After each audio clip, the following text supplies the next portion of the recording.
keep calling him like the ranged treant. He hits for like 70 some odd damage at level 1. I think it's 73 damage at level 1, which is absurd for any ranged hero. And then Shackles is also one of the highest damage dealing / disables out there, right? It does 110 damage, I think, and it's 2.75 at level 1. 2.75 at level 1. I was going to say 2.5. I was like, well, no, that sounds a little the justification is it's a channeled spell. Yeah. So it goes up by like 0.75 all the way up to 4.25 at max. But I think the damage makes up for it, right? 110 damage is bigger than most nukes, right? Yeah. So say you compare it to, I don't know, like Lion, right? He hits an impale, he gets this stun, he gets a right click you twice, but like the damage is roughly the same. So just because the damage from Shackles is so high. The true thing, and you probably have also experienced this as you play predominantly offlane, is the suffering of playing against a Shadow Shaman as a solo offlane hero. Yep. You look at that hero and you go, I just really cannot play for the creep wave. It's so hard. Whenever I say that, whenever I see a Shadow Shaman, I tell my team, please dual lane with me, for the love of God. I need someone.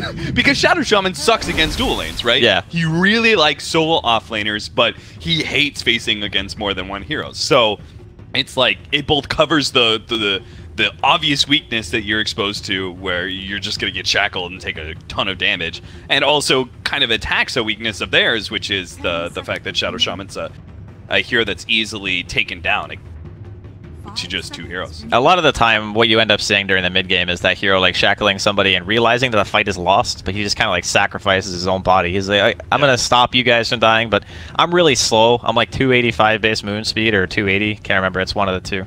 And at that stage, you just have to be the sacrificial lamb. But going back to EG. Going with the Mirana, I'm kind of curious as to, is this going to be a core Mirana? And the only reason I say that is because of Elder Titan. So a while ago they changed the spirit, so obviously now it's the magic spirit itself that gives you the magic damage or magic resistance reduction, and then your physical hero is the thing that reduces armor. So what you can do is you can play around that with a Naga, obviously having the Radiance Burn and the Riptide, and plus if you get a core Mirana, you have the Aghanims. So you have like this insane like amount of magical burst potential that you can throw out. And on top of everything else, they're just gonna throw a Pugna in the mix. So this is something, you know, did EG play in the first round? Yes, they did. Okay, they did. Played against, and the team didn't do so bad. TNC. Oh, it was 1-1. That's right. Yep. I remember. It was 1-1. Yep. But, you know, clearly EG have a very different game plan from a lot of what we're seeing from the other teams. And I'm curious to see it. EG, obviously a fantastic team. A lot of people see them at the very least being able to break top 8. I mean, you would kind of expect that coming in, given the year that they've had so far. And they've been top 3 the last 3 years, so. Of course. Who could forget? I really like the way they set this up. Like, I'm not a fan of Naga Siren whatsoever. Like, I think that hero, since the nerf hit it, like the level 1 cooldown from your Siren, Song of the Siren. Song of the Siren, thank you. It's so long, you know, that you can't even like use it as offensively as you used to, like with OG, for example. I think that was exactly the way that you should be running Naga Siren in some of these lineups, is that you should try and promote the Naga Siren to actually win a team fight for you by aggressively using it to set up, you know, the Mirana arrow, etc., etc. It was actually NP.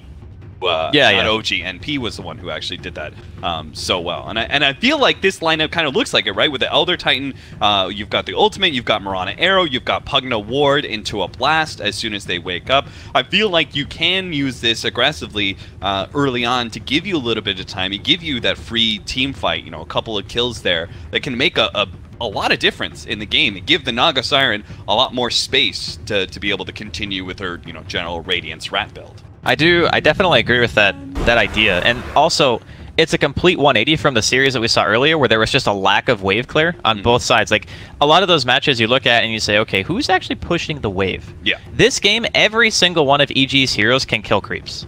And that is just a tremendous amount of passive pressure that they're going to be applying to the lanes all the time. So we're talking about creating this space. You're going to see a lot of either Mirana, Pugna, or Elder Titan. These heroes are all pretty mobile. Elder Titan and Pugna are just fast, straight up. And then you have Mirana, who has an escape mechanism. You've got Moonlight. You have a lot of ways of pulling kind of IGV's heroes apart and trying to split them up as much as humanly possible. Where you look at IGV, they still have pretty good wave clear. Their mobility is lacking, I would say, with a DK and a Tidehunter. They're more of the, we're going to set up our siege and we're going to fight there kind of a team. But they can do it at a faster timing. So it's kind of like a race against the clock. The longer the game goes, EG with their heroes are probably going to feel pretty happy with that. And then IGV, on the other hand, they want to hit their mid-game timing. They want to get the tier 1s, like, immediately. Just get those towers off the map if you're playing against Naga. All right, Draskell, I want you to put your analysis on the line here. Oh, boy. I'm going to do it, too. Oh, boy. Looking at EG's lineup, because there are so many ways they can run this, I want you to call the positions now and say what they're... I think it's a Sumail Mirana. Okay, I agree. I agree with that. Yep. I think it's support ET and Pugna. Okay, yeah, I agree with that as well. Obviously, and then safe lane Naga. Safe lane Naga. And then Universe's hero is last. Man, we're in sync, Draskell. We're in sync. I got the same ideas.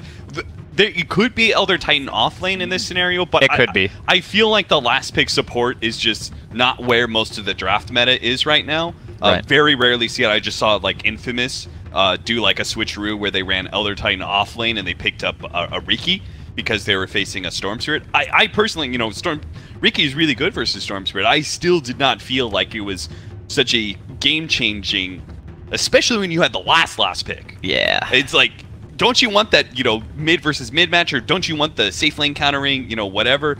But that's the one reason why I'm kind of skeptical about the mid Mirana, because it's going up against a DK. That's not a great matchup. It's really, really not. Yeah, that's true. But I think the primary reason why they would do it is because getting the level 7 Starstorm up fast kind of plays into what I think they want, which is just this insane wave clear, constant lane pressure all the time, and you're not going to let IGV get to towers. I think that's how they want to play the game. And I think that doing it that way, whereas you could still put Pugna mid, right? It's still fine. Sumail's played it before in the past. He's probably familiar with how the hero works. And then you could just have the roaming Mirana if you want to try to apply lane pressure. But even in that case, I'm not... Like, you arrow somebody on that team, who are you killing? You're going to kill the Tide? You're going to kill the DK? Yeah, not really. It's kind of tough. So it's, to me, it's a little bit of how do they want their lineup to function more than what gives them the better lanes. All right, last pickup here. We're leaning towards the Universe hero. What's really left them? I feel like they need like more solid initiation lockdown. But Earthshaker, Void have already been taken out. Batrider's out of the pool as well. There's like Legion Commander and... They could also just... Okay, looks like we're going to see it. And it's a Necro. All right. Well, that... It is Sumail Pugna, yeah. They swapped it. Yeah. Yeah, they swapped it around. So it's a support Naga. Yeah. I was going to ask you that question. How viable do you think support Naga Siren is? Because I don't know about you. I'm not feeling it. I think it's even worse than the core Naga because of the fact that the ultimate... Like, you're just not going to get the same kind of levels as support. So yeah. that level 1 Song of Siren nerf hurts you even more. But I think that their lineup still has the longevity advantage. Like, if the game drags on, Zai will eventually get items. And then you have to worry about the lane pressure. And IGV are pretty much... I would say this is a fairly all-in style of draft. You know, you have insane team fight. You have Ravage, you have Call Down, you have the Darkness utility from Dogfights and the Night Stalker. Not Plague Wards, Mass Serpent Wards. And just... You walk as 5, you're just not fighting it. You're just not. Like, it's too hard. You need some kind of pick-off beforehand. And I think in that same note, if you have the Naga Siren, and the Naga Siren gets too pressured in the lane, it's very easy for this type of lineup to collapse. Yeah. Where Necrophos, he can still kind of win his lane. We saw that earlier. He can carry the team fight-oriented items. Because push comes to shove, IGV are coming at you this game. They're not going to stop.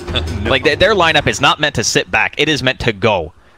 And I think that maybe they felt a little bit cynical about putting all their eggs in that Naga Siren basket. Right. Yeah, it certainly makes sense. The I was a big fan of the Gyrocopter pickup just because it did feel like EG's lineup was going to be pretty slow and pretty exposed to that that very fast-paced carry that we saw so successfully run by CDEC, and that playstyle, you know, where you use that carry, you get your farming, you rotate out of your lane super early, put pressure on the enemy team, and here with this switcheroo, EG now running a Necrophos safe lane. Maybe it'll be able to deal with a bit better. It'll certainly be able to deal with Tidehunter very well. It's, yeah, he doesn't care about that hero at all. Yeah. Necro doesn't care about anyone, man. He's so good. He walks... I was trying to think about it earlier when we were talking about this. I was like, one of the most successful offlane heroes that I've run against Necrophos, and I was like, see, there's Nyx Assassin, he does the mana burn, but it doesn't matter. It doesn't matter if you mana burn him because he gets the right clicks in to be able to eventually get, he's going to get CS to get the regen, so he's going to counter whatever mana burn that you do. Even if you keep him away from Death Pulse somehow, you still have to constantly outlast hit him to prevent the regen. Yeah, it's really tough. I think probably the best 1v1 option is Darkseer. Yeah. Just because you can push a lane so much harder than he can at the early stages that you can pull the creeps and get your advantage that way. But yeah, in general, he's just super strong. They are going to be chasing him out of lane here, though. Definitely a good start. Nothing better than a Night Stalker shoving a carry. I know. Have you seen those plays where they on Dire side they wrap through and catch as they go pick up past the bounty, yeah, back to lane. And you just beat him on. These 4 positions. That's what they're all about. They're all about just threatening some core in the beginning of the game and forcing something bad out of you. Sometimes it's sitting in the mid lane and just zoning you out if you're like a melee mid. Sometimes it's just getting in that early chip damage like they did against the Necrophos, who's now going to be bottom lane since he's going to be trying to follow the Tidehunter around. They're just looking for the optimal lanes. We kind of figured that the Tidehunter would be matching up against the Necrophos. It's just a matter of where on the map the heroes meet each other. Because IGV clearly don't want the Necro to farm, so they start aggressive. Super not going to be able to get the Shackle there, but I do think that these lanes are still fine for EG. Pugna's got insane int. He's got 630 attack range. His base damage is solid. Even against a hero such as DK, who is notorious for pretty much never having to go back to base if he doesn't want to, I still feel like in this matchup, Sakata could find some problems. Sakata went for a pretty interesting build. He went for the early Magic Wand, which kind of makes sense against the constant blast of the Pugna. He's probably just saying to himself, worst case, I just skill Dragon's Blood at level 3. Yeah. And then I have the 2 points, and later on when I get my bottle, I can just put the 2 points back to back into Breathe Fire. I've seen it before, it's just not as common. Yeah. Meanwhile, our Mirana is always going to try and position himself against the Gyrocopter Shadow Shaman. He's doing very well for himself thanks to Zai doing a little bit of pulling. He's get some CS, and I think that it's the first one. It's the first level that's hardest for them, actually. Her base damage is just abysmal. Yeah. That's the biggest concern I always had. But if you play it as a core, the cool thing is the creeps, the large camp, is really close to the lane, so you can just casually arrow the big creep or whatever if you just want the extra experience, and you can take it away from the enemy as well. Dogfights. Early ensnare from Zai and a lot of body. And they are going to be able to get the first blood onto Dogfights, getting Sumail an extra lead that he didn't really need already versus the Dragonite. He's doing well for himself. 13-6 compared to the 8-2.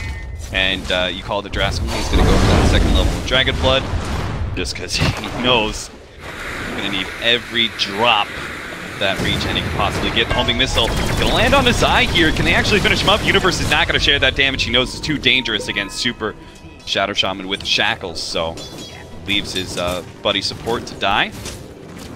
Some CS in return. It's kind of interesting going back thinking about the Naga support in this situation, because you think of these ogres, these Night Stalkers, these really beefy early game come at me bro type of heroes. Yep. Naga's still got 6 armor. Obviously, she doesn't hit as hard, but she can reduce your own armor. Her level 1 nuke still hits for 120. And she has a disable that scales by 1 second per level, which not a lot of heroes can say from a support position. At least if you're not like a Shadow Shaman, for example. And even his, it doesn't scale as well, and it's also a channel. So it's putting yourself at risk. Where the Naga Siren, you net a Night Stalker under the tower for 5 seconds, he's dead. So it kind of makes, I think, dogfights a little bit... Okay, arrow coming. Super didn't see that one coming. He is going to take a lot of damage. Looks like they are going to be able to bring him down. Zai is probably going to have to give up his life for it. Universe is actually going to stay and help tank, and they do manage to get the level 3 onto Zai, which helps him get out the mirror image, which might just allow him to survive until they get the Void on the correct one. Slow him down enough. Still, that meant a lot of extra damage that Universe was able to output on both of those heroes. That extra bit of survivability. So well played by him. Top lane, Crit does manage to snag the Bounty Rune away from in July. Attempted to contest. One of the best things you could do as an offlaner, right, is just go into that enemy jungle, grab the support's Bounty Rune, and then go back and grab your own. Yeah, it's like that, and getting your own pull always feels really nice. Yeah. And it's a lot to do with the support movement as well. Like, this game, EG supports have been rather mobile. They've been out and about, so... You can... I think if you're in July in this situation, you're still a little bit scared, but at the same time, you know, you're already level 4. It's only 4 minutes in. Another one. Super's gonna get caught by the ensnare arrow combination again. They are really putting in the work for this off-lane Mirana. A lot of it helps that, you know, the starting setup. They're actually going to get another one here. They don't have the arrow, but they can just get a lot of damage chipped into Paparazzi. He needs to be careful. Like, if he gets netted again into another arrow and he doesn't use any of his regen, he could just die. I think he realizes this too. He's just going to back off. Start backing away. The wraparound here looks like the stomp not able to go off the void. Comes out from dogfights, actually stops that channel. Will allow Sakata to get back to safety, and they've got a shrine ready to go, so pretty efficient use of this one. All 3 heroes needing it desperately. The more I think about this Naga support, the more it kind of feels perfect for this. So Rocket Barrage really only functions in a situation where you're only hitting one target. And the mirror image, you get the extra illusions on top of it, so sure, they die fast, but you're still eating a good chunk of that DPS output. Yeah, absolutely. Zai could be in trouble again here. Hold on to the arrow. Universe throws it out. Now he's played by dogfights. Positions himself between the Mirana and his channeling support Super to be able to block the arrow, getting the maximum CC duration. Zai in the process will. I just want to take a second to point out, and it feels like a constant theme with EG games, but my god, Sumail is owning his lane. He is, like, over a level higher.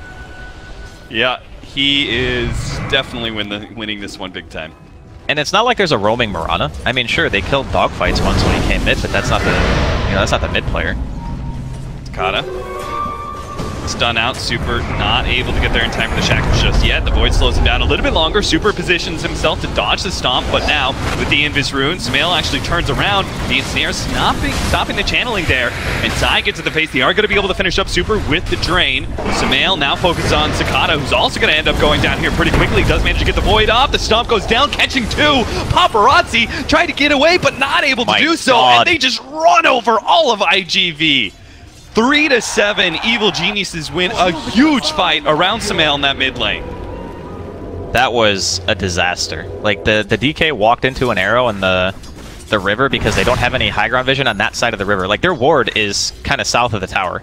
So they fought into potential fog high ground. They dropped a sentry because they really want to kill Sumail, but the problem is Pugna's just so fast. Yeah. He just walks away. And once he gets out of sentry range, he realizes he's fine. They get the turnaround. Universe manages to secure himself a couple of kills, and this whole time, you know, Arteezy's top, he's just like, whatever, just hitting some creeps, not a big deal, didn't even need a TP. Yeah, if they're worried about Sumail, Necrophos is also one of, he's kind of like the exact same hero in many ways, right? It's a squishy intelligence hero that you could just blow up with a lot of magic damage most of the time, but you give him the space to be able to get his farm in the laning phase, he just becomes kind of unstoppable in a lot of situations.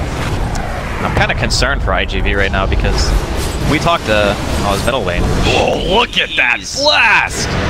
The extra magic damage from Decrepify. Sakata just gets blown up. Now he does manage to get off a decent amount of heal. They're still going to go for it. Oh, the Ravage goes down. My God. Doesn't manage to catch him. EG, they're going to try again, looks like, with the blast. No. Moonlight Shadow's going to be good enough. They came in, tried to catch him with the gyrocopter, but no. This is just more and more space. More space for Mirana.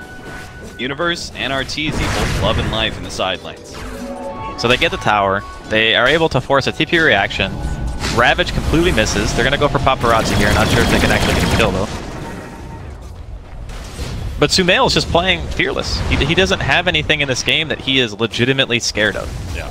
And that is a real big problem, because when the Pugna feels like he can just walk up to your tower at any point in time and just throw out the blast, that's the game that he wants to play.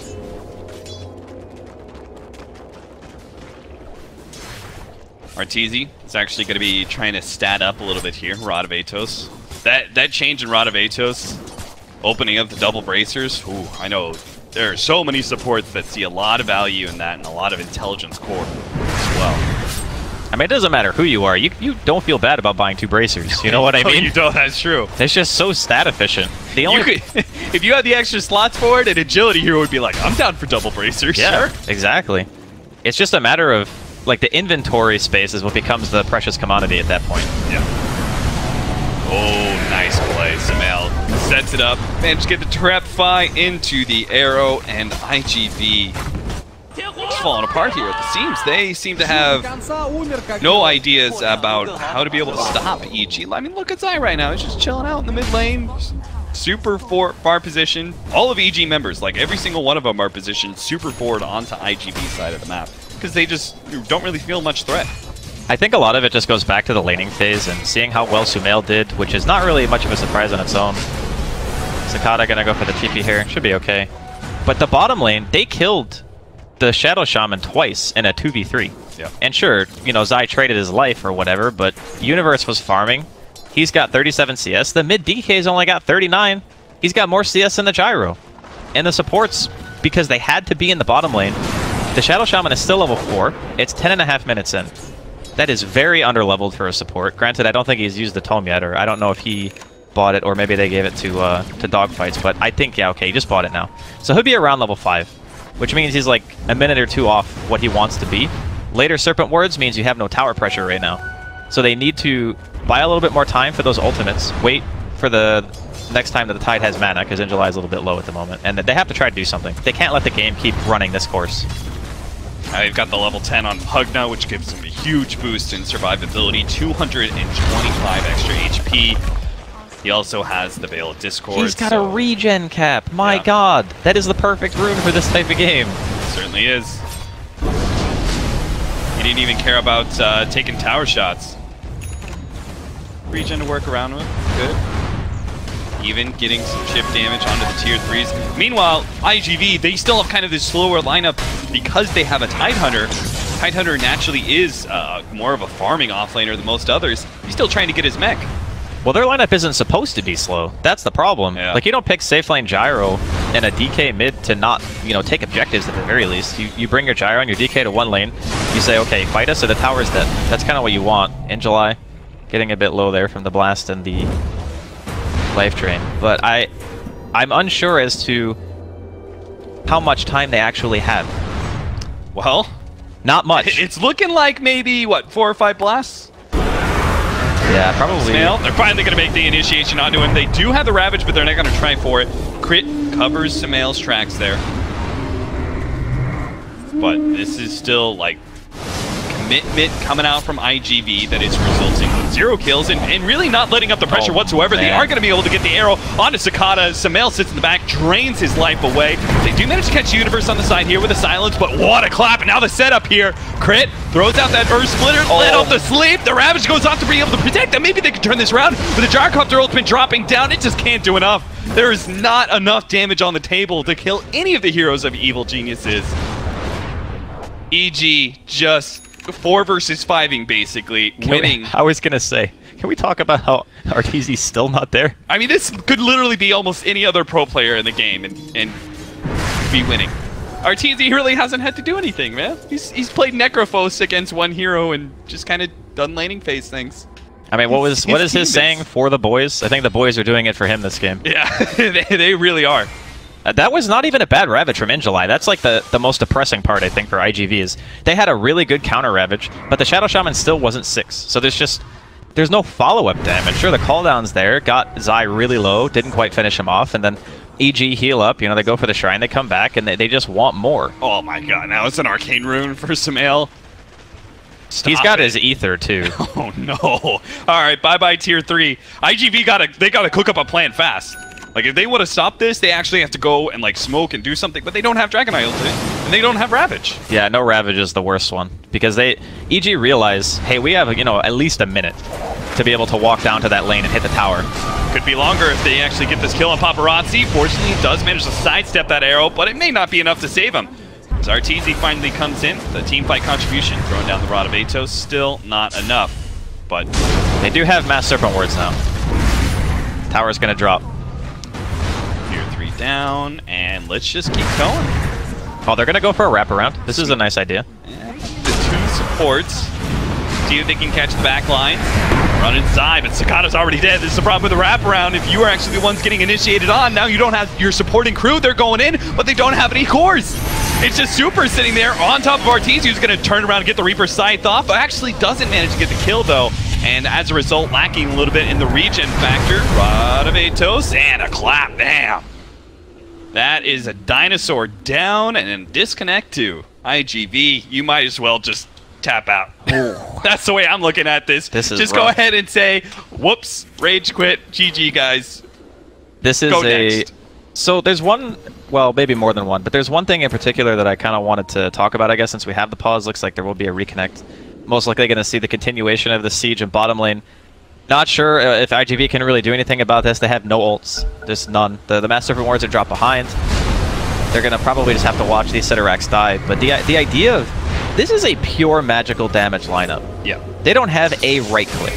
And normally these heroes are playing around their high base armors. They're playing around their physical damage mitigation. EG just say, fine. You want to pick these tanky early game heroes? You're going to lose before you can even buy a BKB. Yeah. Arrow comes in. Paparazzi gets blown to bits from afar. EG don't even have to step past the racks to take that kill. That's a full lane by 15 minutes. This has been impressive, to say the least. Like, the way they handled the early game, the rotations coming in from Zai, he gets the kill on dogfights in middle lane, kills the Night Stalker, helps Sumail get ahead. They go bottom, they kill the Shadow Shaman 2 times. Sure, trades, but, you know, getting a kill in the 2v3, you're trading even, you're happy with that. Every day of the week. And top lane is a Tidehunter versus an Necrophos. No one wants to play that lane if you're Tidehunter. It just seems like EG managed to get the advantage in every single way.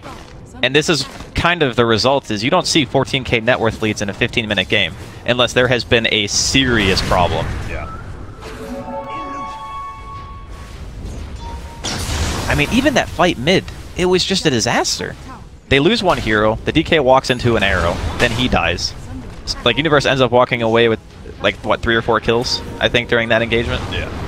I mean, this kind of makes me think back to, what was it, TI4? We had that push meta going on, and everything was so fragile.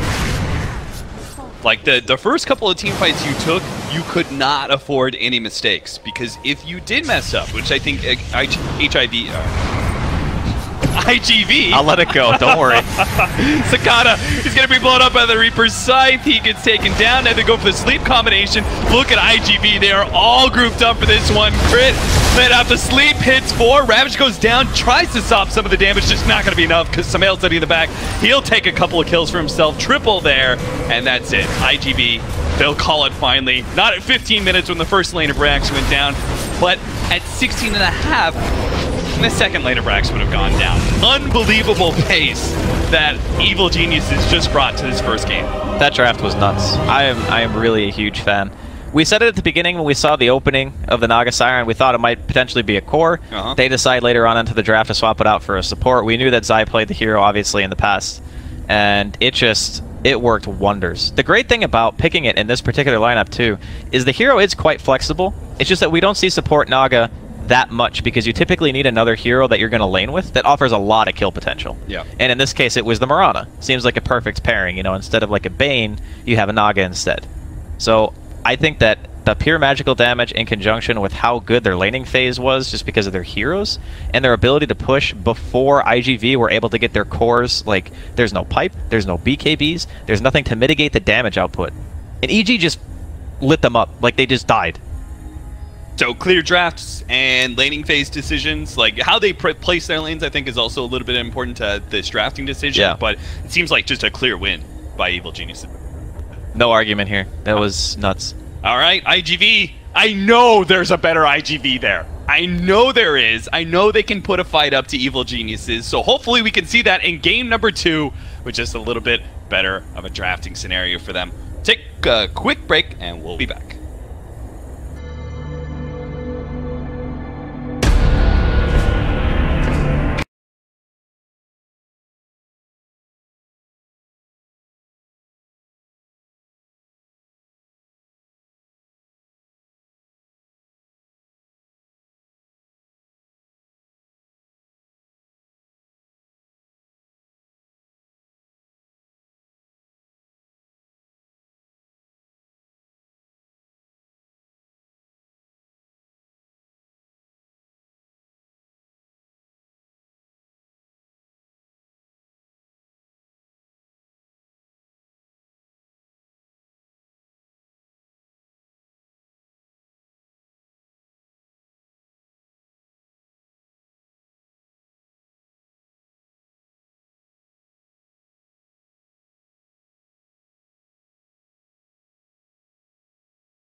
play in pubs, right? Because all the heroes are so fast now that most of the time you just don't see it. Yep. But in a competitive environment, obviously the game's a bit different. You can build around the hero's weaknesses. You can get the early game that you want. I mean, IGV weren't deterred maybe as much as you and I were by seeing that opening from EG, but you know, they picked a Shadow Shaman. It's a hero that's great at being able to pressure towers. It's not necessarily a full committal type hero. You just drop the wards. You know, if you feel the fight's bad, you can back off. If you feel like you can get the objective with no real contest coming out from the enemy, then it's a free objective. So I think the opening is still from IG solid. These are two very standard heroes right now in the meta, and they're meta for a reason, right? They're just strong. I mean, Shadow Shaman, I keep calling him like the ranged Treant. He hits for like 70 some odd damage at level 1. I think it's 73 damage at level 1, which is absurd for any ranged hero. And then Shackles is also one of the highest damage dealing / disables out there, right? It does 110 damage, I think, and it's 2.75 at level 1. 2.75 at level 1. I was gonna say 2.5. I was like, well, no, that sounds a little the justification is it's a channeled spell. Yeah. So it goes up by like 0.75 all the way up to 4.25 at max. But I think the damage makes up for it, right? 110 damage is bigger than most nukes, right? Yeah. So say you compare it to, I don't know, like Lion, right? He hits an impale, he gets this stun, he gets a right click you twice, but like the damage is roughly the same. So just because the damage from Shackles is so high. The true thing, and you probably have also experienced this as you play predominantly offlane, is the suffering of playing against a Shadow Shaman as a solo offlane hero. Yep. You look at that hero and you go, I just really cannot play the creep wave. It's so hard. Whenever I say that, whenever I see a Shadow Shaman, I tell my team, please dual lane with me, for the love of God. I need someone. Because Shadow Shaman sucks against dual lanes, right? Yeah. He really likes solo offlaners, but he hates facing against more than one hero. So it's like it both covers the obvious weakness that you're exposed to, where you're just going to get shackled and take a ton of damage, and also kind of attacks a weakness of theirs, which is the fact that Shadow Shaman's a hero that's easily taken down to just two heroes. A lot of the time, what you end up seeing during the mid game is that hero like shackling somebody and realizing that the fight is lost, but he just kind of like sacrifices his own body. He's like, I'm gonna stop you guys from dying, but I'm really slow. I'm like 285 base moon speed or 280. Can't remember. It's one of the two. And at that stage, you just have to be the sacrificial lamb. But going back to EG. Going with the Mirana, I'm kind of curious as to, is this going to be a core Mirana? And the only reason I say that is because of Elder Titan. So a while ago they changed the spirit, so obviously now it's the magic spirit itself that gives you the magic damage or magic resistance reduction, and then your physical hero is the thing that reduces armor. So what you can do is you can play around that with a Naga, obviously having the Radiance Burn and the Riptide, and plus if you get a core Mirana, you have the Aghanim's. So you have like this insane like amount of magical burst potential that you can throw out. And on top of everything else, they're just gonna throw a Pugna in the mix. So this is something, you know, did EG play in the first round? Yes, they did. Okay, they did. Played against, and the team didn't do so bad. TNC. Oh, it was 1-1. That's right. Yep. I remember. It was 1-1. Yep. But, you know, clearly EG have a very different game plan from a lot of what we're seeing from the other teams. And I'm curious to see it. EG, obviously a fantastic team. A lot of people see them at the very least being able to break top 8. I mean, you would kind of expect that coming in, given the year that they've had so far. And they've been top 3 the last 3 years, so. Of course. Who could forget?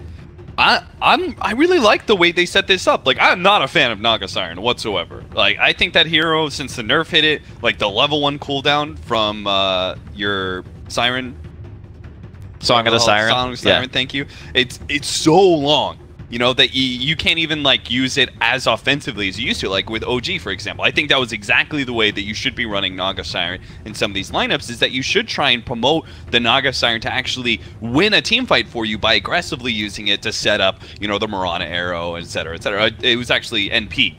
Not OG. NP was the one who actually did that so well, and I feel like this lineup kind of looks like it, right? With the Elder Titan, you've got the ultimate, you've got Mirana Arrow, you've got Pugna Ward into a blast as soon as they wake up. I feel like you can use this aggressively early on to give you a little bit of time, and give you that free team fight, you know, a couple of kills there that can make a lot of difference in the game, and give the Naga Siren a lot more space to be able to continue with her, you know, general Radiance rat build. I definitely agree with that idea. And also, it's a complete 180 from the series that we saw earlier, where there was just a lack of wave clear on both sides. Like, a lot of those matches you look at and you say, okay, who's actually pushing the wave? Yeah. This game, every single one of EG's heroes can kill creeps. And that is just a tremendous amount of passive pressure that they're going to be applying to the lanes all the time. So we're talking about creating this space. You're going to see a lot of either Mirana, Pugna, or Elder Titan. These heroes are all pretty mobile.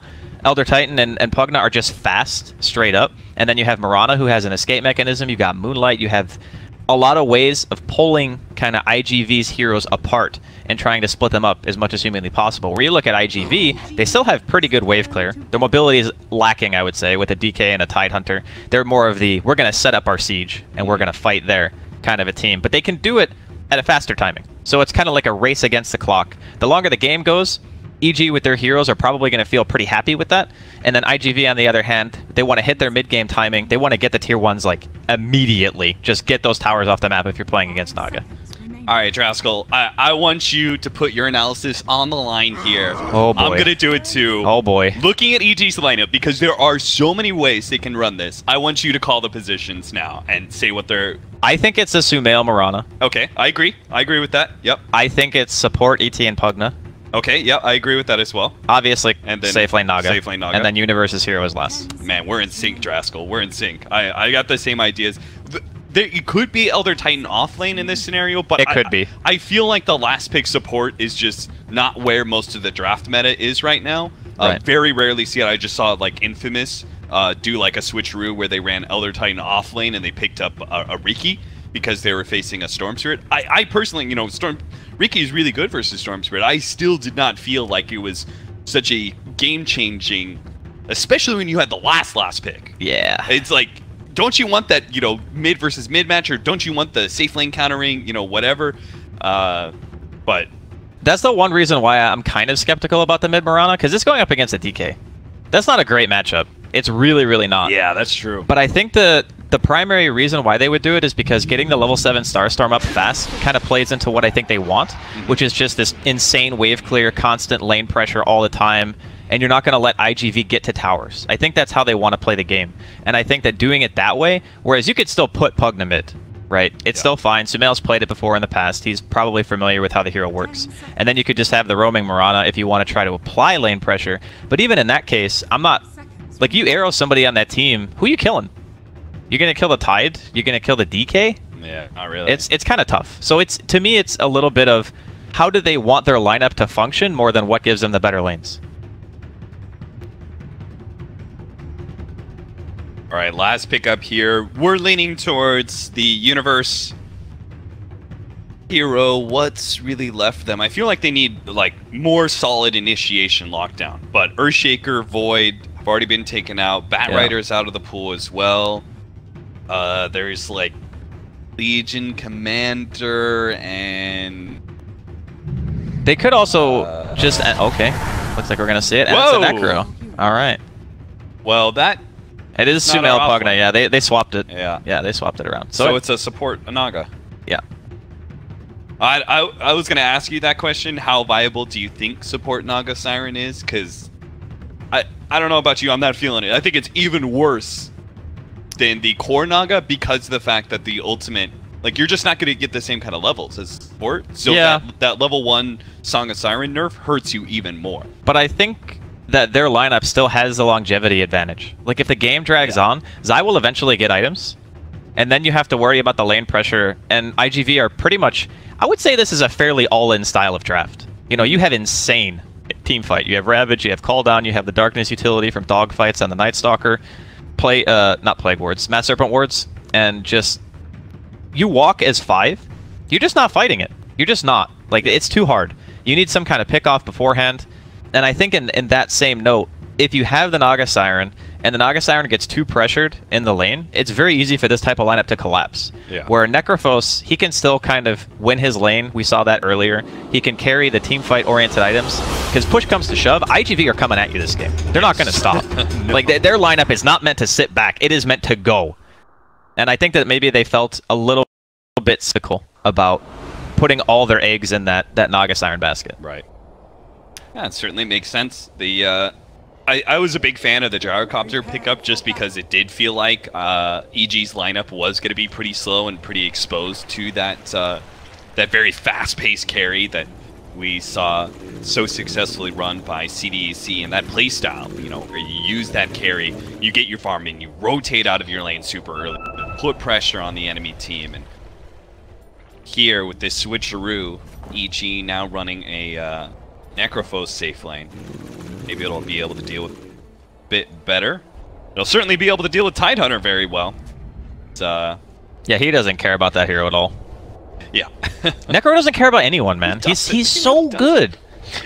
He walks. You know, I was trying to think about it earlier when we were talking about this. I was like, one of the most successful offlane heroes that I've run against Necrophos, and I was like, see, you know, there's Nyx Assassin, he does some mana burn, but it doesn't matter. It doesn't matter if you mana burn him because he gets the right clicks in to be able to eventually get, you know, like he's going to get CS to get the regen, so he's going to counter whatever mana burn that you do. Even if you keep him away from death pulse somehow, you still have to constantly outlast hit him to prevent the regen. Yeah, it's really tough. I think probably the best like 1v1 option is Darkseer. Yeah. Just because you can push a lane so much harder than he can at the early stages that you can like pull the creeps and get your advantage that way. But yeah, in general, he's just super strong. They are going to be chasing him out of lane here, though.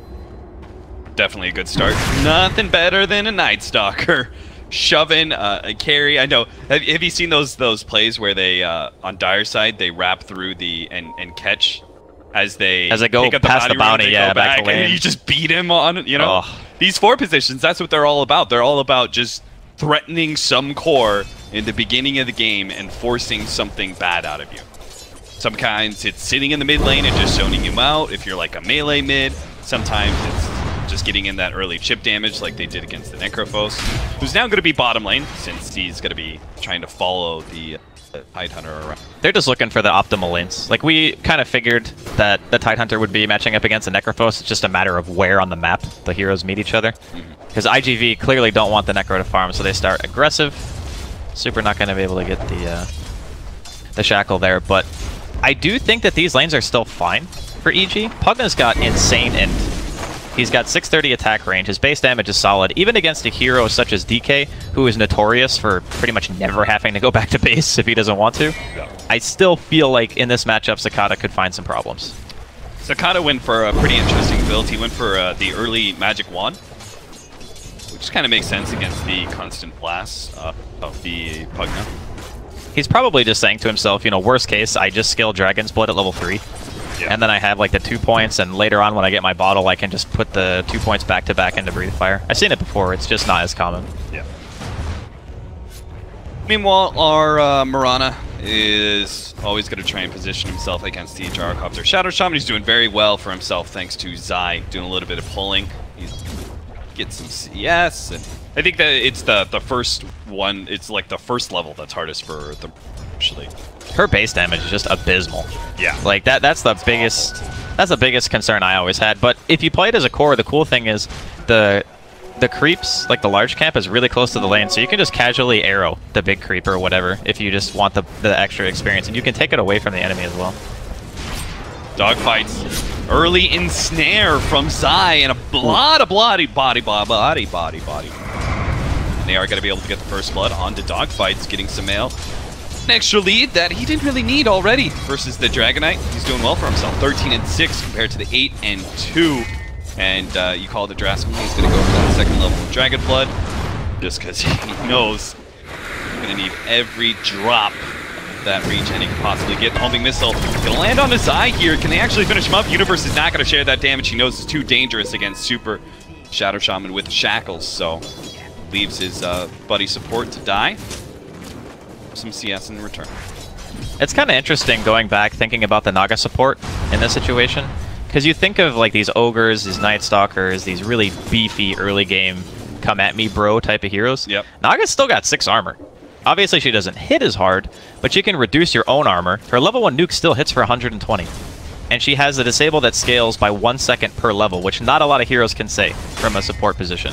At least if you're not like a Shadow Shaman, for example. And even his, it doesn't scale as well, and it's also a channel. So it's putting yourself at risk. Where the Naga Siren, you net a Night Stalker under the tower for 5 seconds, he's dead. So it kind of makes, I think, dogfights a little bit... Okay, arrow coming. Super didn't see that one coming. He is going to take a lot of damage. Looks like they are going to be able to bring him down. Zai is probably going to have to give up his life for it. Universe is actually going to stay and help tank, and they do manage to get the level 3 onto Zai, which helps him get out the mirror image, which might just allow him to survive until they get the Void on the correct one. Slow him down enough. Still, that meant a lot of extra damage that Universe was able to output on both of those heroes. That extra bit of survivability, so well played by him. Top lane, Crit does manage to snag the Bounty Rune away from In July. Attempted to contest. One of the best things you could do as an offlaner, right, is just go into that enemy jungle, grab the support's Bounty Rune, and then go back and grab your own. Yeah, it's like that, and getting your own pull always feels really nice. Yeah. And it's a lot to do with the support movement as well. Like, this game, EG supports have been rather mobile. They've been out and about, so... You can... I think if you're in July in this situation, you're still a little bit scared, but at the same time, you know, you're already level 4. It's only 4 minutes in. Another one. Super's going to get caught by the ensnare arrow combination again.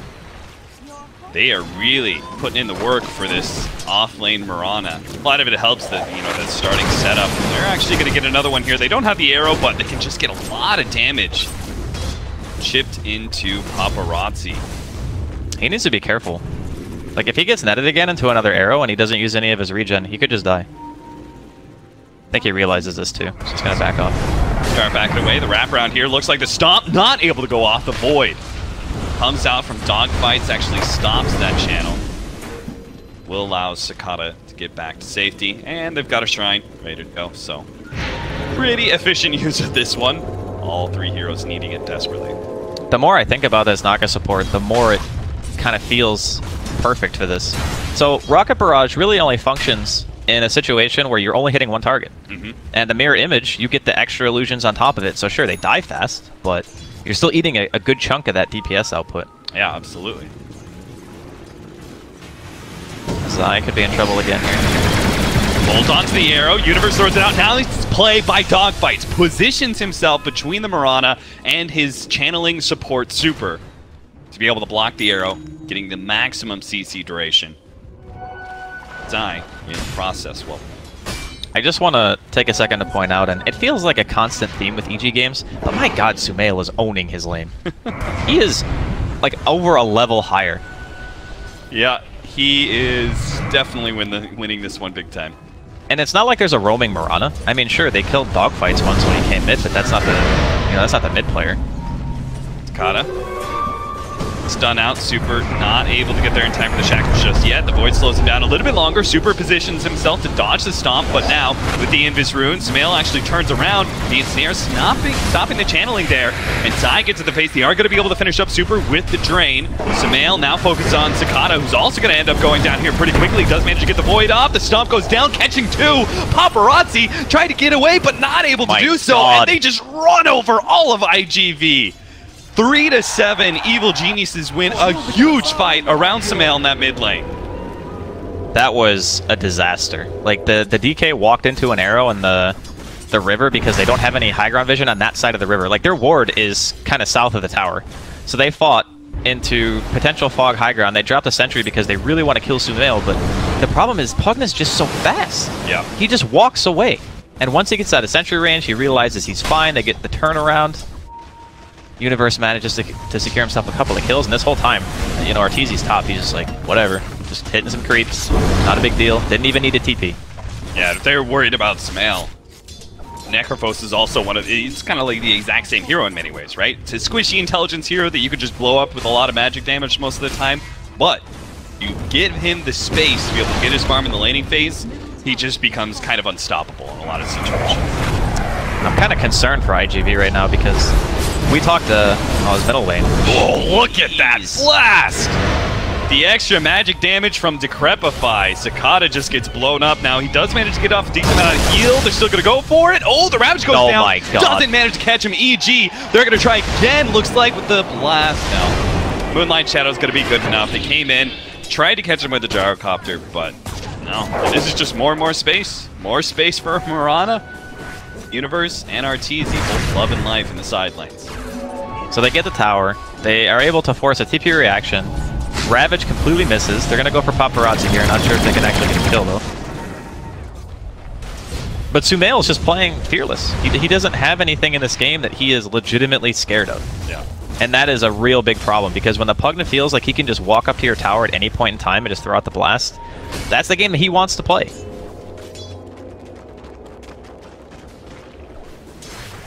Arteezy is actually going to be trying to stat up a little bit here. Rod of Atos.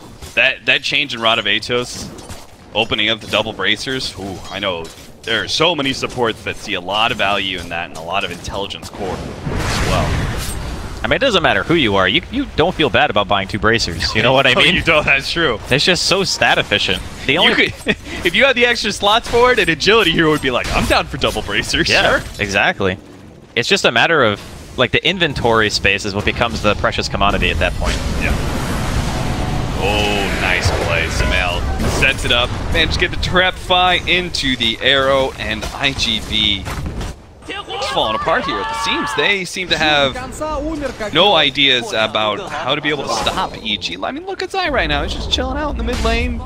Super far position. All of EG members, like every single one of them, are positioned super forward onto IGV side of the map because they just don't really feel much threat. I think a lot of it just goes back to the laning phase and seeing how well Sumail did, which is not really much of a surprise on its own. Sakata gonna go for the TP here. Should be okay. But the bottom lane, they killed the Shadow Shaman twice in a 2v3. Yeah. And sure, you know, Zai traded his life or whatever, but Universe was farming. He's got 37 CS. The mid DK's only got 39. He's got more CS than the Gyro. And the supports, because they had to be in the bottom lane, the Shadow Shaman is still level 4. It's 10.5 minutes in. That is very underleveled for a support. Granted, I don't think he's used the tome yet, or I don't know if he bought it, or maybe they gave it to dogfights, but I think, yeah, okay, he just bought it now. So he'll be around level 5, which means he's like a minute or 2 off what he wants to be. Later Serpent Words means you have no tower pressure right now.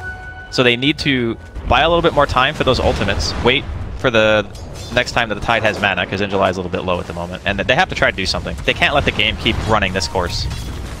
They've got the level 10 on Pugna, which gives him a huge boost in survivability, 225 extra HP. He also has the Veil of Discord. He's got a regen cap. My god, that is the perfect rune for this type of game. Certainly is. He didn't even care about taking tower shots. Regen to work around with. Good. Even getting some chip damage onto the tier 3s. Meanwhile, IGV, they still have kind of this slower lineup because they have a Tidehunter. Tidehunter naturally is more of a farming offlaner than most others. He's still trying to get his mech. Well, their lineup isn't supposed to be slow. That's the problem. Yeah. Like, you don't pick safe lane Gyro and a DK mid to not, you know, take objectives at the very least. You bring your Gyro and your DK to one lane. You say, okay, fight us or the tower's dead. That's kind of what you want. In July, getting a bit low there from the blast and the life drain. But I'm unsure as to how much time they actually have. Well, not much. It's looking like maybe, what, 4 or 5 blasts? Yeah, probably. Snail, they're finally going to make the initiation onto him. They do have the Ravage, but they're not going to try for it. Crit covers Sumail's tracks there. But this is still, like, commitment coming out from IGV that is resulting in 0 kills and really not letting up the pressure whatsoever. Man. They are going to be able to get the arrow onto Sakata. Sumail sits in the back, drains his life away. They do manage to catch Universe on the side here with a silence, but what a clap. And now the setup here. Crit throws out that Earth Splitter, let off the sleep. The Ravage goes off to be able to protect them. Maybe they can turn this around, but the Gyrocopter ultimate dropping down. It just can't do enough. There is not enough damage on the table to kill any of the heroes of Evil Geniuses. EG just 4 versus 5ing, basically, winning. I was gonna say, can we talk about how Arteezy's still not there? I mean, this could literally be almost any other pro player in the game and be winning. Arteezy really hasn't had to do anything, man. He's played Necrophos against one hero and just kind of done laning phase things. I mean, what is his saying for the boys? I think the boys are doing it for him this game. Yeah, they really are. That was not even a bad Ravage from Injuly. That's like the most depressing part, I think, for IGV is they had a really good counter Ravage, but the Shadow Shaman still wasn't 6. So there's no follow-up damage. Sure, the cooldown's there, got Zai really low, didn't quite finish him off, and then EG heal up, you know, they go for the shrine, they come back, and they just want more. Oh my god, now it's an arcane rune for Sumail. He's got his ether too. Oh no. Alright, bye-bye tier 3. IGV they gotta cook up a plan fast. Like, if they want to stop this, they actually have to go and, like, smoke and do something, but they don't have Dragon Eye ulti, and they don't have Ravage. Yeah, no Ravage is the worst one, because EG realize, hey, we have, you know, at least a minute to be able to walk down to that lane and hit the tower.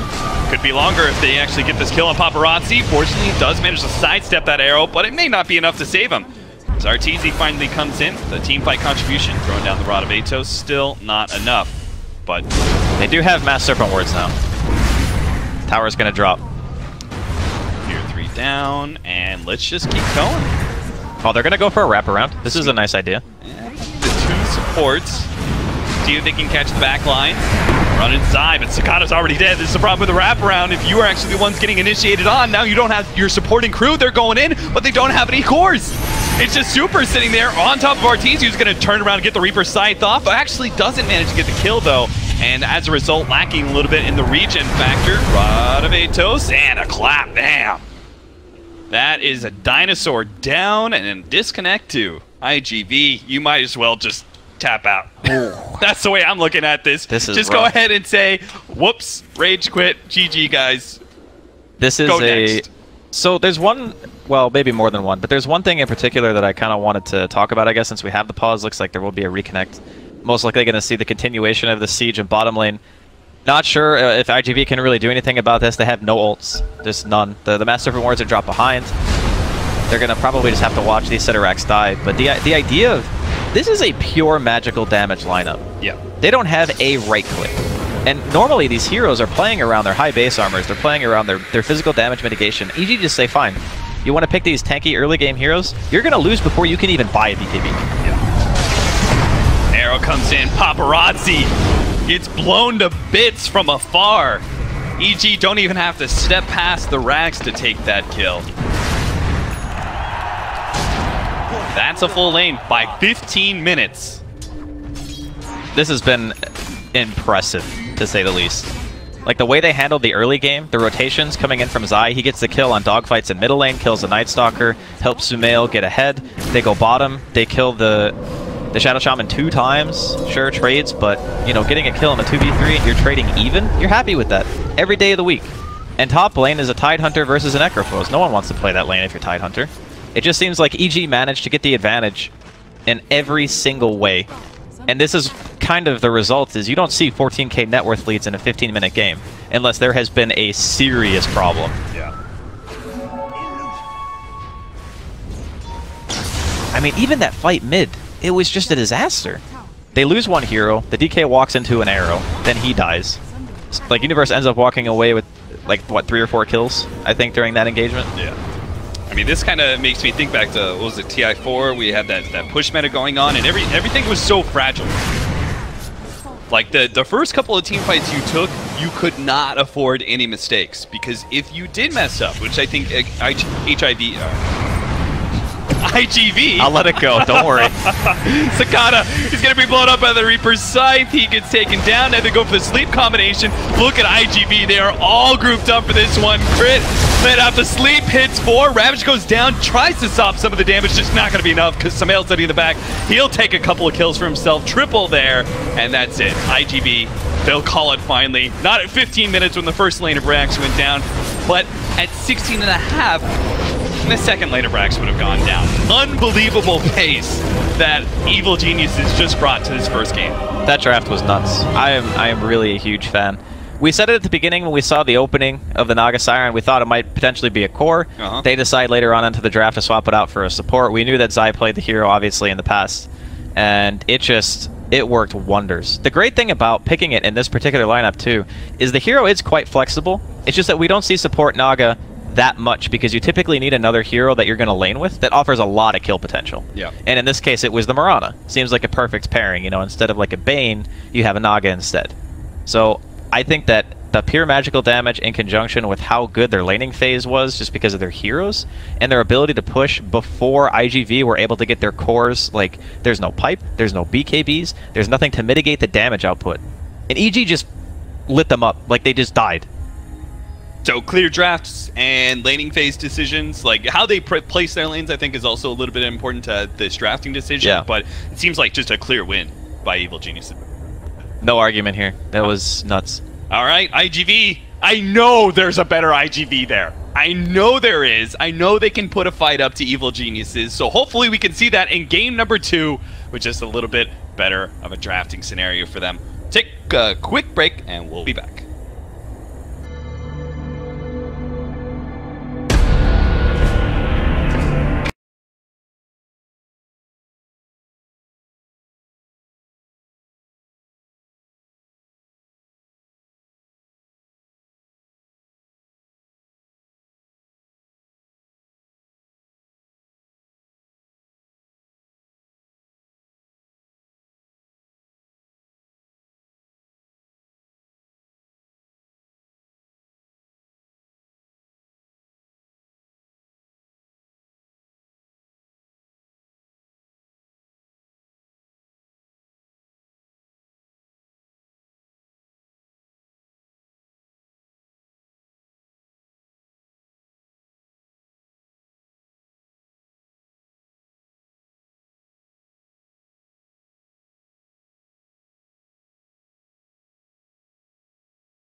Good. It felt like that was more what they were trying to prove there. And I'm wondering if that might end up coming back to bite them later, if there's a strong strat that they encounter, and we'll see if Silencer is going to be the answer. Now, I'm wondering, like, maybe Bat Rider also fitting in with this could be strong since we have the Drow already taken. On the side of Digital Chaos? Yeah. Maybe. Bat doesn't aid too much with I do like the Drow versus this opener from Virtus Pro. I think Virtus Pro is a team that can crumble a lot in the early game. They actually sometimes don't have very strong early game. They have very strong mid game and late game, I think.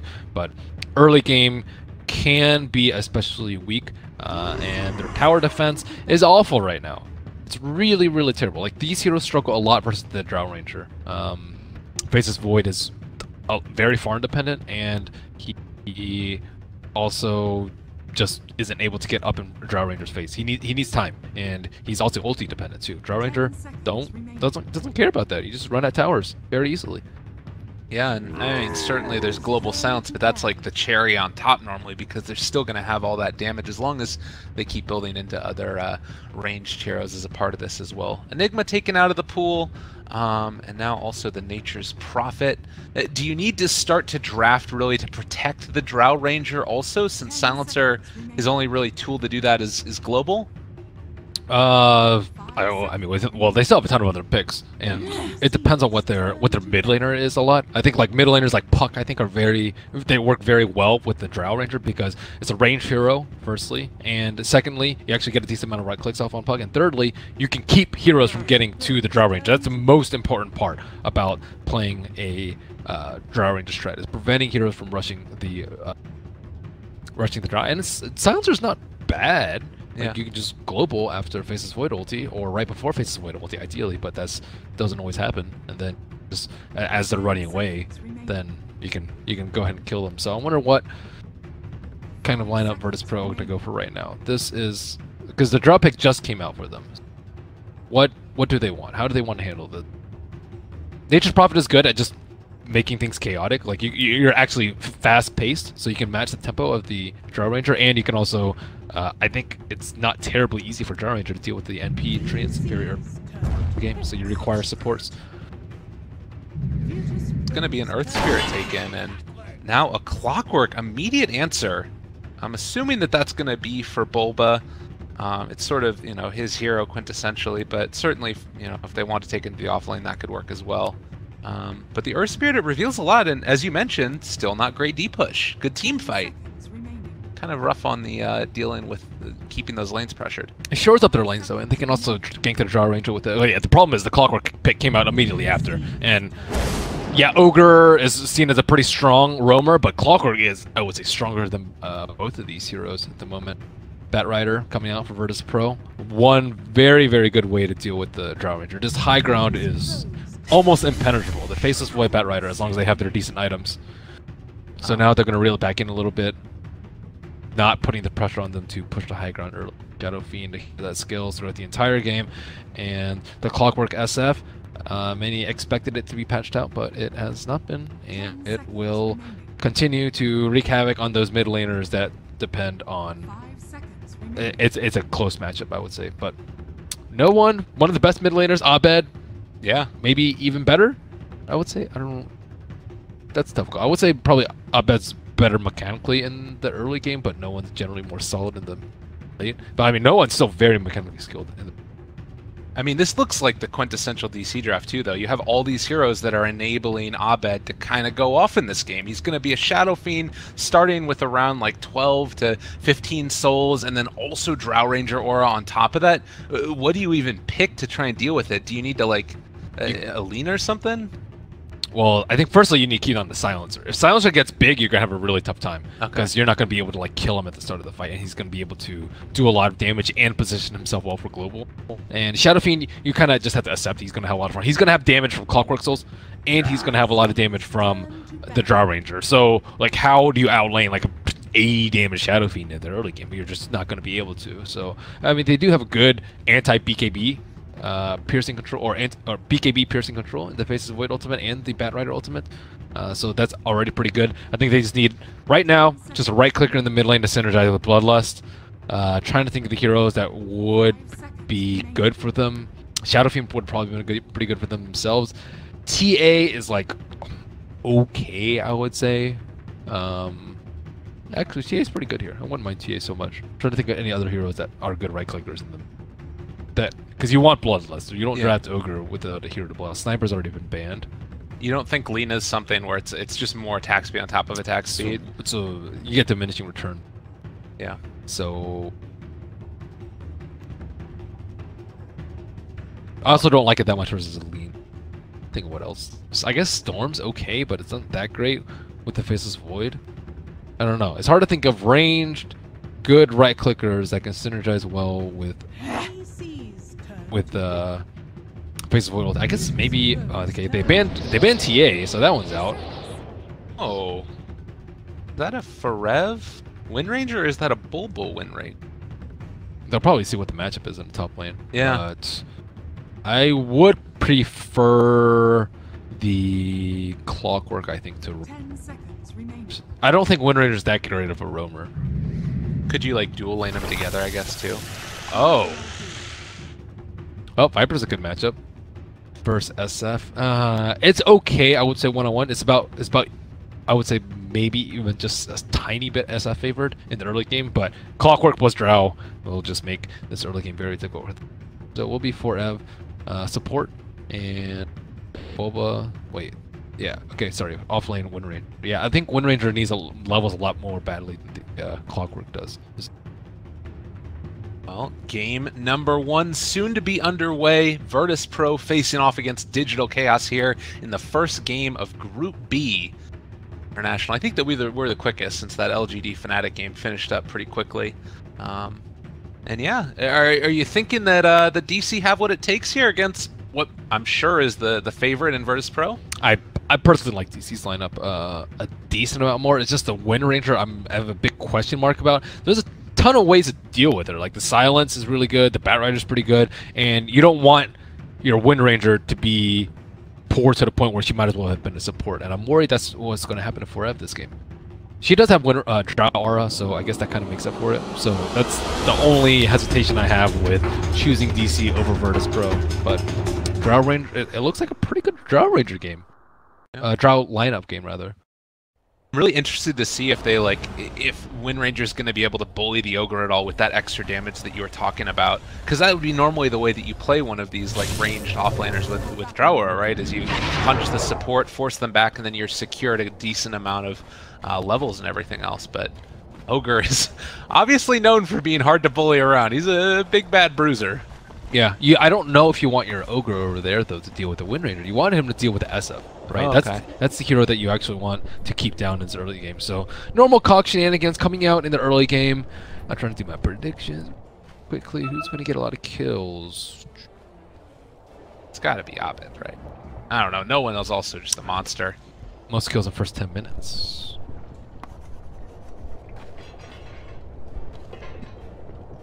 9 souls here for Shadow Fiend. I think you used to be able to get up to 18. It's not super easy though, because then you have to like sacrifice a bounty rune potentially. And I love this play by VP. This is like the big classic thing that's been going on against Shadow Fiend Clockwork is you try and roam in and kill him as he's going for the bounty rune. But it looks like DC sort of prepared for this. They brought 4 heroes to try and protect Abed. And ooh, it looks like they were going to try and approach from the south, but they are approaching from the north. Bulba is going to go up in front. Trying to man the front of this. He will have cogs. Abed is there. He's going to walk forward, get scouted out by all of them. Bulba ended up walking back away. Can he separate them? He is going to be able to, but the jump forward, and Abed possibly going to die. Fairy Fire keeps him alive, but he will have to head back home. Now can no one get out of here? Not going to happen. Dubu drawing first blood. -2 for that Viper. We'll see if they can block off Solo as well. Bulba gets the body blocks, getting all that movement speed from the boots, and DC striking first. 2-0 to begin. Whew. They didn't even kill Abed. He did have to use a Fairy Fire, but he already has 15 souls, so he's okay with that. And no one already died in the mid lane. I believe he did give up some intel, and it looks like 2 heroes that gave up intel. Silencer stating at a whopping 38 seconds into the game. We'll see if they can get Mason. The roll-in was a little bit slow.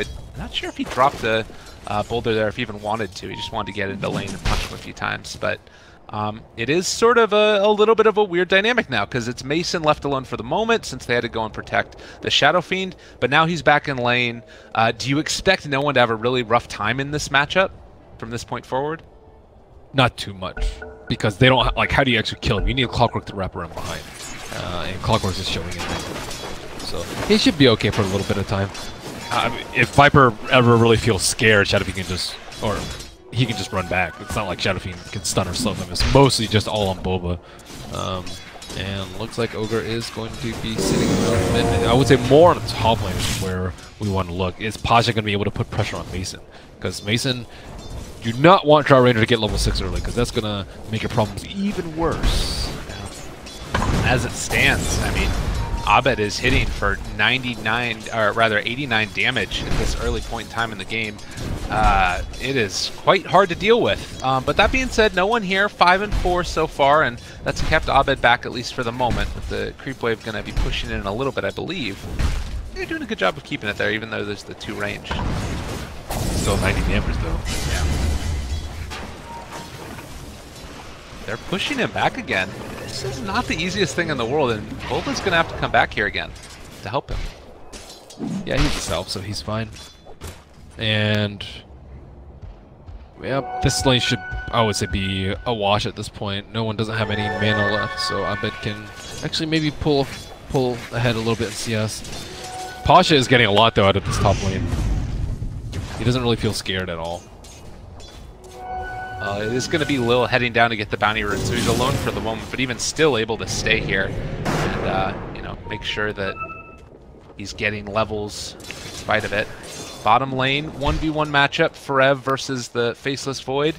It seems like, for the moment, Ferev's been able to handle a pretty decent time staying away from the Faceless Void and just dealing little bits of chip damage to him. Yep. I was thinking about other offlaners that are ranged. And it's really only Is Abed just... dead? What? Oh man, that's really not good. He just got ran down. The double slow? Yeah. The 1-1-1. Oh, there goes most of his souls. Now at 9. But other offlaners you were saying that could have been good in that situation? Yeah, it's really just Puck, but they first banned Puck. So that's pretty much the only two offlaners that you could see with the Drought Aura. And I mean, it does feel like it's going to be okay for the moment, at least. He's level 4, having himself a decent time and topping the CS charts about 6 ahead of that Void. I mean, it's still looking like it's a pretty decent start at this point for DC. It's just that Abed is still sitting only at 7 last hits for himself. Yeah, he is just kind of just sitting at tower, not really doing that much. I don't know, is this like a problem? Like, it feels as if he's missing a couple of these CS that aren't like fully contested, or is it just that it's how scared you have to play against Viper? I think the Ogre had a big part to do with it. He like kept pulling the wave back towards his side, and the positioning of the creep wave would have forced Abed to come down into the river, which just never really where you want to be. More damage going in. Lil is chasing Mason down. 4 stacks on top of him, and DC going to lose their carry. It looks like Pasha will die, so that's a +2 for Dubu. Currently sitting with 6 stolen intel. Boba also did get a haster, and he might be trying to wrap in here in a little bit. But looks like he has to wait for that perfect opportunity, and now maybe is that moment. Haste is worn off. He can't get in there in time.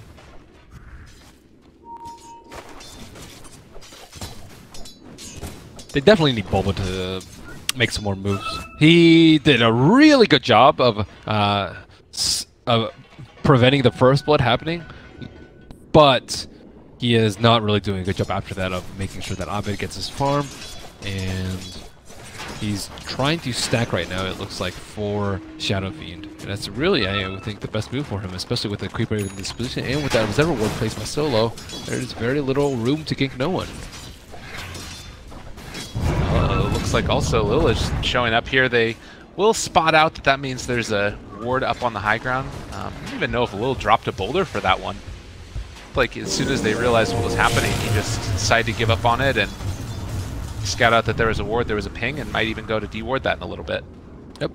Now Viper's almost 6 too, so he can threaten solo kills on SF all the time now.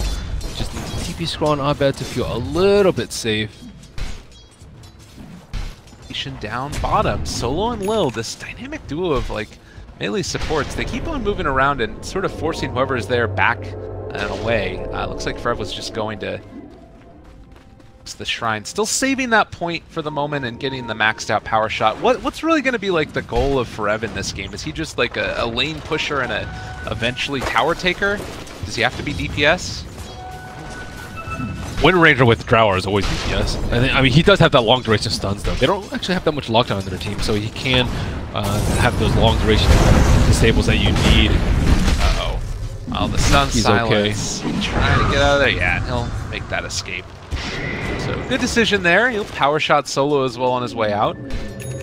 Does have 9 stick charges as well. Right now, I think the Wind Ranger's main job is just to be a pain in the ass to the Void. Like, Void can't really go on a Wind Ranger. Anytime you go up to him, he's just going to wind run.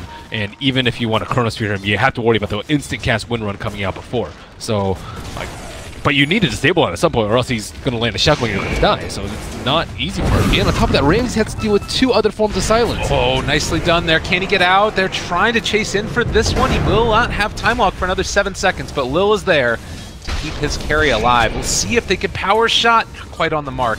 That means that Ramses will escape. Mason tanked up a few hits just so he could keep that siege creeper alive. That was worth half his HP, it looks like, and is it going to be enough to keep the tower alive? The flame break. I wanted to do it. It's taken and dealing a good bit of damage here, but oh, it looks like they're going to have to back out yet again. Pasha making sure that they aren't able to take that tier 1 tower. So we're about 7.5 minutes in. It's only been 2 to 3 as far as the kills are concerned. And in terms of net worth, it's Virtus Pro with a slight lead, but it does feel like, at least for the moment, DC are coming up on a timing when they can maybe start to group together and burn through these towers. Do you think that that's sort of the way the game needs to go for them? Not when SF is this poor. Look at the net worth on SF. He's half Vipers. Jeez. Yeah, so they need stacks for him to catch up. and ideally some Dragonkin spawns on the side so that he can just triple raise those and get back into the game. Because right now he's poor. He did have 90 damage at the start, but it has not been enough to even come close to dealing with Viper in the early game. So yeah, he has jungle time. There's a triple stack there, but unfortunately no other stacks for him. They really need these T1 towers so that SF can buy some more time. So is what we're learning here that an ogre in a lane is worth more than like Clockwork, Hog's Abuse, and Drow Range Aurora, or was this just no one sort of outplaying Abed, do you think?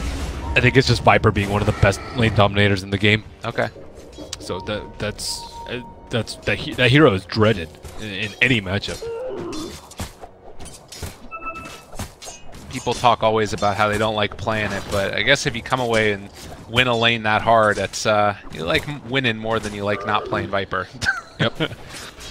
Sure. It might have been a misclick in the mid lane too. Look at this observer ward inside the middle of the river. Oh. He might have meant to place a sentry ward there, and then instead they have. It looks like a misclick because they already have an observer on the high ground, and you generally just don't place wards inside the river. Yeah, normally not. That's not the way that Dota's usually played. Oh, VP. That's the funniest thing when you're like playing with someone newer and you're like, okay, we need vision on top rune, and then they just place a ward on top of the rune. Yeah. Oh, I know. And, well, you can see up top here too. It's going to be a quick kill. Wind run got off, but when you bring 4 heroes like that, it's going to happen. I mean, I think I placed. There's one time where I accidentally placed 2 sentries, but it actually turned out there were 2 observer wards. Uh-oh, Bulba. He's in trouble too. Solo, no point up and no mana currently for Fire Blast, so that will be the Clockwork escaping. And Dubu actually is going to scout out Pasha. This would be a decent kill for him, getting a nice little bit of intel again. He's starting to burn down a little bit low, but the juke around the trees means they will not find him. Pasha getting away with one there. It's clarity. Or sorry, his Tranquils are still up too, so that's good. Ramsey's getting a lot of time. Looks like he might be able to get this top tower down. I mean, he's getting a lot of damage on it. This is the Faceless Void who had a really rough early game. But now he's number 2 on net worth. Ramsey's solid performance. Very happy with that one for sure.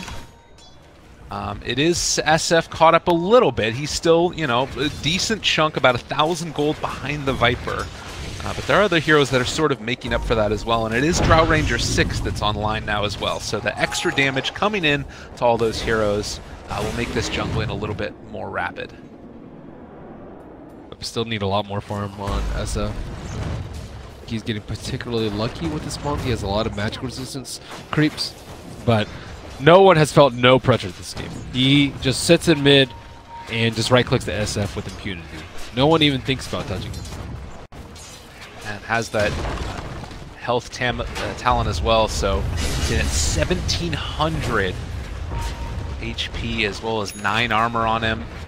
He is very hard to deal with. Bottom lane though, maybe going to be something to happen, and Pasha is showing up to help out the Earth Spirit. Is he going to end up dying to that Arcane Curse? It does look like he's going to end up going down to Dubu, but Mason too might be the one that ends up falling. Frev trying to find something in return. He will have another power shot in 3 seconds.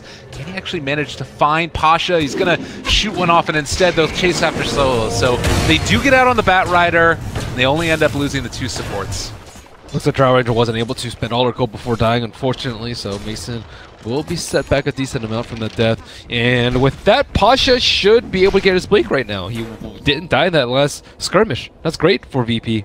Yeah, really great. And, you know, he's a hero that has a lot of other damage on the rest of his team, I would say, particularly no one at this point. So, you know, he can find those pickoffs with the Blink Dagger. Sometimes you run into issues where the rest of your team doesn't have that damage.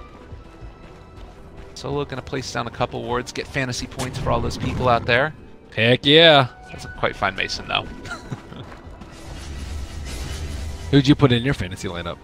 I don't know. I think I put Cuckoo in. Although for supports, yeah, I don't remember. I'll have to check in between games. That's the real meta though. Figuring that stuff out. Nobody from Group B, because they have 2 games versus 3 games for all Group A. Thought that was going to be a roll-in, but just trying to clear through the trees, make sure that nobody is scouting over there. He thought that they had a reserve ward in between the T1 and the T2, and they saw Bulba running up, but he almost ran up the cliff, but he just backed down at the last second. Looks like Dubu placed a ward, and they know exactly where it is, and Bulba will try to scout a little bit with the Rocket Flare, and we'll also see where Virtus Pro is. vision. Solo coming in. Wanted to see if they could make something happen against that SF, but it looks like for now DC just going to give up the tower. They don't want to fight if they know that they're going to end up losing the engagement. Hold off, get yourself some more farm on that SF, and then take the fight that you want. Yeah, no one is crushing these towers though. Max Nether Toxin. Are they going to be able to force a fight here? Got a lot of heroes in the area. Oh, that was a nice play. Ends up breaking the Blink Dagger. He will have it back up again in a second, but the Shackle onto 2 as well. Might be able to find 1 kill here and just get out. We'll see if it's indeed going to be the case or not. Bulba instead is just going to have to be the one that ends up falling. Ramsey's going to be able to run him down. But, you know, you'll take that gank. Get the rest of the team out of there. They did blow global for that though. And Wind Ranger was unable to connect on that last power shot, going for the super risky build on the Orchid first. This is a Mason special himself. I think he likes it. Might have influenced Forev a bit. What's the thought behind this build here? What's the big play? Probably deal with the Void, I would say. But they already have multiple silences, so it's overlapping defenses. And secondly, it gives you no defensive ability. Top lane also, they found Abed, is going to get chronoed mid-animation, ends up dropping. So Lasso and Chrono used, but it's big for another hefty blow to this Shadow Fiend. He's still far behind, but you do see that there's like... Bottom lane? It's not incredibly far behind. Alright, nice pick off there. Forev's going to end up going down. Bulba trying to see if he can kill off no one. Mason almost dead as well. He is going to end up being able to find that kill, but died afterwards. Help indeed. That was a 4v1. Oh my and god. He killed 2 of them. So what you're saying is that no one's pretty big right now. Hard man to take down. They just don't really have the damage without SF there. Drow went for Lance first. Lance is okay on Drow if you're actually hitting towers, but there's still a lot of towers up, and I don't think they're strong enough to just straight up push like that. But it is useful for Pyke. Pyke extremely useful against Face's Void, and I don't know. I still see Viper being a big issue. I like Silver Edge a lot versus Viper. You get rid of corrosive skin, and you also just limit his damage output, and you can actually kill him super easily without poisoning your entire team. And they will have global up again, but like you said, if they do end up, you know, being able to find that Viper, you saw what happened last time. Granted, that was without global, but a lot of these things don't really matter that much because they're all passives anyways, so he doesn't care about global silence. Nope. So DC, again, searching for an answer. In your eyes, what's that, like, item? Because Shadow Fiend's also going for a Dragon Lance, and that's just sort of more stats, right? Does he need to, like, wait for a BKB or something like that before he's able to fight? Or some other big damage item, possibly? I don't think he can wait for BKB. Yeah. I'm trying to think of what other item you got. I say Silver Edge, but Shadowblade is going to even be a long time coming, let alone a Silver Edge, so I don't think that's the item to wait for. What other things are we talking about? Wind Ranger, I guess, is going for Orchid, but I actually don't foresee Orchid making that big of a difference. It might get like 1 or 2 kills at the start, but Face's Void already going for Manta style. He knows he's up against Global Silence and at least 1 other silence in the Drow Ranger, so he's kind of already well protected, I would say, against the Orchid.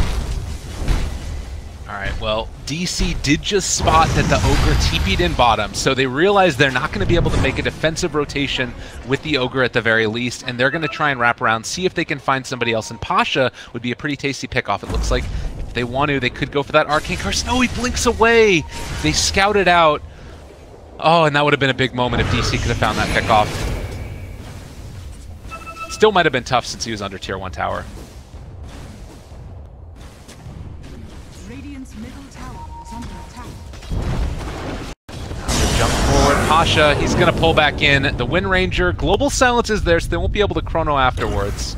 And, well, never mind. They chrono him immediately after the Global Silence wears off, and now that's going to be Forev brought down.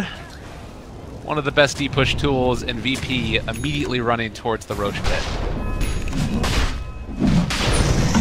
I thought this Wind Ranger was going to pay off a lot more for them considering their early start. But I think going for the Orchid, like even a mech I think would have been pretty useful for a team so they can actually have more team fight and not all die to the Viper. But I think the Orchid is just, it's it's too one-dimensional in that it's trying to deal with the Faceless Void, but it can't even deal with the Faceless Void.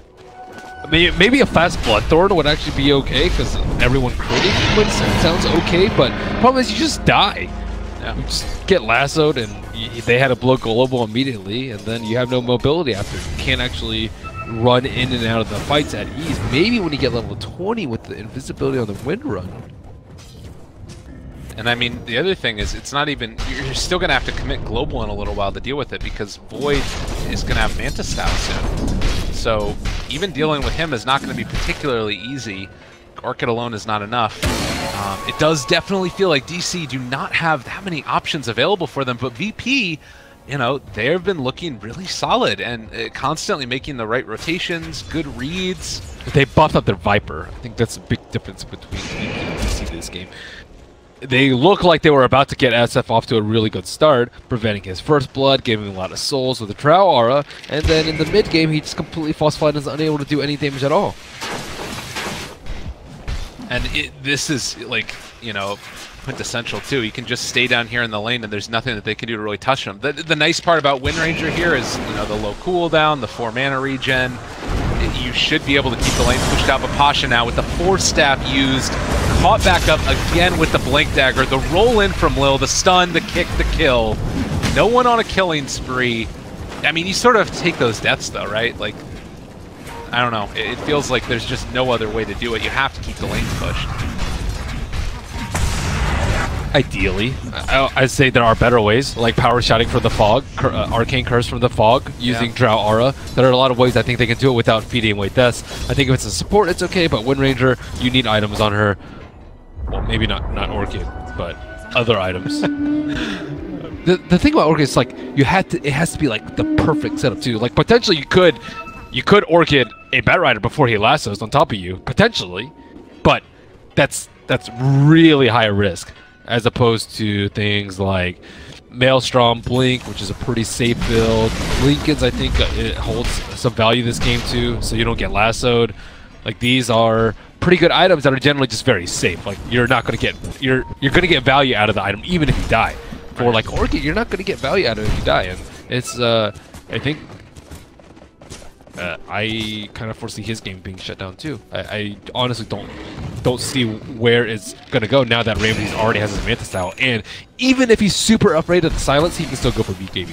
Right. And I don't think he really needs to, but if he just wants Pasha, or sorry, no one to do all the damage, why not? Totally. Well, certainly it's a tough situation to be in right now for DC. VP for them, it's going to be tier 2 towers across the map that want to be taken next. You still have the Aegis for another 2 minutes. Do you think that they are in any rush at all to try and like go for a quick tier 3 tower, or do you just go around and finish off all the tier 2? Well, you know Wind Ranger is going to be useless. You know SF had a really tough game, and you still have very good anti-BKB.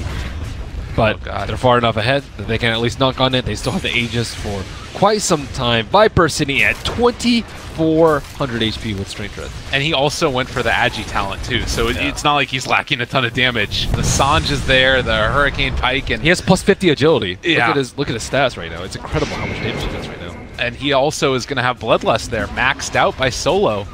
This is just, it's so hard to deal with. They're actually salving him while he's taking the tower damage to try and make sure that he doesn't drop too low. Tower gone, and DC, they smoke. What are you going to do at this point? There's nothing left. He has the Heaven's Halberd done now. They want to try and kill him off. Still another minute before Roche ends up going down. They are going to be able to get off the Orchid and the Global Silence, actually, keeping him back for the moment. Jump forward. Chronosphere is down onto 2. Can they kill them all off? There's the Magnetize. It spreads around a little bit as well. The stun, the silence. It's all gone wrong for DC in this one. Requiem of Souls comes out. No one is low. He wants to die here, actually. And the Raze is going to help it happen as the Aegis is going to be taken back. And the first lane of Barracks down at 22 minutes. GG, they don't want any more. DC got crushed in that one. Wow, SF just didn't seem like he had a place in the game. I thought he was actually going to do decently well versus the Viper, especially given the start, but yeah, that was a 20-minute stomp. Looks like VP is as strong as always. Yeah, VP really good. Also, Forev just threw away his early lead with that item built.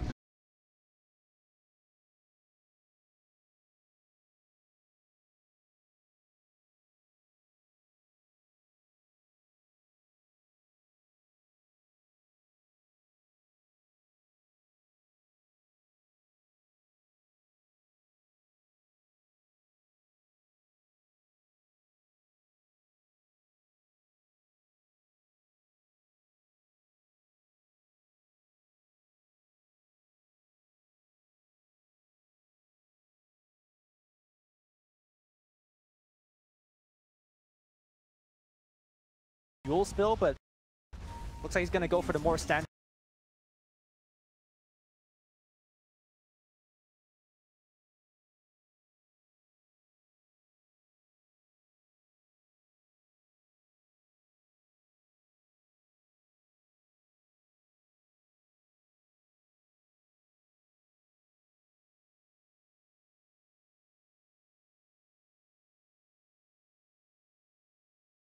Pump stacking up. Will there be a contest? I'm not sure Newbie realized this is happening, but at the same time, MSS can't really tank it. He drops low, burrowing in quickly. The Sand King is going to die. The Snake comes through, and now the coil deployed. He's caught two. Phase shift dodge, beautifully done by KP. Slaughters Fada, now looking for AUI as well. They plop down the sentry to get off the poison touch. Will he get out of range? It looks like he can. No dust, no more sentries. He's out of there. That poison though, still ticking. They steal about half the ancients. We'll be okay, at least not less KP. Spray raining less whiff. KP. Okay. He tries for it. He's gonna have an orb soon. One more shot. Owie? He gives up. He felt completely fenced in. You know, almost every angle you could go, he would end up likely dying or just spending hours getting back to base. So the dust settles. Newbie salvage it. They did lose a decent amount of their ancient. I don't think that was too bad for them. Cleverly laid trap on the bottom for Kaka. Kaka will get Nova. He will have Burrow Strike, and he bounces away from the Chain Frost. All right, Kaka. Good play. Interesting to see the Sand King has the Epicenter skilled up. Not something you commonly see, as most people are more worried, like, let's say, taking up an extra point in Caustic or even Sandstorm, but we'll have it available this game. Top lane, Coil has been dropped. Envy going for the kill here. Does he have enough damage? Sure about that. Time Walk, or rather, Orbing back. Envy now. Tank creeps here with the Mask Command is active, and Faith is looking to punish with the Poison Touch. Level 1, but still damage. Meanwhile, the chip continues. This has been really, like, to me, the true newbie approach to this game, Lumi. It's like whenever there's a fight happening in one place in the map, the rest of the team just pushes elsewhere. SCCC slowly plugging away at mid. The same thing's been happening bottom all game, that tier 1 is down to 240 health. The top tower obviously was taken earlier, so it's kind of like hidden damage. You know, you see the kills, you see the courier snipes. That on, you know, on the surface is what's really happening, but the true game plan is unfolding off camera for them. Kaka also off of Cloud9's camera for now. No, they got sentries. Very much so on camera. They got the track available as well. They're going to bring him down. Laguna Blade comes in. That is a 3-man track kill. The greed is online, for sure. Yeah, this game, their greed is not just like hoping for farming time. You know, it's actually just going out and getting kills. So I think that's one area where it's much more sustainable greed. But at the same time, they do have a bit of a Dusa problem here. Already she is the leader in net worth after, to be honest, getting dumpstered a little bit by Fada early. SCCC is completely caught up, and this is what I was mentioning earlier. Like, I've seen this at least 4 or 5 times in the last couple of months, that Dusas who have the bad laning stage doesn't seem to matter. They always come back, and they do so. Leader in CS, leader in net worth. Cloud9 don't have the best tools to kill a Dusa at this stage of the game. Maybe later on with a Diffusal Blade, a Manta, and a Void. Try, but for now, pass. Yep. I mean, ultimately, though, they still have the Bat Rider. You could just kind of drag him into your team and just burst him down. Grave starts to become an issue. Grave becomes an issue. Stone You say Gaze. burst, but... Oh, another Radiant Curse. Snipe bot. Is that 2 so far? I think they've lost it twice. Cloud9's lost it. Tanking killed her. Yeah. 3 courier snipes this.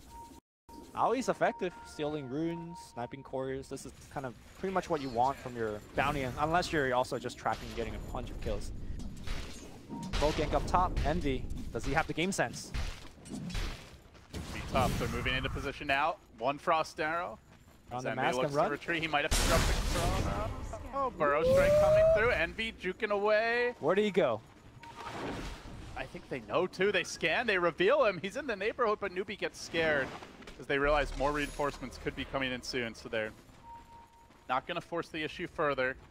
Remember, some of this is just buying time for the Dusa, who's sitting in the jungle, farming happily away. KP, who doesn't have a blink yet. UI moves Vinvis tucks himself out of vision of that ward nearby. Yeah, he's already clicked on 2 of the heroes. There is no detections. Kaka does have Dust though, so he's got to be super careful. Dust, he's dead. Cancel the TP. Okay, he does cancel the TP. Here comes a Chrono, and he is gonna go for the kill. Envy does have enough damage this time. Could have been a track kill, so small missed opportunity there. But still, TP canceled. Route picked off. That is a big win, and now it will be a track kill on Kaka as he gets scouted out, running towards the shrine and punished. Did not expect them to dive him that far. Vision, Kurt. Still, Dusa is farming, you know. Creeps. She'll be here all day. They are about to take their last outer tower, tier 1 down. And they still have all of their own. And I think, Lumi, the more I look at this game, that's my biggest question for Cloud9 is how will they be taking objectives? They are abysmal at pushing. Only Lina, who's any good and has no damage buffs of any kind. I think Void's not bad because simply he will just pick up attack speed and just damage items. I think Cloud9 is going to be the team that pushes after a one team fight. I don't think they could just group up and push into Newbie, whereas Newbie has the ability to do both. So I think Cloud9 is more worried about winning fights rather than pushing out, because if you do win the fights, the push will come. Faith went on a bit of a hoarding journey. Thinking about it. Walking around with this Invis rune. Jungle building spike. So they're going to get these KeyArena involved. The top lane, Kaka does get caught out, and yep, Cloud9 will finish the top. This is like the 3rd or 4th time they set up the same gank for Kaka, right? They just wait for him to finish his Sandstorm. Probably the slowest blink I've ever seen from Kaka. Yep. Already. They'll make it away. Bottom of his Bloodstone now. Very good timing for him, and looking to apply the pressure. He'll push through this bottom tier 1. Zeroing in on the first tower game. Something desperately need a little game. Like anyone's looking to defend this tower for now as the Dire Scan reveals KP. He jumps into the wave, then he blinks out and right into the waiting arm. So Chrono? Joe storms down. The Chrono almost got dragged out of it. Cloud9. Buddy, a heart attack the way they're playing, but kill. Cloud9 keeping all their fans on a 50-50, you know. You just don't know. Aoi going for a bounty rune, sees a Drow Ranger and decides against it. I'll take that. I like to pick up here on Aoi with the Medallion Courage. Normally you see pretty common for Greaves, but with the Medallion gives them the ability to actually go for a Roshan sneak. Speaking of Roshan, it's actually Newbie going into it. I mean, you know Chrono's on cooldown, right? True. You even know Lasso's unavailable for a minute, so why not? You're gonna coil here.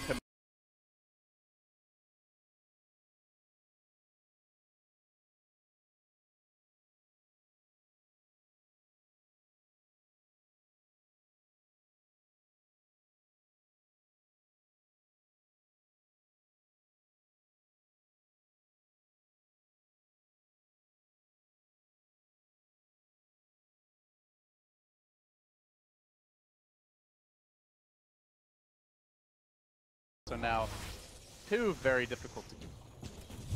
But, thought it was pushing. From 0 towers to 10. Even though that Newbie got the Aegis, it's not, to me, very clear whether that's a good trade for them.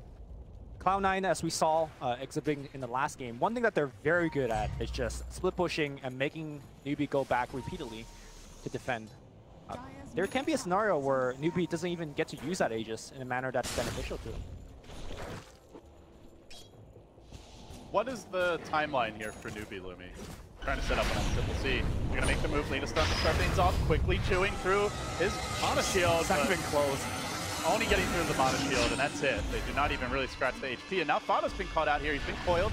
Kaka moving into position. The stun's a bit early. Fada's in trouble. He's been up more than he can chew, and he's going to pay with some Bloodstone charges. Dropping 4, down to 8. Zowie hides in the trees. Did not see out here while that was happening. Mugi rotate top to hold this tower. And I mean, that is, you know, that is the conversation we're going to continue to have, is can they kill S-Triple-C? He continues to farm, continues to get beefier. Still a shallow grave to back him up in some of these fights. We'll have bonus armor, additional heals, time to time. Maybe if Envy gets farmed, could be different. But for now, we'll find this page. Chronos for just for a puck. I guess for Cloud9, they're happy. Oh, Burrow Strike, allowing SC to TP out. Kaka's going to throw his life away. Can they get off a track? Bounty Hunter a little bit far away here, and that's going to be... for that track, maybe? I think they're literally waiting for the track. Hit him a couple of times, cancel that Blink Dagger. And Kaka smartly runs into the tower. Saves his team about 400 gold there. Yeah. Dire's middle tower is under attack. Only an MV team would be like, don't kill him, wait for the track. I'm a little worried for Newbie at just how many kills they're giving up. Like, especially on these tempo controllers. You know, Puck, no Yules yet. That's been delayed by some of his deaths. The Sandkick Blink only now finally coming online. 5-6 minutes late. Could be problematic as the game continues. They're going to find an opportunity here. They lasso up Faith. Stone Gaze comes in, though, and that's going to force Cloud9 on their heels. That's a big cooldown to commit. Maybe they still chase further. Wrapping around. Backstab, he's got the stick charges.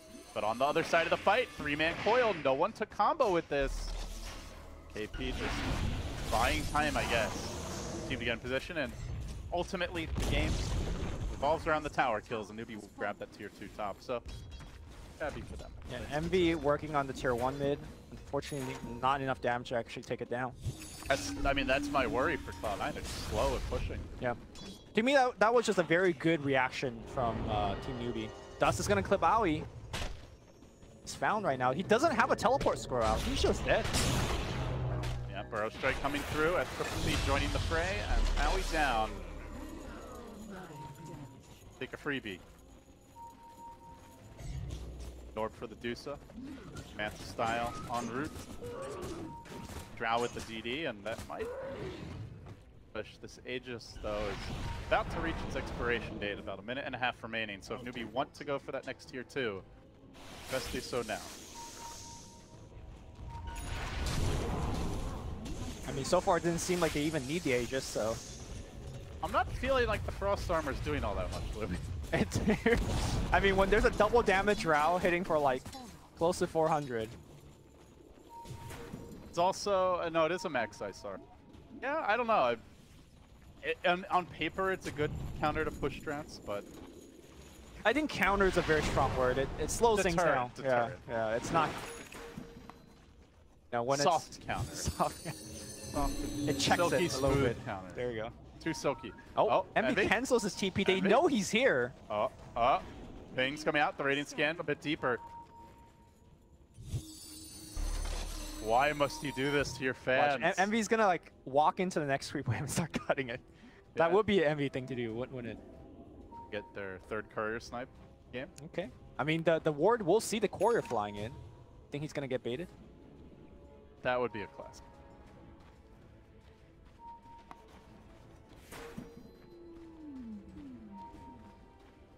Backdoor tier 1. He's up on the high ground now. Pilot died there to break the smoke. I actually saw this now. Kaka jumping in with the Blink Dagger. Actually walks the wrong way, then comes back to find the Burrow Strike angle. As Mookie chasing forward, needs one more set of Frost Arrow auto attacks to get the kill. And meanwhile in the mid lane, Envy going for the tower backdoor. He's going to get clipped by a coil here. Quickly time walking away, but the chase is on now. The Burrow Strike comes through, but it's right as the Yule Scepter is, but silence is there. And Envy shenanigans get laid to rest. A death for him. Really, it was pretty... just didn't seem necessary to commit your one position to backdooring a tower. So you know what happened there? Like, he saw Pi was being gone on, so I was like, okay, you know what? I'll trade Pi for a tower, right? So he went on the tier 1 tower.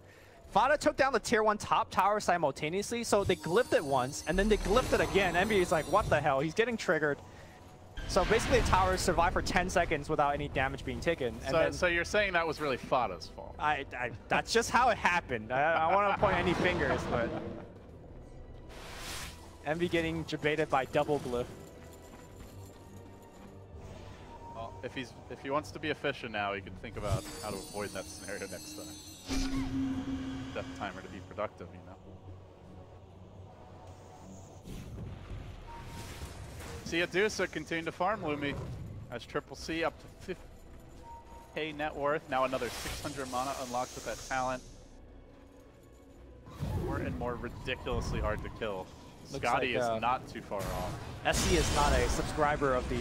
I'll call that thought here. Last one up onto the cliff. Chain Frost committed. Good Chrono follow-up. They do get the Dazzle kill, but it also means no Chrono available now. And coming back in 30, well, I thought it was a good follow-up. I thought they'd go for more, but damage until this Deuces. So all of a sudden, it looks like there's a high ground push coming, and I don't know if they can defend it without Chronosphere or Chain Frost. Yeah. You know, when we finished the draft, we expected Cloud9 to be able to fight better alongside the Chronosphere, but it just doesn't seem like, in practice, that's what's happening. I mean, you could see the idea of the Chrono, right? It keeps the team away so they can't help the Dazzle.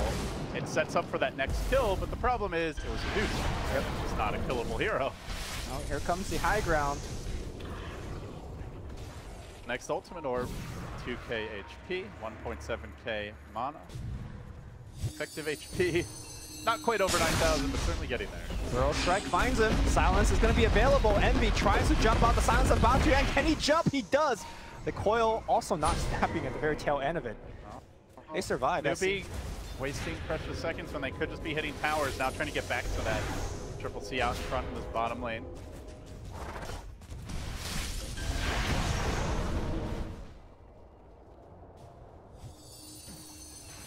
Not ready to break the base yet, but if they had Aegis there, they might have tried.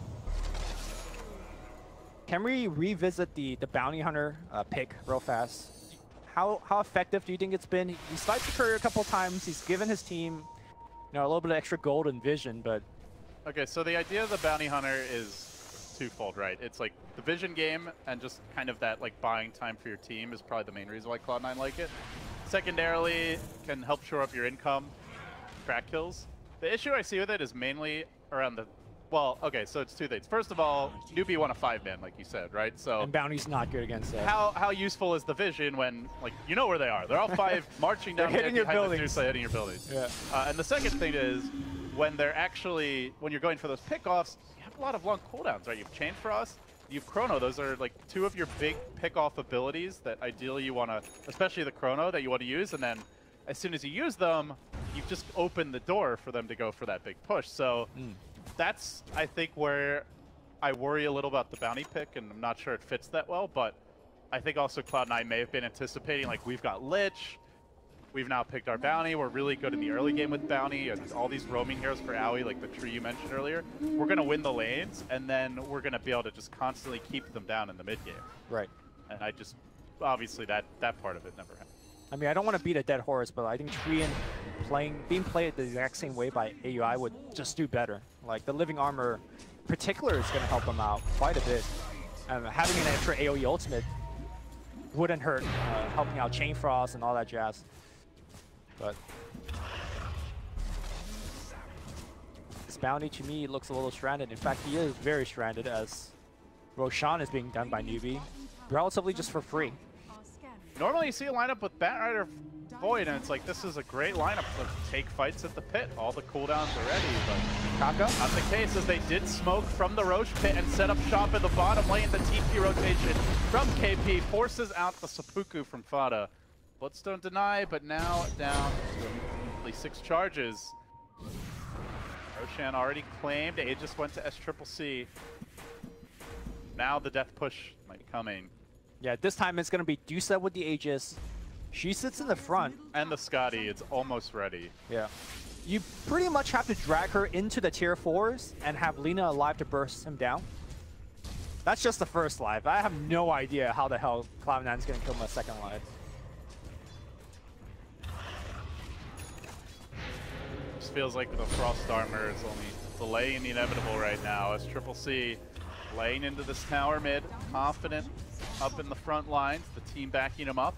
Chrono will be ready. Glyph is now committed. All cooldowns available, and they're going to try to start the party with the big, deep lasso, but a coil ensures that SCCC can't get pulled too much farther. Counters that initiation, then the puck goes in, feeds the track kill away. Really wanted to save SCCC. SCCC probably saying, like, I was fine, man. I'm Medusa with an Aegis.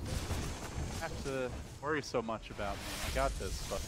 Incidentally, I think killing the puck there did a lot more than going for the Dusa kill. Because the Dusa just laughed off that initiation. I think even if the puck didn't coil there, He was fine. maybe he drops to half health. Maybe. And remember, there's Grave. Like, they didn't go for the Dazzle. He's going to get that off. And then there's a second life, even if somehow... Yeah, in retrospect, probably KP shouldn't have forced that, but still Nubi at the Aegis, so they can still group up again and go for another push. You see your carry being jumped on, you know, it's very understandable that he made the play that he did. It's not going to waste too much time as he's going to be back alive right now. He's going to port to the Shrine, and the bottom push continues. I have no clue how Cloud9 is going to be able to defend. I guess their best bet is to wait out the Aegis. How do you feel about Envy's choice to go back for a Blink Dagger this game? The Void. Because I think the obvious counterpoint is that they are already lacking in damage. And even if you get a good Chronosphere, I'm not sure whether that's enough. I guess the way I'm looking at it is like, is there even an opportunity to get a good one? Going in the front, it's going to be Dusa way in front of the team, right? So you almost have to backstab them. Maybe if he smokes... Maybe that's the plan, right? You backstab, you look for a 4-man Chrono in the back and just win. The problem is, you might be able to jump past SC, the rest of the team can't. So, yeah, you get this perfect Chrono and then Lich, like... And then SC just ults. He phase boots in to get off his pit frog. Alright, here we go. They jump him in into the tier 4. Coil happens again. I feel like we already saw this movie, but this time the puck's not committing. Yeah. Back away. SCCC loses maybe 10% of his health and mana. 1 range racks down. Melee racks next on the list, but they are going to need this creep wave, which is not hard. He's not taking damage, Lumi. Suddenly he's got another 2,000 gold. He's well on his way to the Eagle Song. That halfway to the butterfly. Try to nuke him a little. He just doesn't care. He's standing in the front. Vada is giving this everything he's got. You know, he's got the max fiery soul stacks up right now. He took the plus 50 damage talent. It just tickles. His MSS jumps in, but he got stunned. The Chrono's now committed. They go for that pesky Drow Ranger, but even she's tanky. She's got Cheese. She's got Grave. She's not going to die. And now SCCC tries to turn the tides here. He is going to unleash his ultimate. They will get still the Sand King kill gem scooped up, but the push keeps on going. Chrono is now down. For Newbie, they're fine if there's no big ultimates ready. They hit harder. They have the physical damage, so they don't care about not having this Deuce ult. They will take the melee.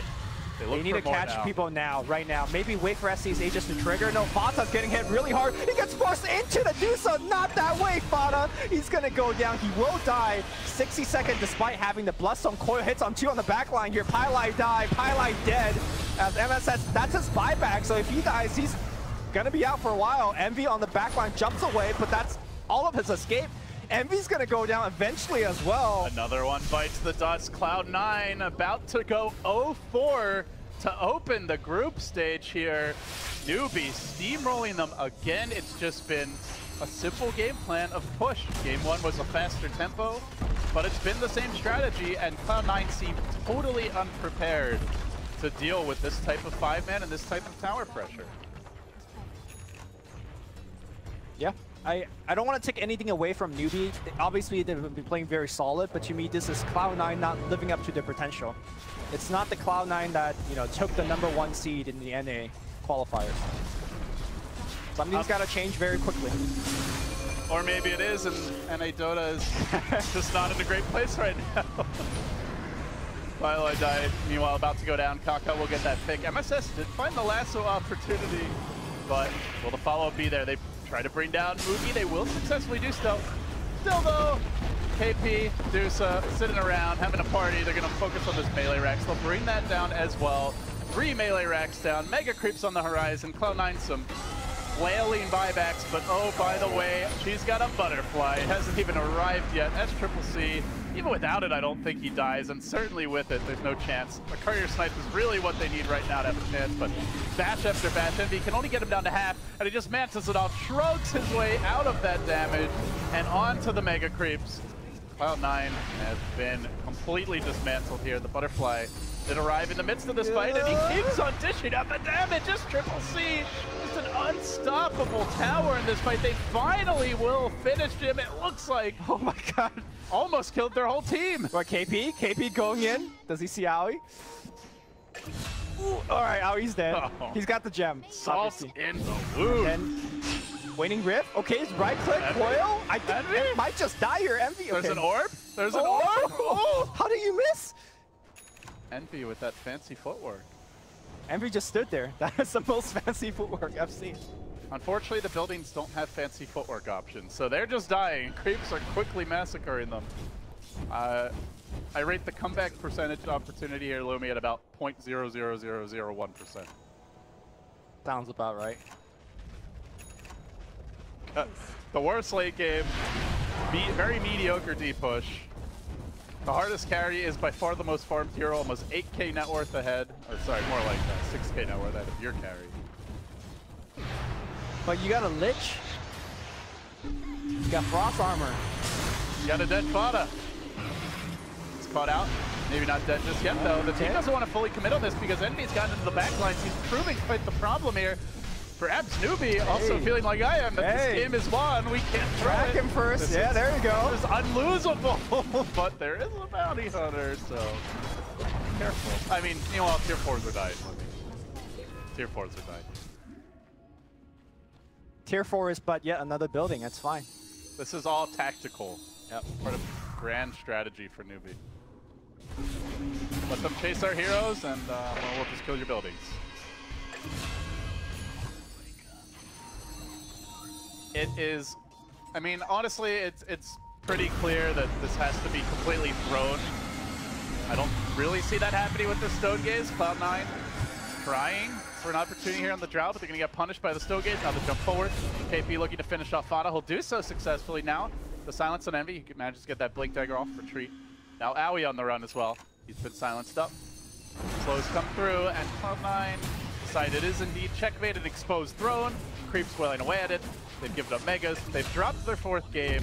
They now have to, you know, have a meeting of the minds. What is Stanton going to have up his sleeve to get things back on track? I think he needs 5 sleeves right now. I don't know if one's going to be enough. Yeah, I don't know. When we saw Cloud9 first pick the Lich, I poked over Sanking. He's like, what's this Lich first pick about? He's like, I don't know. This is not what we screamed, so this is definitely... So if the coach is saying he doesn't know what something's about and then the team is doing it does make you a little nervous. At the same time, as a coach, you don't want to tell a caster what you're doing, right? So he could be debating me. Okay, so you think he's... Okay. He might be, I don't know. Like, I don't want to give the wrong information, but what is definitely true for Cloud9 is I believe this is not their potential and they need to evolve very rapidly. I do think this is exactly what I expected from Newbie, which is a very stable team that, you know, isn't necessarily going to bust out like some crazy like Meepo pick or something you never expect, but much more so, you know, a team that just has a very stable, solid way of playing. They do tend to favor their mid-game timing pushes. They like to group up, but they're very smart about how they lane and itemize, and I just view them as a solid team. Solid is the word I use to describe Newbie, and I think if they keep on playing like this, they're going to run at this team. Newbie's a lineup that will just always beat the teams that are weaker to them. They won't fold to the very weak team. They could definitely challenge some of the strong teams. I think where Newbie really struggles is when the game gets really, really close, where they need to like clutch it out, or you know, like Roshan have like that Sumail crazy like Age of Steel type play. So for them moving forward, they need to like knock down some really tough opponents, and Cloud9 playing the way that they did isn't that tough opponent. Coming up next, we got G versus Liquid. Is that correct? That is correct. That is a hype match. The battle for. I mean, G has been also not doing too well, so. Half and half. I didn't actually get to catch the game. Sounds like so-so. They've been okay so far, but we'll see if they can get it together. Obviously, EG is known historically for evolving over tournaments. Liquid, though, meanwhile, they've got the Miracle Invoker. That's always a big threat. Well, we've got lots of potential fun stuff to look forward to, guys, in that final series of the day over here on Stream 1. But for now, we head to a break. We'll see you soon as the International 2017.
strats fail horribly. If the Naga team is pushing your high ground at 25 minutes, something went catastrophically wrong. And we're seeing it here. DJ being chased down by the Blade Mail Razor.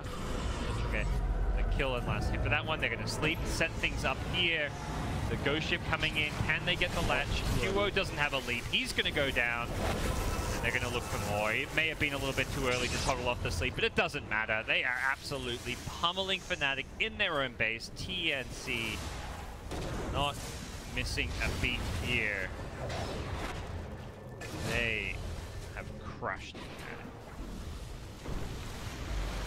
Push strat did not work too well, my friend. Who's push strat? Fnatic. TNC making it look like that was their strat all along, as it does not take them long to take down Fnatic. There's the GG call. Definitely feels like a bit of a foregone conclusion for some time, as is the nature of a push strat failing against the Naga, but Fnatic held on for a little bit longer just to see what they could make. Okay, talk about the things that matter. They went aggro tri-lane. That tri-lane was like still giving the Naga experience, because the Naga was able to pull, like, I think it's a bit of both ways. Like, Fnatic didn't control. I think if everyone paid attention there, the Naga didn't get the pull. You remember the first pull? He stopped the first pull. Yeah. That was actually so crucial, because he gave him level 2, level 3. What else went horribly wrong And for the them? Mirana dying, what, 3 times? Like, A lot of time in. how, the Kunkka actually just killed him. I mean, we questioned, we're like, oh, Kunkka, just go bottom, bro, help your lane, and... The first time he died, the Kunkka was level 1, so there was no X mark. Yes. I'm not sure what happened. I think maybe he was... He probably leaped the static lane. Yeah, I think he used leap for something, maybe trying to kill the Razor or... Just to get out of or static some- link, you know? or- it's yeah, like, maybe I think that would be pretty and then after that, the Kunkka just landed a torrent It's like- from far, and Yep. he just died. Then the second time was X mark, third time was X mark. Well, I mean, that mid lane, I think, was Okay. definitely the root of their problems. And you think about it, okay, fine, your mid lane is getting wrecked by the position 4 roaming. So you kind of expect the other lane to go better, right? Because they are using 2 heroes mid. You're not using any of your supports mid. Yep. So you kind of have to crush the Top lane got crushed. No, the highest part. the Naga's lane. Yeah, They yeah. use 3 heroes bottom. So you kind of expect the Naga to get less than he should. We really saw like the weakness of that Visage in a support role in that aggro lane. Similarly, the Knights. I think honestly, this game came down to Fnatic supports And having a horrible. the performance. other thing is because it's against a Lich as well. Because the Lich is sacrificing and pulling the creep wave back. So if you're actually doing this to him, I'm not sure whether it was worth it or not. Like maybe having 2 people there and a Night Stalker like just helping, because Kyo got manhandled too much. Like he got bullied too much by 2 heroes, and you're not helping him. So to justify that, you need to make sure that the tree is actually destroying the 2 at bottom. If that's not happening, then why are you not helping the mid? Well, we'll see what Game 2 has in store for us as Fnatic look to bounce back, secure a draw off of this series. Right now, it's not looking good. The SEA powerhouse as TNC take Game 1 and continue their success here at TS7. We'll be right back.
Ladies and gentlemen, welcome back to what might well be the marquee match of the day, maybe even the whole group stage. It's Evil Geniuses taking on Team Liquid here. Battle for supremacy. Well, Lumi, at least that is the storyline coming into TI. We'll have to see if it bears fruit here in the group stage showdown. How do you feel about these two teams, their performance thus far, and I'm curious what your expectations are for the series in particular. Both come in as heavyweights and probably strong candidates on a lot of people's lists for top 3, maybe even higher. You know, but certainly in that like top 8 contention for sure. And I think it'd be a surprise to anyone if they don't make it there. Yeah, I think for the teams themselves, they would feel heavily disappointed if they don't finish top 3. Like these coming into the tournament, these aren't the teams like, oh, we'll be happy with top 6 or top 4, like that are looking all. And Team Liquid has been playing like a championship team. Their wins are not easy, but they've been outskilling their, whereas EG is somewhat hit or miss. I have not personally been able to catch the games.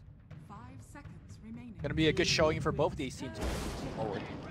And the beauty of TI in the group stages, even if you have caught a few of the games, all the teams and their coaches are frantically watching as many different matches at once as they can, and so whatever they showed early in the group stage, they might suddenly see something that's like, wow, that's actually really strong. Let's try that next game, and all of a sudden you get something completely different. So we'll begin game 1 here. 5 seconds. As far as bans go, I think Liquids are pretty standard. You know, obviously EG has multiple strong puck players, so they're going to ban that out. And of course the Sand King has been one of their go-to 4-position supports. Very similar to Newbie in that regard. I think the way Kaka utilizes the hero well, so too. Yeah, I think the Sand King is perhaps less important because, you know, what is his face? Nice, beautiful face. Sorry, forgot his name for a second. He has like really good Kunkka. Is that like the brain? This So is a brain like, fart. just, who has a beautiful face? The guy that has a beautiful face. Oh, Zai. Zai, yeah. He has, you know, a lot of other good like strong 4-positional, nice Stalker, Kunkka. But against Team Liquid, I think that the 2 heroes that they always ban out is Io and Mikado, because whenever they do have it, they have some insane cheese strat. Here comes the Visage. I haven't seen Liquid run it. I assume it's a core Visage, like the way OG has been running it safe lane. I've heard there's been a little mid Visage. Not actually sure if that was Liquid or somebody else, but Gods' dream scenario has come to life. We were seeing this in MDL a little bit. The rise of the Visage picks. I mean, it wouldn't surprise you if GH or Kuro start playing it either, right, Labs? Yeah, I mean, I'm curious to see, you know, how versatile the hero really is, and you know, what is the strongest way to run a Visage. I think that is a strength, like the fact that he can be run in multiple, will bring effectiveness to. Elder Titan is gonna be, I believe, Zai's hero, unless something crazy is happening. It's an early Elder Titan grab too. Maybe it's one of those things where the teams have scrimmed against each other and EG knows that it's not going to make it past the ban phase 2. So they're going to just pick it up rather for themselves. Yeah, it could also be part of a prepared strategy here. Obviously, most teams try to leave something in the back pocket for the main stage, especially teams that feel very strong coming in. But yeah, you look at this group, Liquid might be the toughest opponent EG will have to face, at least one of the top 2 or 3 guards. So do they have a prepared strat? I guess we're going to find out soon. I gotta say, the Echo Stomp plus Firefly, not exactly the best combo in the book. No. But Flaming Lasso does set up into a great ultimate Elder Titan, so. 10 seconds remaining. Yeah, I mean, there's so many ways you can go with that spirit, right? Like, Zeus comes to mind as a really great partner for the Elder Titan. We've seen that a lot, like Terrorblade, other illusion-based heroes, where it really shines, but... You go pretty cheesy with Tinker. Yeah, Tinker Cheese used to be a really popular combo. I don't think I... Titan as a duo, anyway, a while. But... What he is really good at, like, forget about the combos for a second, is that the fact that Elder Titan could roam into different lanes early on into the game. With only boots, you could just start trucking mid-heroes. You run that spirit over a couple of heroes, couple of creeps. You see Boba in particular from C just going to work all the time with the up. I think Zai is going to be taking it. Boba did invent Elder Titan. That's true. He invented it as a 3. and then now reinvents it. No, he again. invented it as a 2. You remember the Bulba Elder Titan mid? Okay. Yeah, where he Yeah, just yeah, like yeah. maxed the spirit and the aura. Or he just invented it all, I guess. Even Dota itself was probably invented. by Bulba him. is Ice Frog, which that's what Ice Frog is like in real life. They grabbed the Nature's Prophet, Lumi. This is an interesting selection. Yep. I'm honestly just interested. How do they run it? Is it an offlaner for mind control? Most of the time it is, but then they also retain the ability to play it from the safe lane. Temba played it a couple of times, and I think the strength of this hero, very similar to Visage, is the ability to lane in a lot of different positions, and more so, he could get a ton of different items. You know, we could sit here and debate about MP's item choice till the dawn comes up. Pretty much could buy anything that's available in the game. They'll have some sort of benefit. That might be tested. We'll have to see. EG grabbing the Veno, the Arteezy special. Elder Titanara with the Veno ult. Yeah. A lot of magic damage there. Some natural synergy. And in particular, a very good hero against Visage. 10 seconds One of his strengths is the fact that he could keep his Gravekeeper's Cloak online and just wear off a lot of that damage. Venomancer breaks that cloak off fast. Gotta keep in mind, under those cloak, you have what is a 10% magic resistant as a base here. That is squishy as heck. Very strong counter pick in my opinion again. Also a very vision-heavy lineup that we see out of EG. Selected, so all the minions now assemble. Familiars, the Treants, and the Wolves brought to bear. 10 Be lots of push potential here, lots of Roche taking potential. But as good as a push lineup as it looks, it's always hard going high ground against Elder Titan. And, you know, that's to say nothing of the Bat Rider and the Veno, Venom. yeah, They have a lot of D push. The one thing I love about Team Liquid's draft is that if you could go back and look at the drafts for the past 6 months, and I have, one thing that always come into commonality or common factor is that they always have 1 or 2 pushing heroes. If it's not an MP, it's Shadow Shaman, or a Lone Druid, or a Lycan. Kuro never draft without push. Or a Miracle Invoker is probably Sure, one of the yeah. other huge staples there. And you compare to, let's say, something that we casted just last game, you're like wondering, you know, where's this push coming from? You never need to worry about that when it comes to Team Liquid. And It is heavy on the physical damage, so the Wyvern could be a great solution for that. also a good solution against any kind of Zoo strat coming out of Lycan, right? If Lycan goes for the Necrobook build, ooh, get that curse in the middle, 10 seconds. just gets absolutely destroyed. Good against the birds as well, if you want to put that into. And it's more D push. So EG, great stalling lineup here. Good against physical damage. But still no real carry. I guess at this point we're waiting on the Sumail hero. What comes to mind for you? Sumail heroes that like I always think of are like the Storm, the Lina. Probably the 2 biggest ones. Beyond that, you know, he can play a lot of different things. Anything jump out at you? Turn to ban. No, I can't really have one hero in mind be like, oh, this is the pick. Like, they go into a lot of different directions depending on how they want to approach the game, whether you want... Ember Spirit's another big one, I think, that we used to see a decent amount of. Yeah. Ember is risky in the sense that you could get fissured and then the familiar drops on you and you could just die. It's very easy for MP to pick up a Orchid and that makes things difficult for you. G's turn to pick.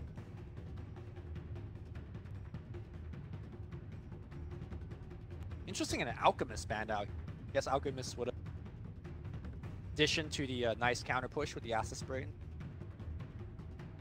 Yeah, and also just a 10 seconds. mega carry that I don't know that Liquid have the best single target burst to be able to outdamage that regen. So it's a Void last pick, which means who's playing what? It's really the question now. So Arteezy Veno has been normally the way they would run this. I mean, I guess It's like a Sumail Bat or Void, or is it a Veno mid? is this the rumor Wyvern carry? I saw Ice tweeting about it, but I don't know if it's actually a thing. Yeah, I wonder how surprising this is to Liquid. Like, is this something that shocks them and they're like, what the hell is going on? Or have they already gotten a bunch of intel, you know, heard how EG is drafting, and this is like, oh yeah, we heard they were scrimming and doing that. Nothing too surprising. Liquid has been scrimming anti-mage mid, right? Like it's a thing that they've tinkered with the past. You do get an extra creep in the mid lane, so in theory you can put a hero like Faces Void in the mid lane, just have him farm there. It's a new look for me personally, seeing Sumail playing the hero, but I'm sure he could definitely play. So tri-lane mid Void, or dual lane mid, you know. I mean, none of these Liquid heroes are that devastating mid lane. Even Visage, you know, Void will be fine against it. Get your Quelling Blade, you'll be able to CS pretty easily. Ah! Alright. Matumba Man Brood. Alright, we're all over the place, so it's a Miracle Icon going mid.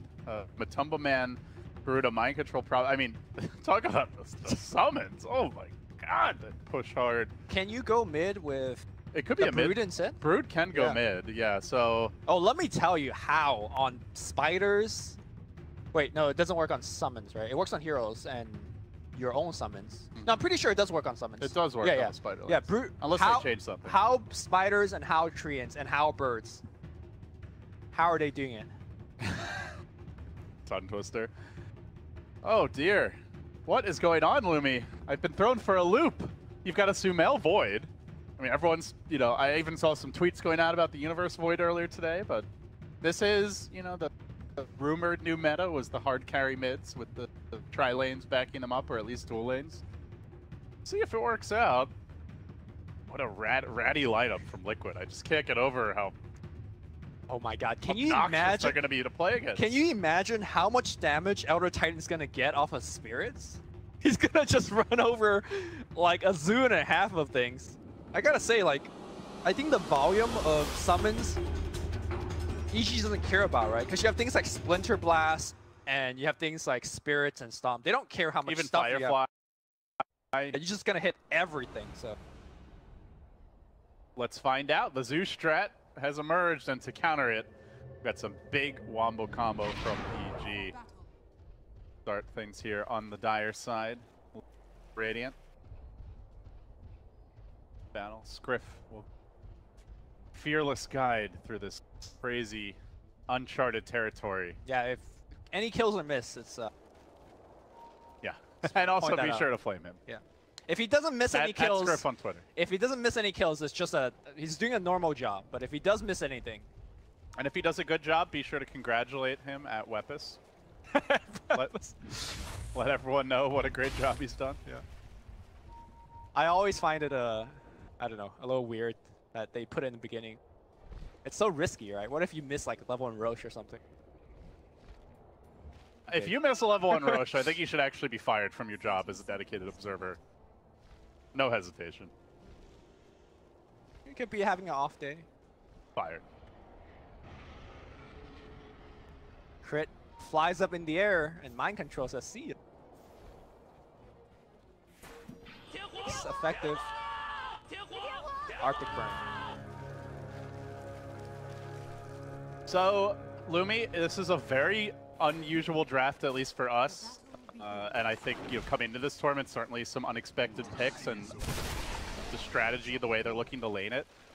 See Kuroki getting harassed a little bit here as he backs away. Has 3 napalm stacks on him. Oh, tanking the stapler might actually... Okay, GH comes in to assist. But yeah, let's talk a little bit about the lineups, the overall strategy. They're weird picks, yeah, but it does seem like each team has their clear like game plan in mind with what they've picked. I'll let you start. I think a large part of how the early game will go is determined by Zai's rotation, because given on how many summons that are available, it's so easy for him to pick up a bunch of damage and run people. I don't think Visage and Shake... They're good at like kind of forcing kills and bursting people. They're not very good at keeping up with the rotation of Elder Titan. So I think he is the X factor for the early... Yeah, looking at this offlane right now, I am a little concerned for Miracle and the Lycan. Seems like a good Batrider lane. There's not a whole lot to punish him. Yeah. You've got a support Visage and the Shaker. There's pretty limited lockdown. You're not going to be able to hit him that hard because 2 of these heroes are melee. But Zai maybe could get punished as they're just going to look to auto-attack him, get the Fissure block, Elder Titan low, but has that move speed. Trucks his way out of there. Now coming in from the flank is Crit, looking to lend an assist. They're going to punch GH down. Elder Titan stays alive and then actually limping forward, looking that for could be a Kuro second too. kill. This Batrider might find more. That's 5 napalm stacks it looked like. Is end up going down 4 on Miracle. TP right back to the lane. So bottom lane looking very difficult. Meanwhile, the Dire Courier got sniped as Matumba Man dives deep to pick it off. That's something I've noticed about Sumail. Like, whenever he delivers the courier mid, there's just a good chance that the courier just dies. Like, just walks into the lane a little bit too. But beautiful play by Crit there. Obviously, the rotation secure the kill, but the way that he uses the Arctic Burn, apply the debuff on 2 different heroes off of 2 different auto attacks, and ensure 2 kills. Sick play there. I also like how EG is picking fights early because you're up against an Nature's Prophet. If you wait to take those fights 4 or 5 minutes from now, likely Mind Control shows up and Nature's Wrath might be in play at that point, and all of a sudden, instead of getting a kill or 2, you're giving up multiple and potentially losing the tower off the back of that. So finding these early opportunities to me is extremely important for EG. Yeah, finding those opportunities before the levels, like you said, but also before the phase boots. Can you imagine, like, 3 minutes in, Prophet shows up with phase boot teleport? Your hero is going to just get ran down, simply due to the fact that he has so much more damage and movement speed this stage of the game. So, meanwhile, in the middle lane, Matumba Man is playing the mid Brood. We've actually not even officially acknowledged it, though you guys have seen it on screen. Thoughts on the mid Brood this game, Lumi? Does it feel like a good opportunity? Should EG be doing anything to adjust for this? Matumba Man is free farming, and Mel seems to be having a pretty bad time so far. I mean, what the hell is Avoid gonna do against Spiraling running in your face? Beg his Elder Titan to come mid, I guess. Yeah. Like, he won't die or anything, but he's actually making the walk of shame, and Matumba Man is gonna just take down this build. I think the bigger question to me, whether Matumba Man is... Because it's easy to win the lane, it's easy to push down the tier 1 tower, but moving forward, what distinguishes a good Brood player and not so good one is your ability to play with your team and, you know, having the efficient farming and such things like that. Good dive in the bottom lane as Kurogi gets picked off. This Batrider continues to ramp up the aggression, become more and more of a problem as Miracle is roasting under this tower. He is getting absolutely bullied. 7 CS on the like and multiple deaths to his team's name here. Still no sign of that assist from Mind Control. I mean, at some point you'd love to see the Prophet come in. Now he has the phase boot, so perhaps the next time EG go for the dive, he will be in play. But for now, historically, Batrider has been very good at punishing certain melee heroes in the safe lane, and the Lycan is definitely on that list, especially without the right supports to back him up. And I would not call Shaker one of them. Or Visage. Yeah. One of the problem with Visage is that you need to find a good lane for him to get levels. He tends to do very little until he hits like level 4, 5, 6. And I just don't see where he is going to get that level. Of course, to some extent, I feel like this is a game where Lycan can come back because the rest of the team also pushes. So they're going to go, EG's going to go defend somewhere, and then the Lycan's either going to be able to farm the jungle, take a tower. Like, they're guaranteed, unless they get completely raffle stopped, to take most of these outer towers, you know, within the first 20, 30 minutes. And he will be able to get a decent chunk of gold through that. And maybe the Roshan is open to... It's still a really slow start for safe lane Lycan to be getting help. Yeah. And it is very much due to the matchup. I think to me this game for Team Liquid is going to be on the shoulder of Mind Control. Well, they are the ones that are getting the good lane. In fact, if you look at the top lane, Mind Control is up half a level, perhaps even a full level over RTZ. He's got the Wrath, and I think with the Wrath available, EG not afraid. Or sorry, EG should be very afraid if they're going for And Liquid is much less afraid of that dive. Yeah. Yeah, and that's the beauty of it, is kind of like when teams used to, you know, back in the old LGD International days where they would push with the Eclipse up on the Luna. It was all about, like, the threat of the Eclipse more than actually using it. And that's kind of true here, where for Mind Control, it's great if they don't fight and he just has the Wrath ready and EG are set back on their heels. For EG, no Chronosphere just yet for Sumail. Batrider, of course, won't have to blink for a little while yet. And no Venomancer ult, so the push can commence, and it will do so now. Mind Control gets to work. Tower's about to drop. The way to the jungle begins to lie more and more open. Meanwhile, that mid tower has been poked at a little bit, so might see that Prophet make a move towards mid soon and try and pressure Sumail's tower a bit. I wonder how much of the level advantage is due to the fact that Mind Control has been taking Serpent Wards one after another. Or Plague Wards, rather. He's hitting a lot of creeps too, though, because you look at the actual raw gold advantage for him, and he's up 1,300 gold already. So obviously, plague wards don't give all that much. A lot of just last hits on. How do you like the item choice? He's going Orchid first, it seems. I think it's great, right? The enemy core is a void. You get the kill on him. If you could get a kill on Veno before he pops his skills, or even the Wyvern, so he before it gets saved, cold embrace or get off. Yeah, I agree. I think it's a strong. I think if your team is having a little bit more issues, you might want to consider things like drums or even medallions just to help out early, but team's doing relatively fine. Lycan has stabilized the bottom lane. Visage is starting to pick up a couple of points of levels that he could start to think about more of the mid game. Action breaking out mid. They do commit the How. GH gets off the fissure. Sumail's gonna die under the tower. An easy double for Matumba, man. What a catastrophe for EG. Now the spiders march in. Mind control summons the Treants, and the zoo suddenly spawns from out of nowhere. Instantly, this tower is under huge threat. Hey, we already talked about the Wrath of Nature, and you gotta be very careful with those dives. The Chronosphere committed. They thought they could get the kills. And the scary thing, Lumi, is it's a long cooldown. They've got a minute and a half of free pushing, free farming, where Sumail not only can't make offensive plays, but can't easily defend the towers. But in the bottom lane, Zai tries to get aggressive here on Kuro. Two-punch, man, gets the job done. He'll have his own TV show. Zai, as beautiful as he is, he's not quite there yet. If Script could switch over to Last Hit real fast, the funniest things that our Wyvern, played by Crit, has like 42 CS. Because he's on the mid lane just splinter blasting spiders nonstop.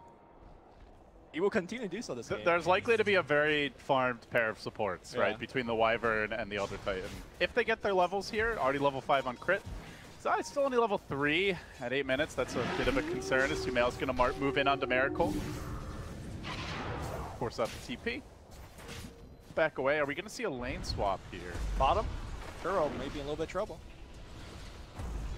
Just not having a whole lot of fun. Nobody seems too interested in helping him. Matumba Man's busy pressuring in the mid lane. Shows no signs of support. Universe just slowly getting off those auto attacks. They will secure the kill. This is the no-fly zone. This is like the one lane that just nobody wants to be in. And everyone who goes here for Liquid has a bad time. Even the Lycan has also abandoned it. He's just farming top now. Matumba Man going in with spiders. Very, very item progression. Yeah, so Lycan just takes over top. Like, I mean, do you care if you're Liquid that nobody can farm bottom? Are you okay just giving that up? I think so, because look at how effective Liquid could utilize their jungle, right? Like, it's so easy for Matumba Man just send a wave in, Prophet can make tree somewhere and farm. I mean, eventually somebody's going to farm bottom, but it's okay for them to miss a couple waves. Zai might be in a little bit of trouble here. GH in pursuit. Nature's Prophet coming in, does drop the Spirit. Now the Sprout tried to block him off, couldn't quite do it. The Fissure comes through, actually helps Zai. With the Sprout, there was only a narrow tunnel that pursued him through. Back to safety. Missed opportunity there. How worried are you about the Veno pick? Because one of the knocks against Veno is that, yeah, he deals a ton of damage, but at the same time, he also doesn't scale amazingly into the late game.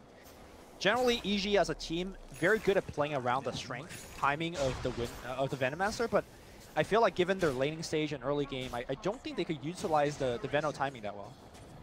Yeah, I agree. I don't think Arteezy is going to be the driving force of this game.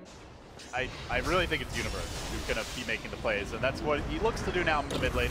Gets the last off of Matumba Man. They also commit the Chrono here. Timed well by Sumail. Right as the TPs come through. The Veno ult layered over top of this. They're going to get the Matumba Man kill, but now the Echo. Follow-up isn't there. The Winter's, or the save rather, coming through for Crit. First the Winter's Curse, and then the Cold Embrace, keeping Sumail alive, finding them a 2-for-1 trade, and that's a down, who's been having a great time here. Nice victory. Now, if you're Liquid, you're probably thinking, oh, those ults aren't cooldown. Time for us to go and push. Yep. I mean, at the same time, even those ults are down, EG has, like we pointed out many times already, very good spam. So you could set up shop at a tower, but you know, the Spirit comes in, a Stomp comes in, a Splinter Blast comes in, all your summons are dead. So I don't think it's one of those scenarios where, okay, ults are down, we are going to take 2 objectives. Even though Liquid definitely wants to do that. Another silver lining for that fight is that Visage turned level 6. So he is going to start to deploy more damage. as we're going to watch this fight one more time. The one thing that we need to remember for the Team Liquid team fight is that all of the control is just a fissure. If you could survive that fissure, counter-initiate or initiate, then you're going to be off to a great shape. And I think that's something that EG definitely could exploit over and over again. Do want to say I think that fight was won by Crit with really good Cold Embrace and Winter's Curse, time to interrupt the Shaker when he's trying to combo the Void. So really nice Wyvern play there, made a huge difference. And perhaps a sign of things to come that Cold Embrace shuts down the vast majority of Liquid's damage as they make a move here on Sumail. Nice familiar stunts combo with the Desolator damage. They get the kill. Combo Man rushing the naked Deso on the Brood. This could open the way for an Roche, but first, lower hanging fruit. They want this tier 1 mid, they're gonna get it. And I was going to say right before that, felt like I feel that tier 1 is so crucial this game for the Roche control, like for being able to take over this EG jungle. Now all of a sudden, your whole summon army can pretty much go wherever they want. The tier 2 top is down, the tier 1 mid has been cracked, and so EG's jungle is about to be invaded by a lot of webs, a lot of wolves, a horde of trees. Like they're gonna find Kuro. Bat Rider jumps forward. Some free pickoffs here and there. Familiar's also getting farmed up. This is one of those games where you really want a gold stat on like how much in the way of summons has been fed. For sure. Like the illusion gold stats are nice, you know, the minion gold stats game, I think. Yeah, there's just so many things dying. I talk about the Plague Ward, the spiders, I guess the treants.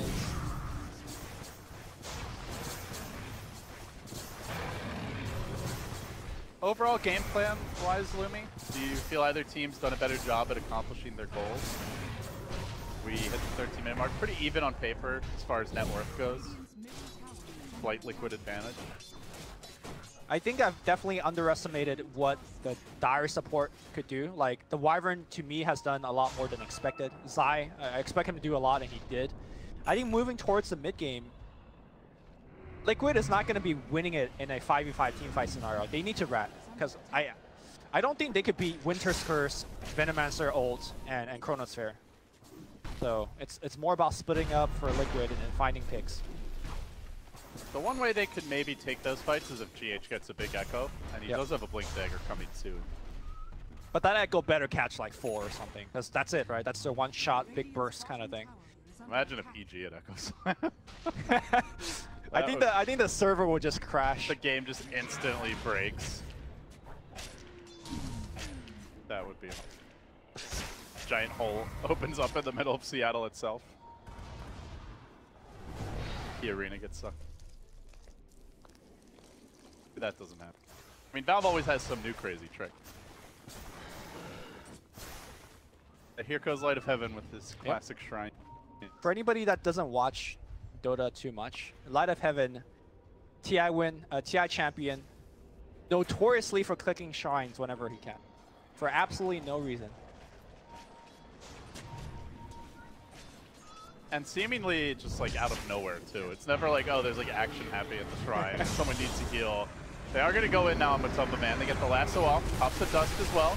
But he just scurries away to freedom. They don't want to commit too far for this. G now down the lasso, they've got all the other big AoE ults available. Will stagger back and retreat. So Mother now picking up the madness to go with that Desolator, and they do get the silence here on Crit. How far do they want to dive though? That is a risky place to chase. They are not going to dare walk up that cliff. Alright, so as the Spirit goes back to Zai, I want to see how much damage he has. Casual 222 plus damage. You're wondering why he's doing so much work. This is why. Like, yeah, we mentioned there's going to be farm supports, and you're already starting to see a Kuroki as the Visage not doing so hot, 1900 net worth. Meanwhile, the Wyvern and the Elder Titan both almost doubling him up. Okay, we'll find Arteezy now. Familiar's coming in, gets off the Poison Nova, and munched up, chewed up. Will be finished off. Miracle, one last auto attack gets the kill, and now the chase is on. They want to die as well. Sprout comes through. Oh! There! No chrono for you, sir! Sumail gets denied, and with that, the Elder Titan will fall, and now it's a full-on rout. Crit has to commit the Winter's Curse, try to retreat, goes for the TP out in the trees. 1-2 more auto attacks would do it, but They're not going to find him in time. Brood Mama cometh, though. Diving onto Sumail. They get the long-range Orchid Silence. Can they chase him down with the Deso auto attacks? The Meska Madness attack speed, not enough. Crit saves the day. Salvages it for EG, but only for now. They will lose 3. They never got off the chrono that entire fight. Man, GH playing like a god there. Multiple chain stun to make sure that the Void has a tough time. Looks like he is going to pay for it. That will be a kill. Even gods can bleed.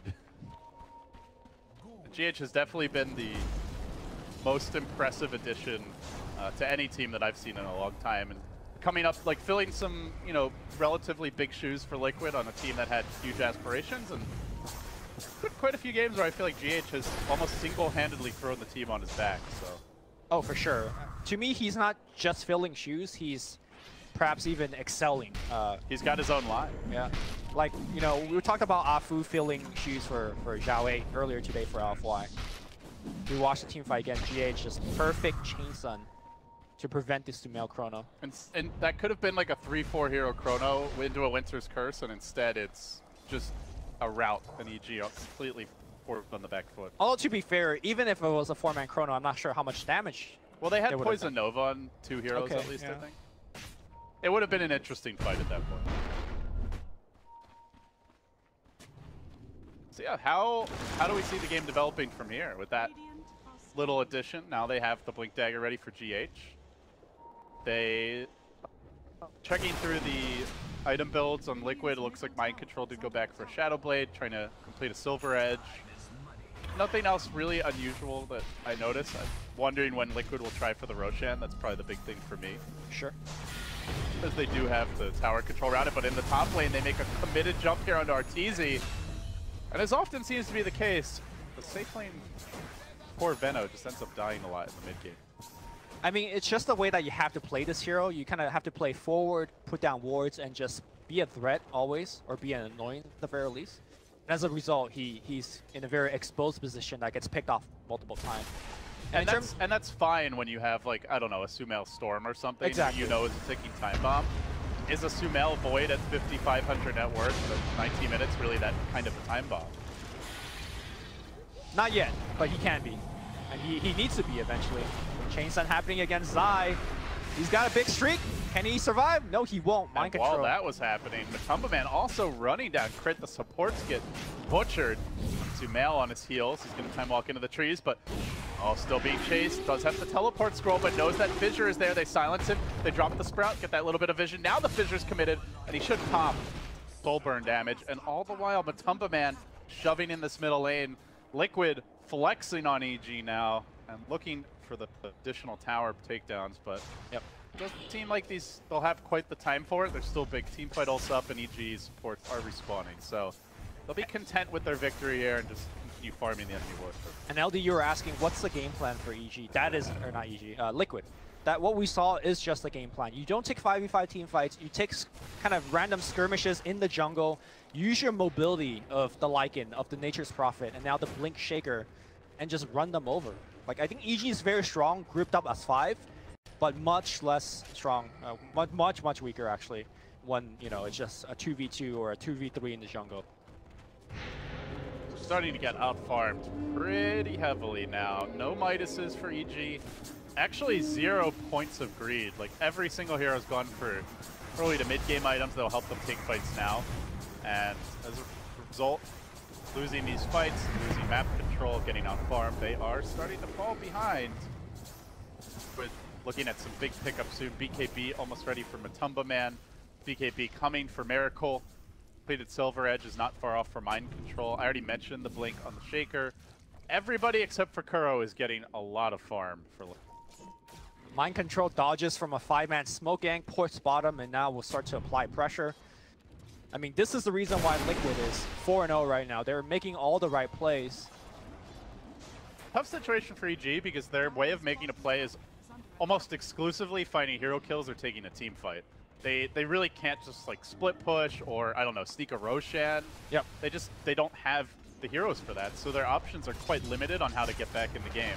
I think if they were more even or ahead, like they can actually just like play it slow. But because they're down by, you know, 7k net worth, they need to be actively seeking kills. Let's imagine for a second that Liquid... But doing that's hard, right? Because Liquid's vision game is so strong. They have spider lanes, wolves, tree ants, everything. Shadowblade, Nature's Prophet, familiars. Like half the map should constantly be covered in summons. And your timing window of finding these ganks is also small because if you leave the lanes for too long, you know, you got summons in front of your buildings. And yeah, you're actually losing objectives at that point. And it's also becoming painfully obvious that you're trying to smoke gank Liquid. So a lot of pressure on EG. Like they have to pick exactly the right times, they have to smoke in the right direction, and they have to do so quickly. If they spend too long looking for that kill, they're likely to just get scouted out or punished elsewhere. And right now, given the nature of the game state, the room for error is just amazingly small. You lose a team fight in front of your tier 2 against this team, you're losing Raxus. Like, there's just so much push, the Howl on all of the summons. We haven't seen it yet, but... Universe does find an opening here. Lasso's up on top of man. Can they control him? He's got a BKB, but won't be able to use it here. Gets locked down by Sumail. Likely finished off. The Earth Splitter secures it. Chrono Earth Splitter, Lasso all down. Big Brood kill. No buyback out for a minute. So by the time he comes back, maybe a minute or so until those big ultimates are ready. I wonder how Cavalier and Liquid would feel like with all those full on cooldown. Maybe they could think about taking Roshan. Or, you know, go for a pick. Mind control on the bottom. Good Glimmer Cave. If they want to Roche, they'll definitely have time for it when he respawns. It'll be about 50 seconds before the chrono is even up. But they'll have to be decisive. Dilly-dally, and all of a sudden, that will not be the case, as Arteezy is going to duke it out in the jungle here. He commits the Poison Nova, but again, it's GH ready to spring the trap. Liquid were smoking in this direction, anticipating EG's movements. Miracle is dangerously low, but has the armlet toggle available. Should be enough to save his life. That armlet on, await out the poison damage, and then back to safety. So, again, Liquid just feeling like they know what moves EG wants to make, and being able to either anticipate them or react extremely quickly. And that should probably set up for this round. Poison Nova on cooldown, no chrono for 50 seconds if they want to go for it. Got the Medallion from Visage, obviously, and look at Roshan drop.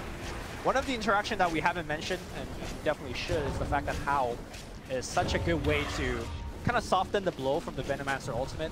Essentially acts as a mech for nighttime. You saw it, you know, being instrumental in terms of surviving against. Looking for when Liquid has their full complement of heroes and summons all grouped up. And really trying to take a big fight. But for now, they're content with that Roche. Do imagine they're going to try and keep the map spread here. You know, I doubt we see all 5 marching down mid, but maybe 2 are there, 1 or 2 in the other side lane. Complete the Silver Edge of Mind Control. Items continue to pile in, the double BKB. Well, actually, no, Miracle changed his mind about the BKB. Went for a Reverence. Okay, going for the heart, being tanky. Now, for EG fans out there, I think one thing that EG can still hold on to is their insane high ground defense, right? We talked about it during the draft, Vano wards. Crit? Oh, well, that is part of their high ground defense. Look at this, the Wolf just on the high ground scouting Sumail. There's another one that's following Arteezy back into the base. He's not even bothering to use the Wolves to farm anymore. They are purely there to keep eyes on EG. And historically, Lumi, when Lycan used to be a really popular pick, Gem was considered absolutely mandatory for countering him. And right now, no Gem for EG, so... Speaking of Gem, Liquid's got one of their own. It's on the courier right now. Being sent back. Liquid GH used it to deward a bit. That was the one that EG had earlier. Universe had one previously, and now it's been stolen. But yeah, without the Gem, like the Lycan is a real problem. The Brood is quite annoying. Even the Nature's Prophet with the Silver Edge. Like you've got 3 heroes / units that are constantly running around invis, scouting you out and potentially... Scary.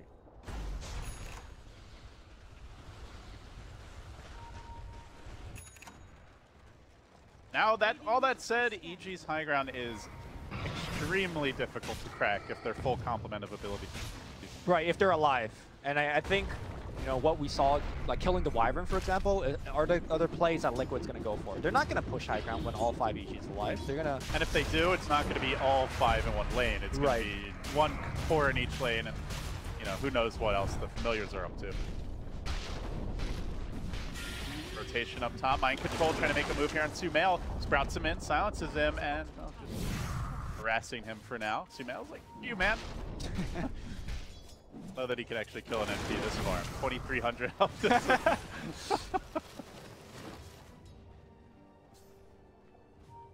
Only played. Yeah, he's got it. He's fine.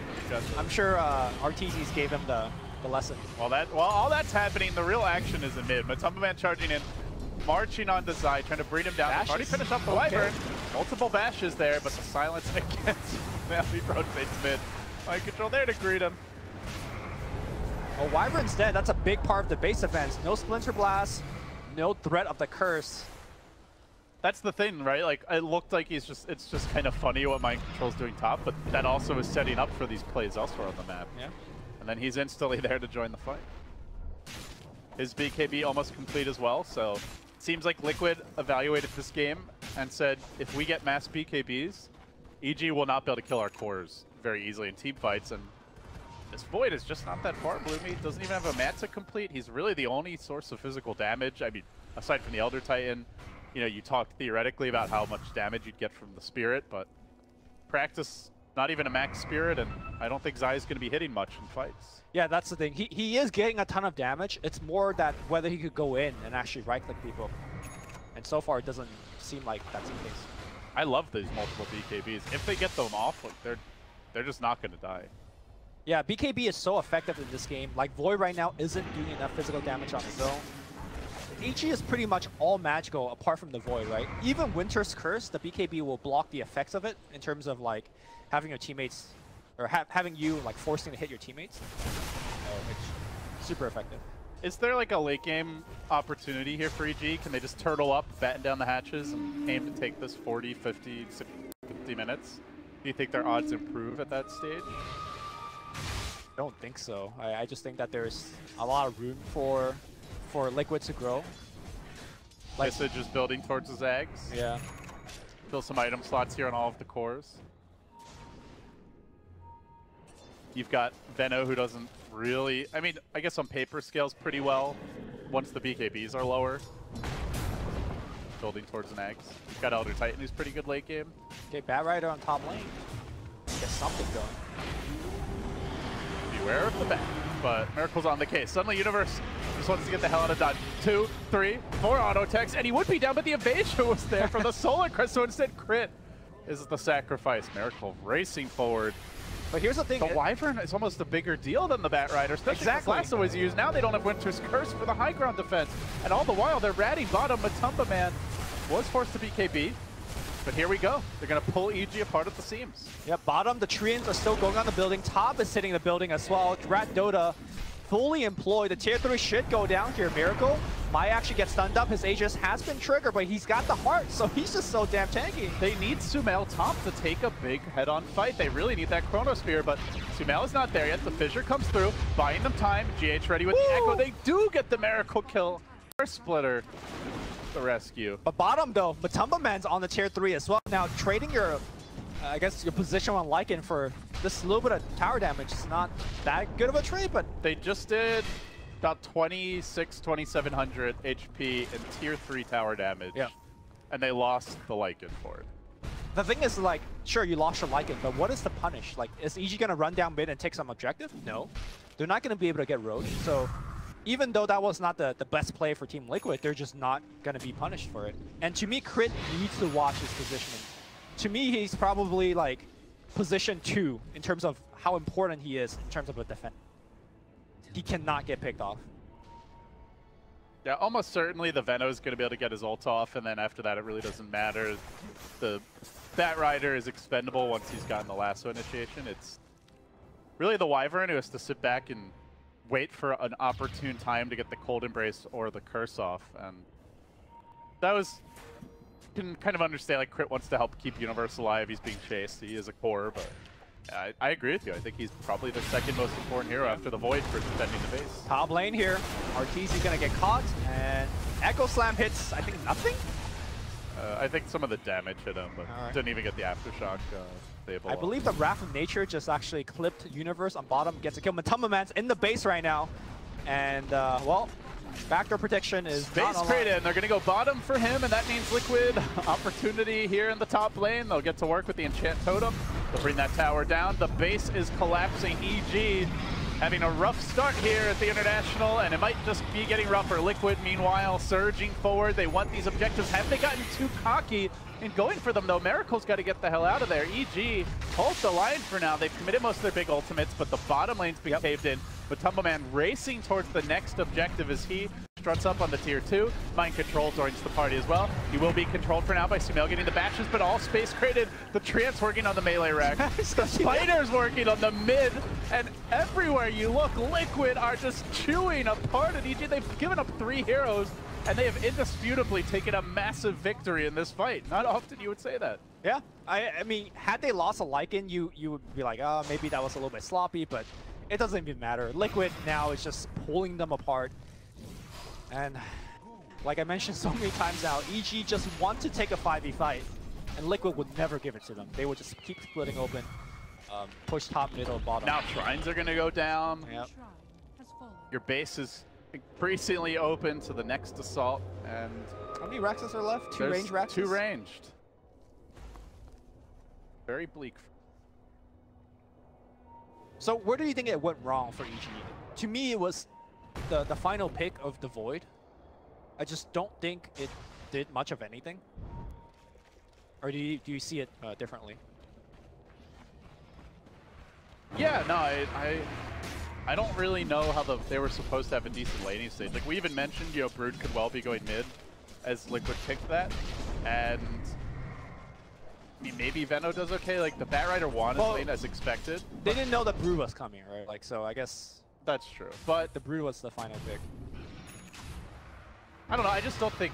I think the way... When EG picked this type of lineup, right? They have the Venomancer for Arteezy, a very selfless hero. You've got a Space Creator for Universe. The Batrider, you know, it's not like an offlane Void or something for him. They don't really have a support who can transition into carry. Basically, your whole lineup is built around a Sumail's hero getting ultra fat. Yeah. And it was a Void against the Broodmother mid. Like, he's not going to win that lane. Certainly not without help. And even if he does... Can a Void actually carry this game? Like he's so reliant on the ult, which is a very long cooldown. Not in 30 minutes. And right? you're up against heroes that love to take lots of little fights. So I just think strategically it was always going to be hard for EG based on that. But that said, Liquid have played it extremely well. Here they go on Matumba Man. They smoke up, they make a big committed dive, and they try, but already the TP goes onto the mid tier 3. They're looking for the rat. Even if they lose this fight, Liquid might well just win the game. It's the war, not the battle, that they're concerned with as the Echo gets dropped. Sumail almost finished off, but Crit able to keep him alive.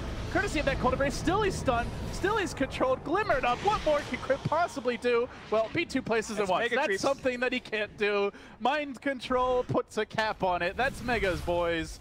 And that's likely the game. All right, Liquid is... They're going to kill Hero now. They don't really care about buildings anymore. There are no buildings. Crit on the run. He's probably going to survive, but does it even matter? Effigies are falling. EG is getting peppered from all sides by little pokes, death by 1,000 cuts.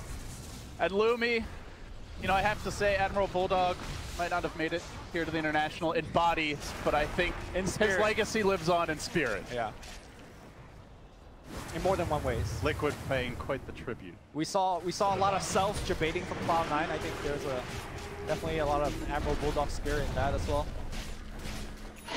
But Team Liquid, I don't know that I've seen anyone execute Rat this well since those TI3 days. This is masterful performance thus far. I mean, I don't want to take anything away from Liquid, but to me, I think the strategy that EG employed is just not going to be able to fight Liquid on the same axis.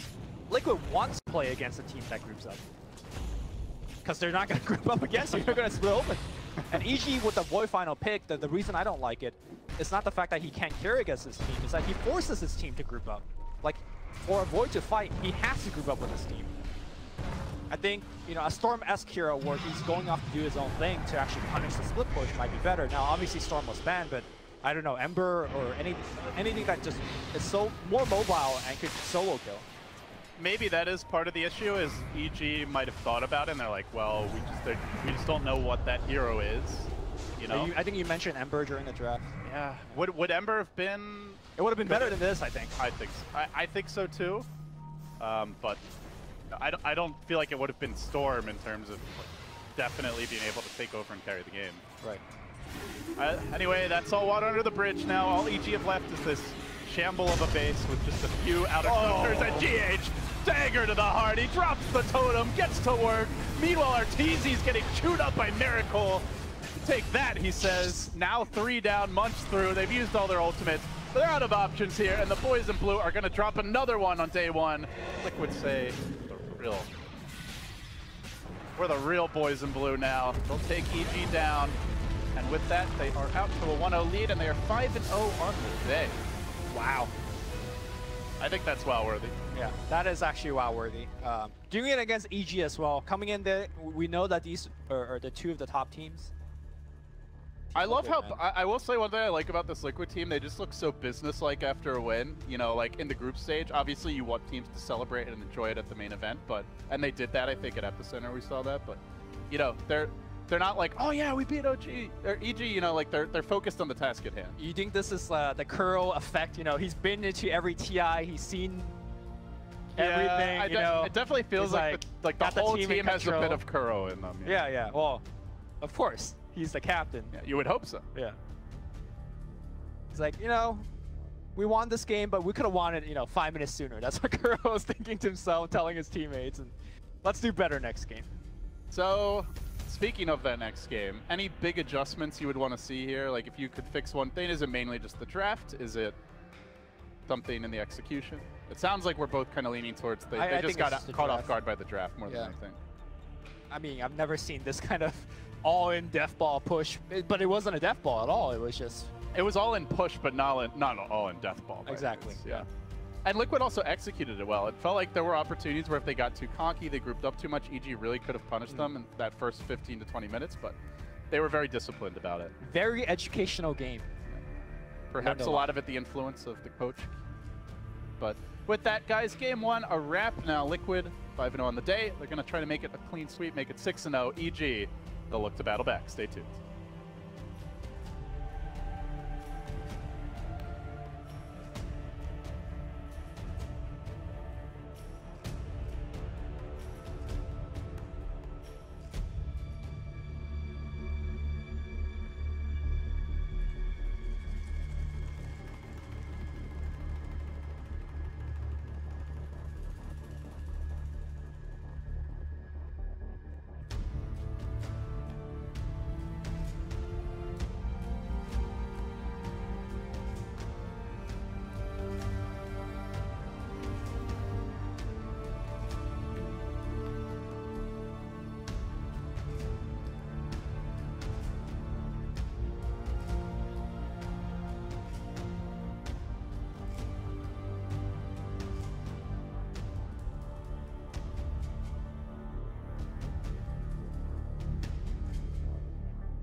Welcome back to game number 2 of Team Liquid versus Evil Geniuses. We're live here at the International 2017.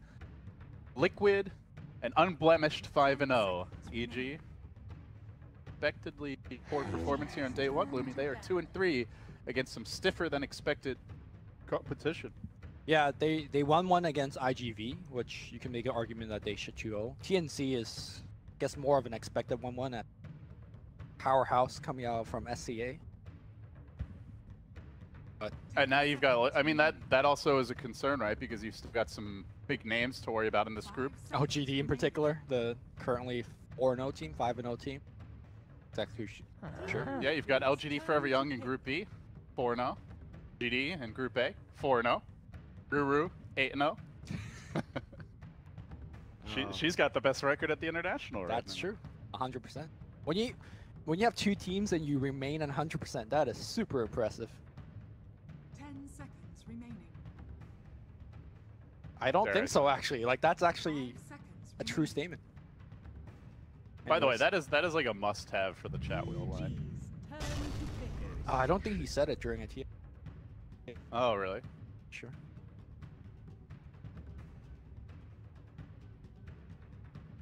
Shaker first pick. The Lich meta has a new challenger. Team Liquid to me seems to be a team that isn't particularly caring too much about 5 seconds what other teams are doing. Like, I don't think they're gonna copy other people's strategy. I feel like they're very comfortable executing their own, and they're not gonna pick Lich because everyone is picking it. They'll be prepared for it, that's for sure. And I think the other thing is that Lich is not a very curl-esque type hero where he's looking to actively like kill buildings. He's not looking to defend his own. You know, The best defense is a good Right. offense. He loves a wise heroes general once said. like Shadow Shamans or Visage, that's punching buildings in. Bat Rider reply from you. You got a follow-up pick available. Historically, love their Sand King. They love Puck. Band. Seen Rubik picked a lot in the past against Earthshaker just because Fissure's such an amazing. Is there anything that jumps out at you as like? Last game they picked an Elder Titan in this spot, right? And honestly, Elder Titan did a lot given what he was up against. I mean, if they go ET here, I wouldn't like. I think it's a fine pick. It's more of like what EG's got, what they're thinking about in terms of overall playstyle. I'm gonna go back for the ET. I think they like this opening because it doesn't really reveal too much about anything. I guess you know Elder Titans. That's really about it. Bat can be off lane, you know, Bat probably not going to be mid, but I wouldn't entirely rule it out, especially if they want to like put else. So I think it's still a slightly flexible pick, and it doesn't tell you much about the overall game plan, even if you know who's playing. It also makes your lane super flexible as well. We saw Elder Titan and Bat Rider beating up on a Lycan last game, but let's say if it's a different hero. Bat could go into the jungle, ET could just roam into the mid lane instead. So you're not just married to this one particular laning strategy.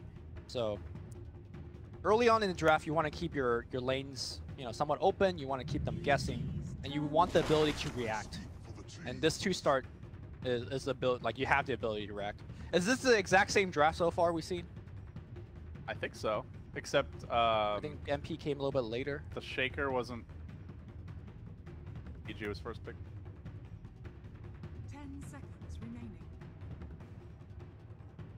We are getting old. We can't even remember what happened an hour ago. I have not had enough. Okay. I have no excuse. I'm drinking tea as we're casting right now. Very loomy of. I mean, I think that's what we see out of both of these teams is they just like these flex picks. They like leaving the laning options open. They like not committing to something too early. Nature's Prophet is another hero that fits in that mold. Yeah, you probably expect his mind control on the NP and the off lane. Have to be. They could run a safe lane, or, you know, Tumba Man in some sort of dual or offensive tri-lane. Oh, they had Visage second. But still, a lot of the same faces. Yeah.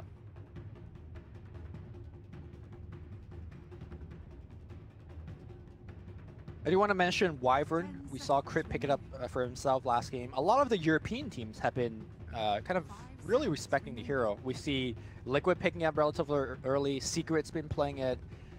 EG's been playing it a lot. I wonder if it's a thing where the European teams scrimmed against each other and they all kind of simultaneously came to the conclusion that Wyvern is a very good pick given the situation. It's definitely a hero that I think we'll keep seeing for the remainder of this TI. Don't you still feel he's like more of a situational counter Oh, for sure. hero? He's Yeah. not like, oh, what's a strong hero that I want to take first phase? Let me just grab He's a not, Wyvern. You know? he's not a Sand King or a Shaker. Like Yeah. he's more of like, hey, they're running I agree. I 80 think he's- billion summons. Let's pick up Wyvern. I think he's someone that you slot into a draft as a response, or if he fits else you've already picked super well, but you don't go into a game thinking, yeah, like Wyvern would be here, no matter what. 10 Sure. seconds Liquid's turn to pick KeyArena.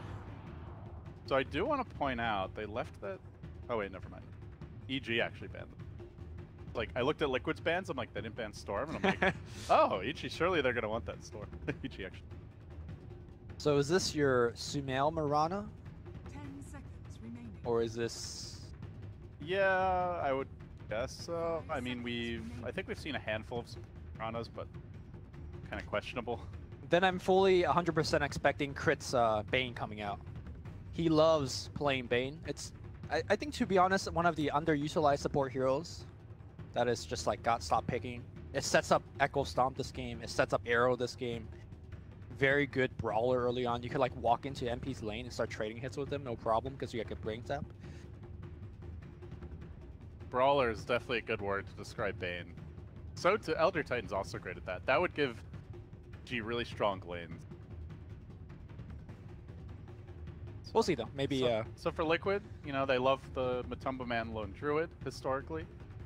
Lycan, obviously, they picked last game. We saw the Broodmother. I don't think feels that great here with the Mirana Elder Titan Bat, but you know, we'll see what these last two picks are. Obviously, there's the Miracle Invoker. all right. Just lurking always. Gonna be Curl's hero. Yeah, good call. It's Kuro definitely likes having that pushing.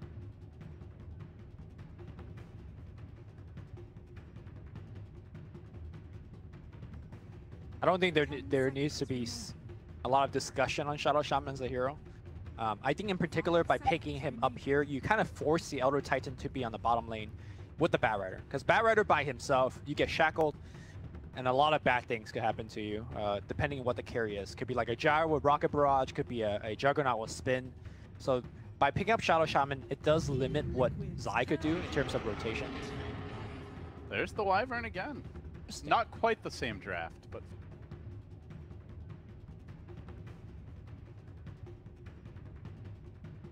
Wyvern, Titan, Bat Rider.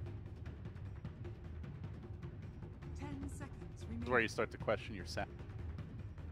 Like, this is so 5 similar, seconds remaining. slightly different. So you were just, you know, pointing out that Wyvern is more or less a situational pick, and I'm just not sure whether he is good in this particular situation. Yeah, what does the Wyvern offer you this game? He's not... He's okay at sniping the wards, I guess, because of the range, but... The Curse doesn't feel that good yet. You've got two ranged heroes. There's no sign of, like, that big melee here that you have to lock down. But And I don't think the Cold Embrace save is that good either. Like, there's so much magic damage that it's possible coming out from... It's definitely not a game where it's like, oh yeah, Wyvern really counters their draft, but Yeah. we'll see what Liquid pick if it... Obviously there's some potential synergy just within the draft where Dom can set up for a curse or vice versa. They have a lot of AoE damage, so a big team fight potential. I'm with you that Turn to battle. not sure if the Wyvern...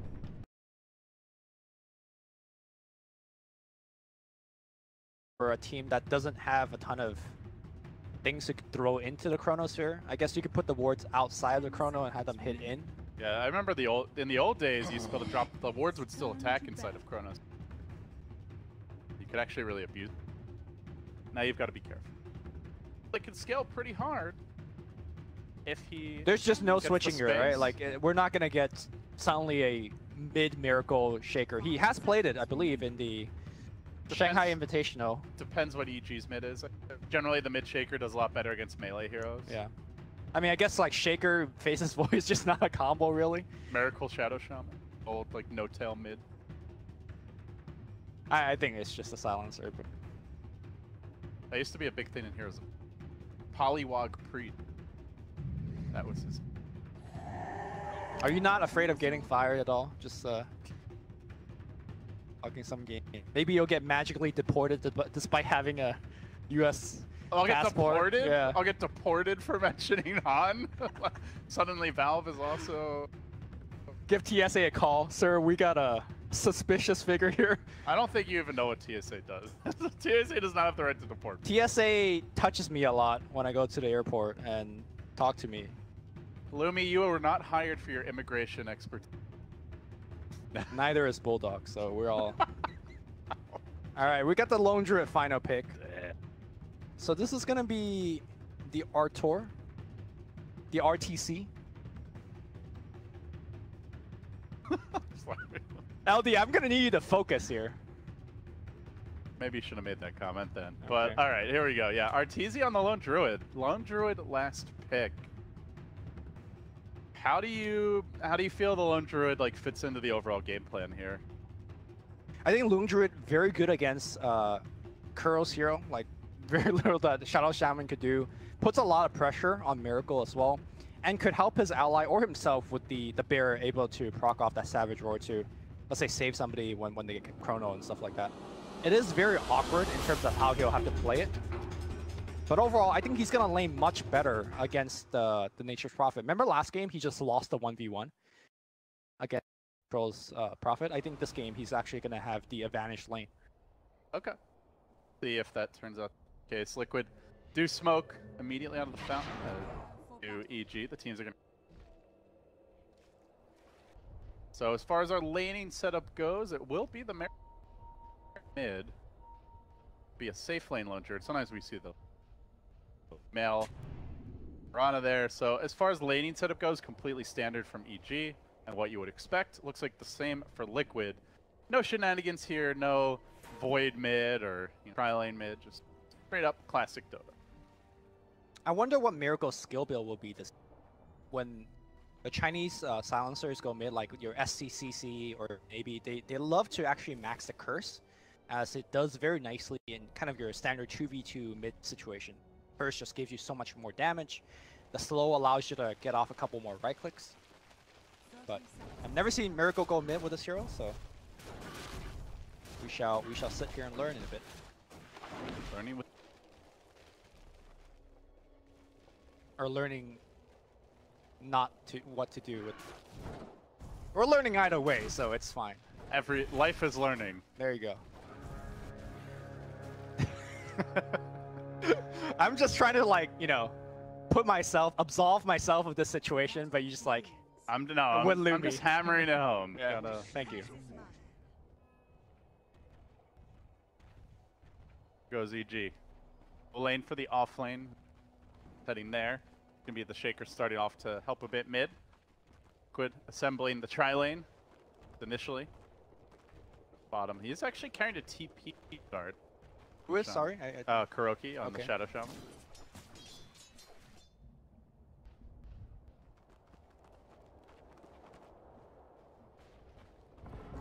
Expecting this 1v1 matchup. Stout shit on the bear, but wants to get one soon. I can't recall the last time I've seen RT. Yeah, I don't think so either. Like when he used to be on EG and they did pick it, like Fear always played it. Exactly. So, I mean, he is kind of in the Fear role now. It's also a very different role because RTZ lately has been playing things like Veno and Razor, right? Somebody that doesn't eat up a lot of farm. I think this is a departure to that, like going back to his original, hey, I'm going to put the whole team on my shoulder and 1v5 carry. I think Lone Druid is more of that hero. Yeah, hopefully not 1v5. I mean, you have a Mirana mid. Pretty decent scaling core. They're trying to dual lane against Miracle, at least initially. It's not working out so hot. Already 5-1, even with the Mirana bullying crit out of the lane. Nice thing about Sansu. Very high damage output mid. Pretty good at lane control. And this is where, if he has Curse, I think will help him lane a little bit better. The last word is decent against Lumeo, but I don't think he's short on regen. Like, he's gonna just eat the Curse and salve up or whatever. You know, one adjustment about this Liquid lineup, I think where the Void is really good, is that they're not going to get completely demolished by the Batrider offlane like we saw last game. Void might get bullied slightly, but GH duking out here in the river, taking some heavy punishment. Let's have the boots, though. Should be able to take it away. Zai still chasing him, though. Gets that one extra punch. Kuro's coming in. Wants the bounty rune, and Zai is going to snag it, as well as force the Shaker on his heels. So, big win for... Yeah, going back to your point about the offlane, not only is the Void a little bit more durable compared to the Lycan, he also has a better support, right? Remember Visage was the support last game for Matumba Man, and you know, Kuro wasn't able to do too much of anything. But Shaman in particular could just shackle, and Universe's effectiveness will get limited pretty hard.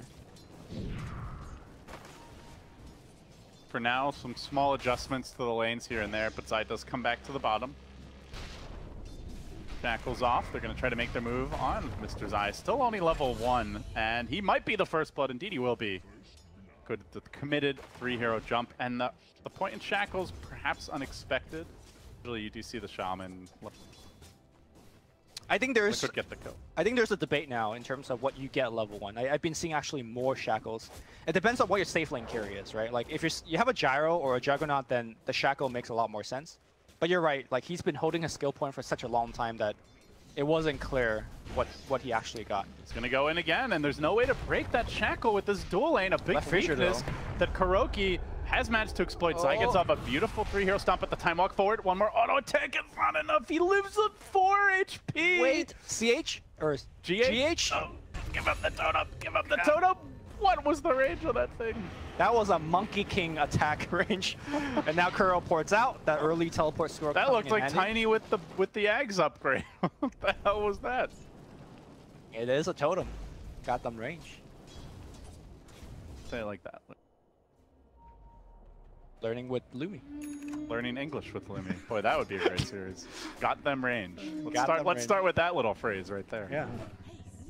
That might actually take longer than all of the internationals back to back. Oh boy. You know how this year Miracle in the mid lane gets picked off. You know how this year Valve started to do like the classic games, which I really appreciate that. I just hope that whatever we got going on right now would never make it into the classic game. 10 years from now, somebody watches this game again. They'd be like, what the hell is this guy saying? Well, you just got to make sure the jokes age well, you know? Okay. Like, it's got to be like a fine wine. You don't want to be referencing like this year's Transformers movie. Universe? And get picked off on the bottom side. Yeah, and they're doing it pre-chrono. I mean, I mentioned like they're not going to get run over by the bat, but in fact, they're dominating. In the mid lane, they're trying to set up a miracle here. The stomp will connect. Kuro wants to go. Arrow comes through, it will connect, but Kuro's there with the interrupt. He gets the shackles off with the Hex. They're diving this tower. They're tanking this tower. Sumail's going to go down. Kuro once more. He probably pays with his life. But 2 for 1, but in goes GH. The tower is not cooperating. In fact, GH has to be careful. They might try to go on him too. Fissure, timed, but not placed. Just, right? Be able to retreat. Crit's just going to chill and wait it out. EG won the kind of the numerical side of things. It was a 2 for 1. GH just walks in here right onto crit. But the fact that they killed the Mirana first, you could make the argument that, you know, it's Radiant getting a experience, killing the more important hero. It wasn't all bad for Liquid. One big thing you mentioned, Lumi, in the draft, and it certainly has been the case thus far, like Mind Control is not going to crush Arteezy. In fact, Arteezy is crushing Mind Control now when it comes to CS at least. He's 21 CS up. Granted, probably a few of those are Treants, but still winning his lane pretty handily, and also keeping the Nature's Prophet locked here. If he leaves the lane to go gank, then all of a sudden the tower gets pressure. Look at the level disparity, not just talk about farm. That's a level 5 Nature's Prophet to a level 7 Arteezy. Savage Roar? Here goes the Shackles, the counterplay from Zai with the stomp, and now Kuro on the run. Nope. still. Good rotation by Zai, keeping his carry alive. I wonder in a scenario like this where you're expected to 1v1 for so long, whether it's good to upgrade your boots to phase boots. It's really not done anymore on the Spear Bearer, and RTC deems it not important to do so in this game. But I imagine he would be dumpstering even harder on the Prophet if he had it. GH getting slowed down here by Crit. Pursue this any further.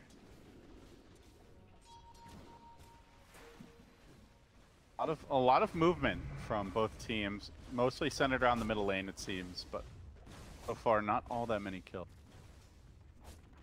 Certainly had higher here on day one. As we look away from the laning stage more towards the mid game, we're going to see Matoma Man getting harassed a bit here by Universe. Can time walk off that damage, should be okay. What's the... Oh, Chrono. All right, Chrono 1, go for the other. That's something fresh. Matoma Man, he just wanted the move speed, and seems move speed's all he needed in the end to get the Wyvern kill. I think the game plan for Liquid is to use their long cooldown ultimate, your global, your Chronosphere, to set up a kill, and then use your Rastas and your Prophets to kind of get objective after it. Ooh, Fairy Fire. Gonna descend on the mid lane on Sumail. Fissure comes through, and Liquid playing around the Prophet and playing around the rotations of GH. 2 back-to-back kills. Nice stuff for them. I think you could just look back in this series, regardless how the result goes, and say Liquid is just playing, to me, a little bit faster, a little bit better over EG. It's not that EG is not executing properly or anything, it's just that Liquid is just one step ahead. That is the difference. They're 5-0, G's 2-3. Lasso on the bottom lane. They're going to need some follow-up here. Sumail gets off the arrow. Well-timed rotation nets them the kill. Obviously, with Chrono on cooldown, it's probably a better time to die as a Void than when you could be potentially setting up big kills. Nonetheless, a good one. GG. I mean, how are you feeling about the mid-silencer thus far? He got out CS pretty heavily as... Oh, Control getting picked off side of that mid lane. Definitely not dominating his lane. He did have to deal with 2 heroes for a lot of it. This a game where Miracle can take over on the silencer? I'm not sure. Honestly, I'm not impressed with the way that the silencer has been playing. But the beauty of the silencer mid is that you don't have to be dumpstering the enemy. You could just, you know, part of it is your global, right? Your ultimate. So even if you're not having the earliest impact, you're still effective. You're still helpful to the team. So I guess wait and see is the reply to your question. Yeah, you wait and see for the Bat Rider to blink in, and then you hopefully global and can turn that fight around. But right here comes the ganking party. Miracle gonna get slowed down. No global yet. Oh, there you go. Okay. He is gonna global. He interrupts the stomp. He keeps himself alive. The rotation scrambles in. Jidge could cut off 2 here with the Fissure. He only gets 1. Zai just walks idly by him. Well, they'll at least get the Wyvern kill.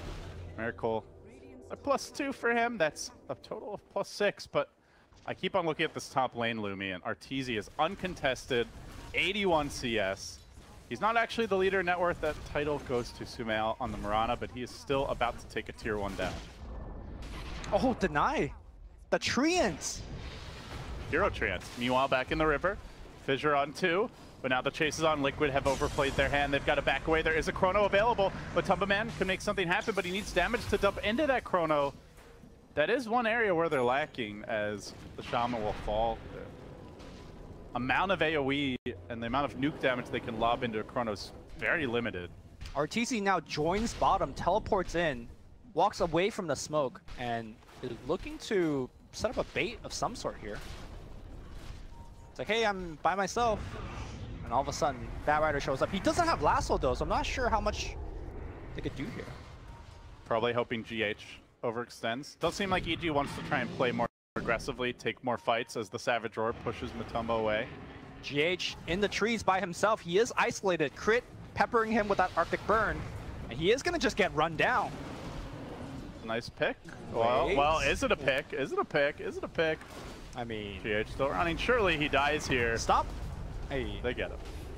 I think Crit could have... Or sorry, Zai could have stopped any time, but he's like trying to get his core to kill. RTZ not doing enough. So they're using this Lone Druid as their early push tool. Takes the hero on top, now he's going to rotate bottom, do the same. Very different from game 1 in that regard, where Liquid had a massive tower advantage. That is not the case here. EG have only lost one, and they have taken with that bottom tower falling too.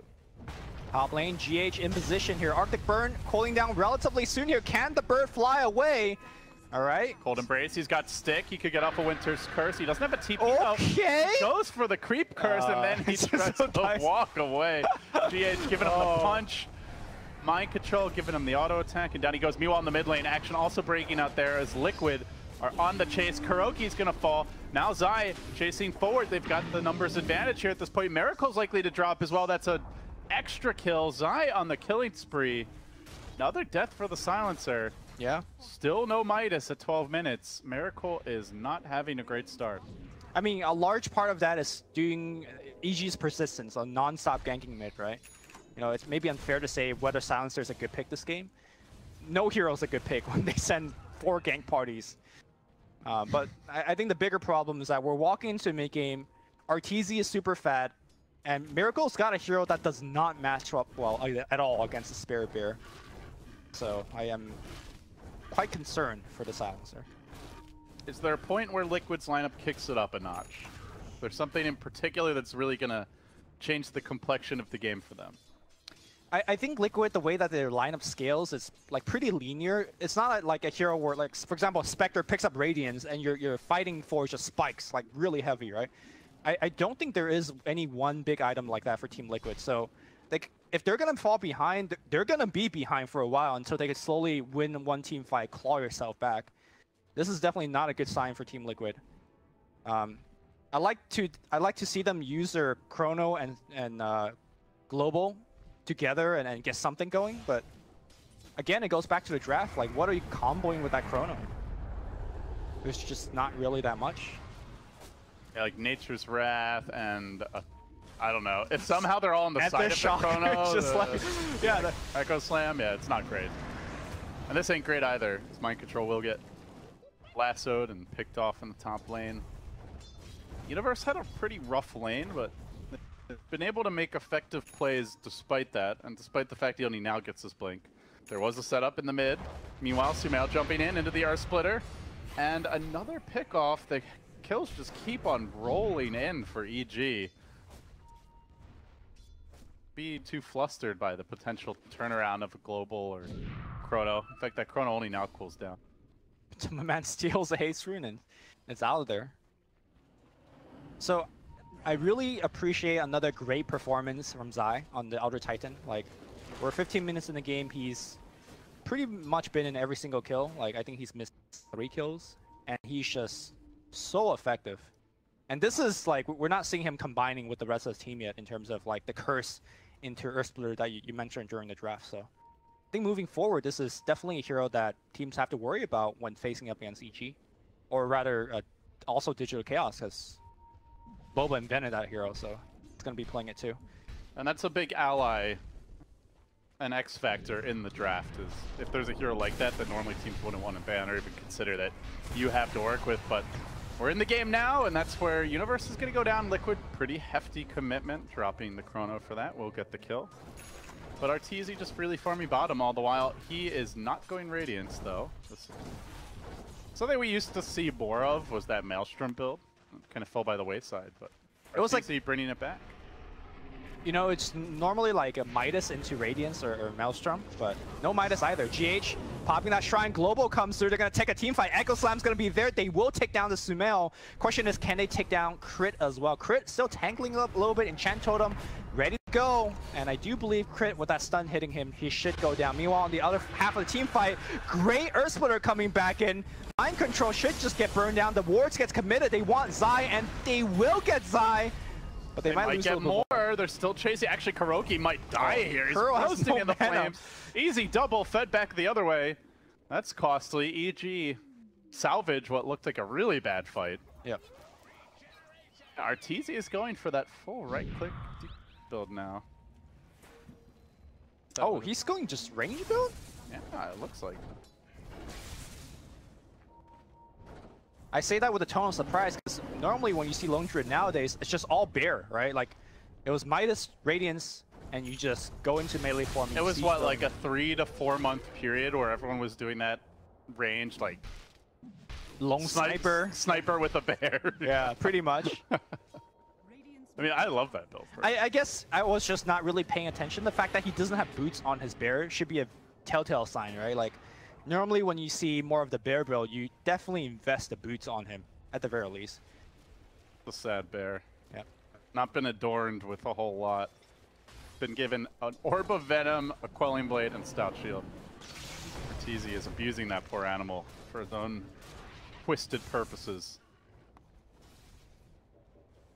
I guess if you're looking up against who you're facing against, being just a long-range right-clicker is just good against heroes like Prophet and Void, right? Just the further you stay from those heroes, the better. You still retain on the whole demolish bear pushing, and they will take down yet another tower. Tower hits the deck, no deny for the tree this time. Burst pushes in. They are trying to split push a little bit with Matumba Man top and Mind Control bottom, but Lumi, they are not the split push lineup that they were last game. Like, they could drop the wards, the Prophet can do a little bit. There's some long cooldown story out there, and yeah, certainly just not as good at taking objectives as they. LD, take me back and talk about kind of range lone druid as kind of like a force in the mid and late game. Do you think he's like? I think one of the strengths of the carry lone druid is the fact that you had a ridiculous respawn talent back in the day, right? Was it minus 60 second or something crazy like that? Yeah. And you don't have that now, so is that like, can you even play that kind of style without that respawn talent? Yeah, I mean, I think so. I think to your point, like, how good is the bear actually this game in fights? You've got a lot of control for him, whether it's just sprouting the bear, shackling or hexing it, the like tons of AoE from the shaker and the void. So I think in that regard, this is potentially a more like suitable build for the matchup. At this point, everyone on their lineup is effectively a pretty long-range damage dealer as Liquid Smoke and get caught by a Dire Scan. So yeah, I think you made a good point that it suits the matchup, even if it's not like on paper, like, you know, having the same steroids and ability that he did in previous patches. I mean, at the same time, I think having Radiance against these like relatively squishy int heroes like Shadow Shaman, Silencer is nice. But looks like we're not going to see a Radiance, and we'll see how Arteezy kind of progresses through. It's going to be the Hurricane Pike next. Another good way to get out of things like Sprout and whatnot. Sad thing is, even if the bear has nothing on it, it's still worth just as much when you feed it, and it's a lot easier to kill without those items, so careful. So if Wards gets committed, I think they could just clean that up pretty quickly if they want. Expecting EG's ability to defend towers here. Tower is gonna have to get denied. They Somebody might not be able to. I mean, that I think was a pretty prime easy deny there, but yeah, if they both went for the deny, I think they could have had it. I don't know if Sumail alone would have had enough damage. Sumail, we haven't talked about him too much, but one thing that I do want to mention is that Mirana scaling into mid and late game as a right clicker, pretty amazing. She has one of the highest int gain, sorry, not int gain, agility gain. Out of agility, I think it's actually the second highest agility gain out of all of the agility heroes, sitting at 3.6. As you imagine. Don't forget about that leap. Yeah, sure. I mean, if you get to 25... The leap talent, you get the damage talent. Oh, for the bear You get the attack speed talent. Man. Mirana can be a decent right clicker with the talent, introduction of the talent tree. Most people have been going for the, hey, I'm going to go for an axe as a farming item and then back into right click. This is actually the first time for me to see a... Straight right click. Like, straight right click. Yeah. And the problem with this build is that it takes a long time to come online, because Mirana needs like at least 2 to 3 items to come online, and generally, Ags served as an item that made you relevant early as you scale back into a right clicker. But this game, he has Arteezy to be kind of the gap. EG smoked, wanting to make the move here on Matumba Man. The global came out quickly, and then GH spraying the trap. He catches 2. Now the chrono follow-up, locking them down. Can they finish the trick? They get the bashes. They get the kills. Global, absolutely massive there. A 2 for 2 thus far. Make it 3 down for EG. And Kuroki once more. He's chased after Sumail, but Sumail got the mount off. The illusions are killing him. Where's the backup? Kuro doesn't have it. A 3 for 3, a bloodbath mid. Even the Radiant Courier serving itself up on a silver platter. EG do keep their big damage dealers alive, though. Wow. And they want to push now. We saw game 1, GH coming in here, preventing the Sumail Chronosphere. That was absolutely huge. This man could see into the future, and he just did right there. And what a turnaround. I do believe Crit made a mistake on the Winter's Curse, as the curse prevented the Mirana from finishing the kill. We're going to watch this team fight one more time, and look at how prepared GH comes in. Bang! Hits a 2-man Chronosphere. The global was also almost instantaneous, like maybe half a second reaction time there. And then we're going to see Crit's Curse. I think Crit's Curse prevented Sumail from right-clicking and killing him there, but was able to actually isolate Mind Control in the backline and kill him in there. Yeah, good job by Mind Control trying to silence the Wyvern. It was like a split second late, unfortunately, but that is his #1 target in these fights, I would say. Maybe the Elder Titan, but he's a lot harder to kill. Mid lane. He gets silenced up. Dude, Liquid really want to take a fight with no Echo, with no Chrono, with no Global. This is not a great time to be engaging. They're on the run. EG are going to punish them for this. They get the root follow-up kill coming through on Kuro, the fissure from GH. Quite late here to try and save the team. They will eat away a few freebies, and now EG launching into that Roche pit. Grab an Aegis. And with the power of Leap, I think they get this pretty easily. Yeah, no Chronosphere like you mentioned, although it's back in 10. Global is still down for 10 more or so. Yeah, they're going to get this Aegis. I gotta say, if you finish day 1 splitting games against all the teams you face against, you're probably not too happy, especially if you're EG, but if they could split the series against Team Liquid, who has been just running truck over everybody, it might not be the worst. You just get 1 point a game, right? It's, yeah. They had 1 TI where I think you got 3 points for a 2-0, but I don't think they've ever done that again. So, yeah, splitting games is just fun.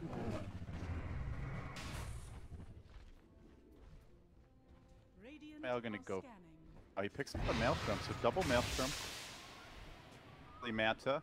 Obviously, Mirana gives you a lot of attack speed, so that's a small like point of additional synergy with the leap. That'll also help Arteezy. Combine that with the Rabbit. Yeah, the Manta obviously for the global, he wants to still have the ability to escape or fire his arrows and whatnot. And this is where, as a agility carry, you're getting to a point where you look, it's butterfly. I feel like, can I just take over the game, or do I need something like a MKB to deal with,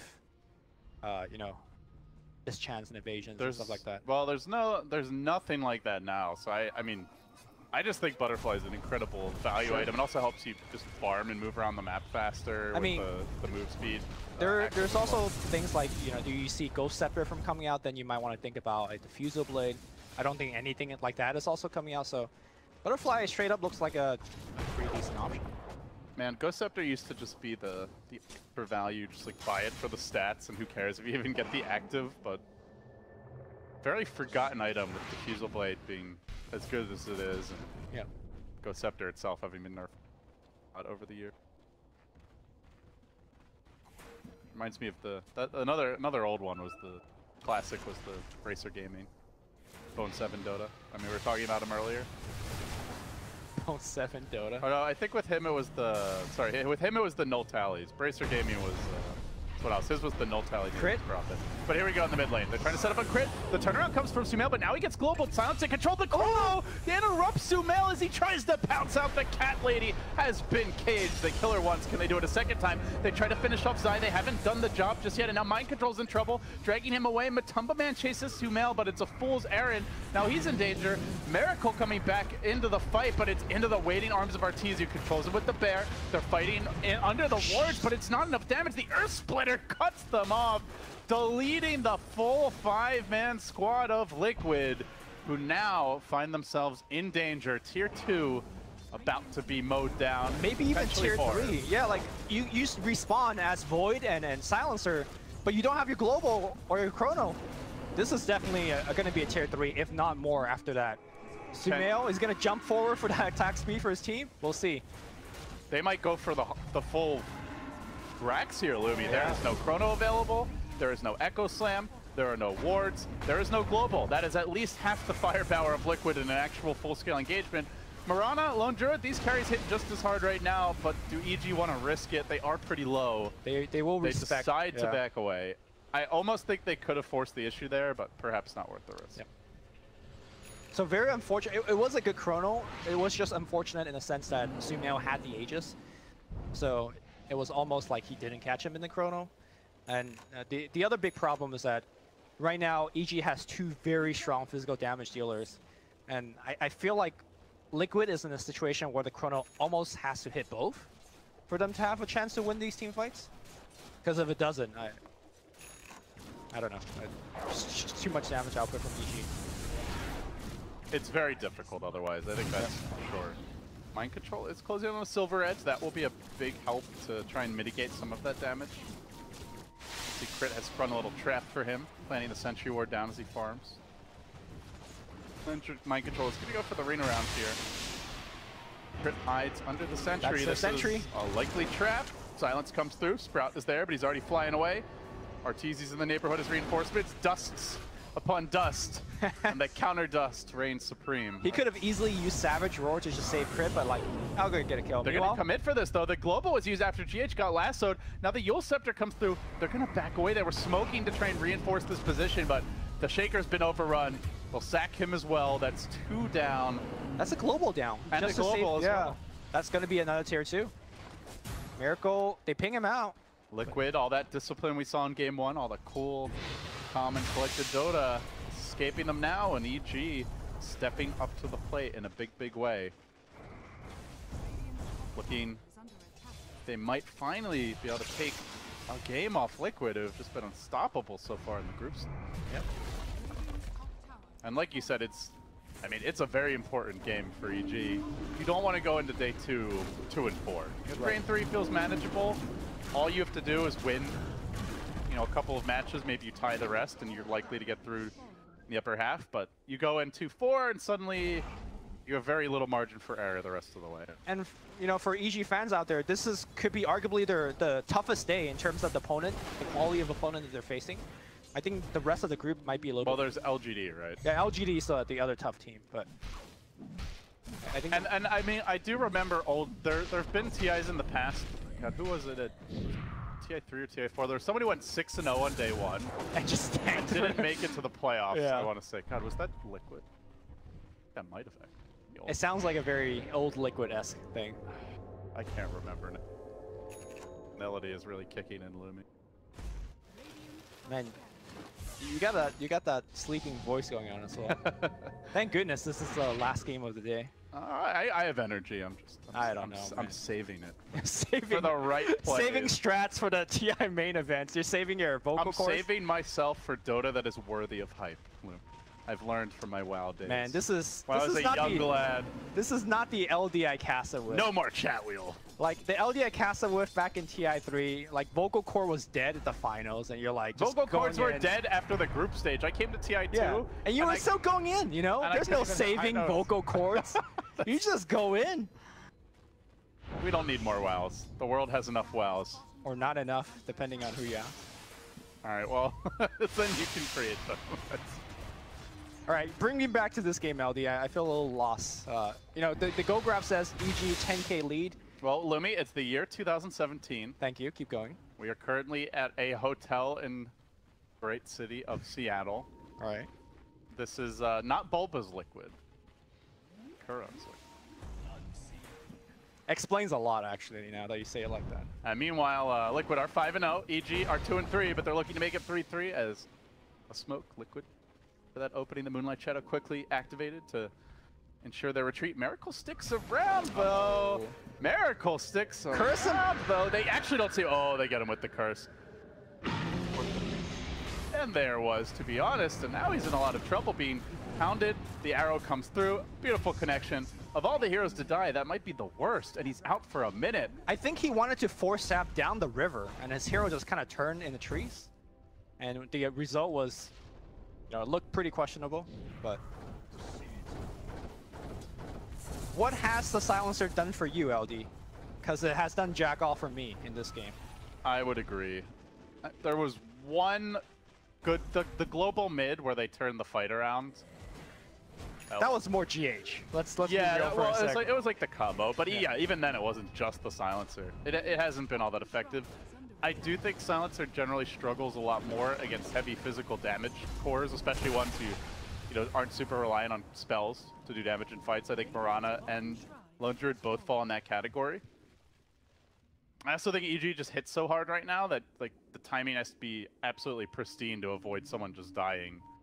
Like you global after the lasso, Sumail or Arteezy might just kill them anyway. So I do think it's a tough silencer game. It's not like there's a storm or something, right? Where like a perfectly timed global before he gets his like counter, like a BKB or something can actually counter him. Just not one of those silencer games. Well, he's going into a refresher next. Like, do you think the addition of a second global matters a lot? Or at all? It's just like you said, I feel like EG is more or less, I don't want to say like immune to it. They're pretty resistant to a global in the sense that they can still fight pretty hard. Yeah, I think they go and right click you. Like, yeah. I think if Liquid want to take a team fight, it's actually more about the Shaker and the Void. Yeah, I think the Silencer is just kind of buying them the right time to take that fight. And I go back to your point of they lack damage in the Chrono. Like, imagine if they had, say, Alina instead of the Silencer, which was available for their last pick. I'm trying to think if there's anything else better. Maybe I think Queen of Pain might have been available at that point. Sure. That could have served them well in this stage. But yeah, it does feel like the Silencer's falling off as he gets lassoed, trapped. The one hero that you can't afford to lose might just die at the beginning of this fight. He does get off the global. The Chrono comes out from Matumba Man. He saves the Time Walk. They drop the wards. It's basically the dream scenario for Liquid as nobody dies even through that initiation. They get all their spells off and they still are losing the fight. Mind Control on the run. Sumail running him down, gunning after him with the arrows, and the wards get farmed up anyway. Now it's just feeling like the raw numbers are working against Liquid. Yep. Silver lining here for Team Liquid, despite not having any of their ultimates available right now. Their creep waves are pretty decent. So instead of going for the high ground here, EG gonna go for the Roshi instead. They will get it without any challenge. Your point about the Chronosphere not having too much combo, I think very relevant for the first 25-30 minutes, but I think we're getting to a point where if you land a good Chrono, the right clicks are starting to take off, right? But they could in theory, but he's got a Linkage and a Diffusal Blade, right? Like there's. I mean, Miracle's hitting pretty hard. Oh yeah. Mind Control's okay, you know, it's not great, but he's only got 18 stolen in. Like I've seen support silencers with like 40 at this stage of the game, so. I mean, my point is, it gets better as the game progresses. Your team's gonna pick up more and more damage, so. Yes, well, Silencer is an infinitely scaling core. You know, if this game goes 1,000 minutes, Liquid have 100% win rate. Have you ever seen a 1,000-minute Dota game? No, but there's a first time for everything. There you go. I like that spirit. Just please bring me coffee if it goes that long, Val. Arrow, not gonna clip on Miracle. And Prophet does what Prophet does best. Pressure side lanes and hope that EG goes back for it. You've been very patient about this. I guess this is one area where, you know, it's nice having the bear because you can siege a little more safely than if you have to commit the hero in, but he does have Aegis. Yep. You have cheese up on Sumail. So certainly all the tools are there. They've both gone for their long-range Hurricane Pikes, and low ground Arteezy getting to work. Somebody kill that ward, man. That ward is allowing the siege to be happening. And that's a Jed melee racks. Yep. Liquid simply do not want to. Okay, they're going to glyph, but should be it. Okay, dead bear. If he ever gets an uphill hit. Backdoor protection. A lot of missing here for poor Arteezy, but now the Chrono gets the point. They make the move on Sumail. He's got the cheese. Ooh. He's down for the count. That is a big kill. And now can it catch any on stragglers? The run. Oh, GH on cleanup duty. Silence comes through. The Sprout's there to give them the vision, but the Spirit lending a bit of an assist as Crit tries to float away. Doesn't look like he'll make it out. Glimmer Cape ineffective. They give up 2. They did not get the melee. Those uphill misses for Arteezy. There's no buyback for Sumail. Can they just all go top right now and make something of it? The tier 2 standing in their way. They don't top. There's nothing there. They don't realize he doesn't have buyback. I don't think they go for that. Well, they're definitely going to go for the tier 2, right? Like that's the ultimate safe option. I guess you're right. Don't have caster vision. Oh. It's not. Sorry, I just got a little bit excited. You know, like Liquid is down for so much, and all of a sudden, like a ray of hope.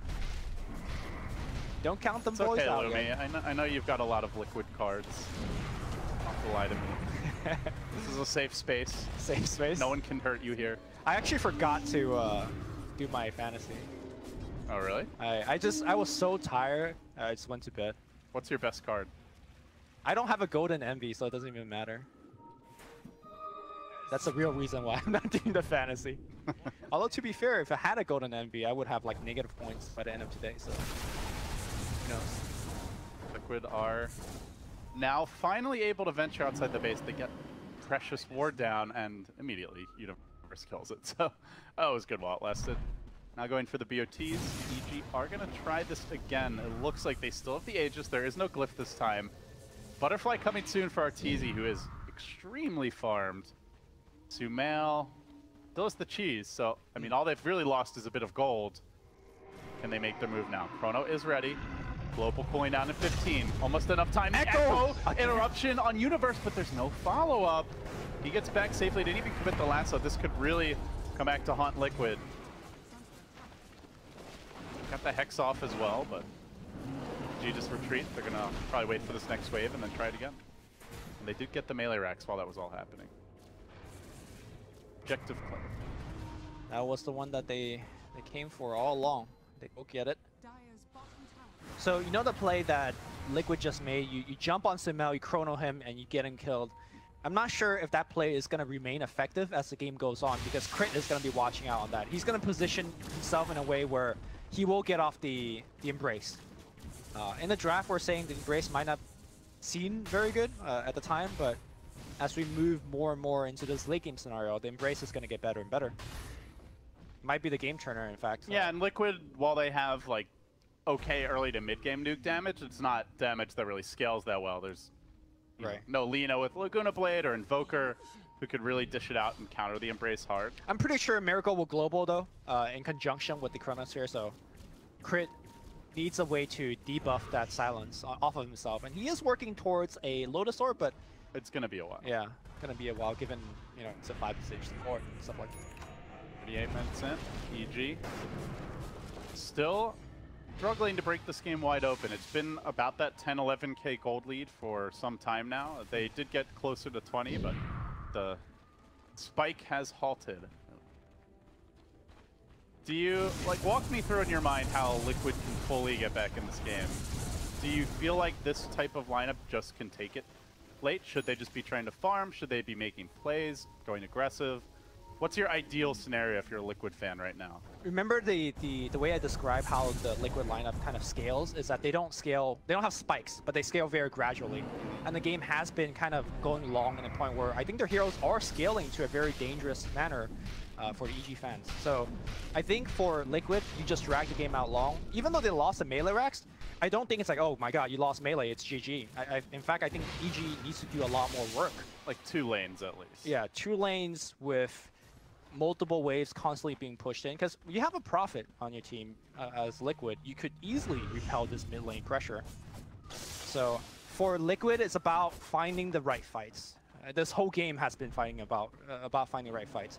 They have been super on point in terms of preventing the bad initiation from coming out. Right, Universe is normally so good on the hero, but this game, every time he comes in, he eats an ankle slam. He has a Hex against him. And those are kind of plays that Liquid needs to do to keep themselves afloat in this game. On the side of EG, they are getting pretty close to Sumail's level 25 talent here. Leap attack speed feels like it should be huge. He just actually bought a tome to try and get him there.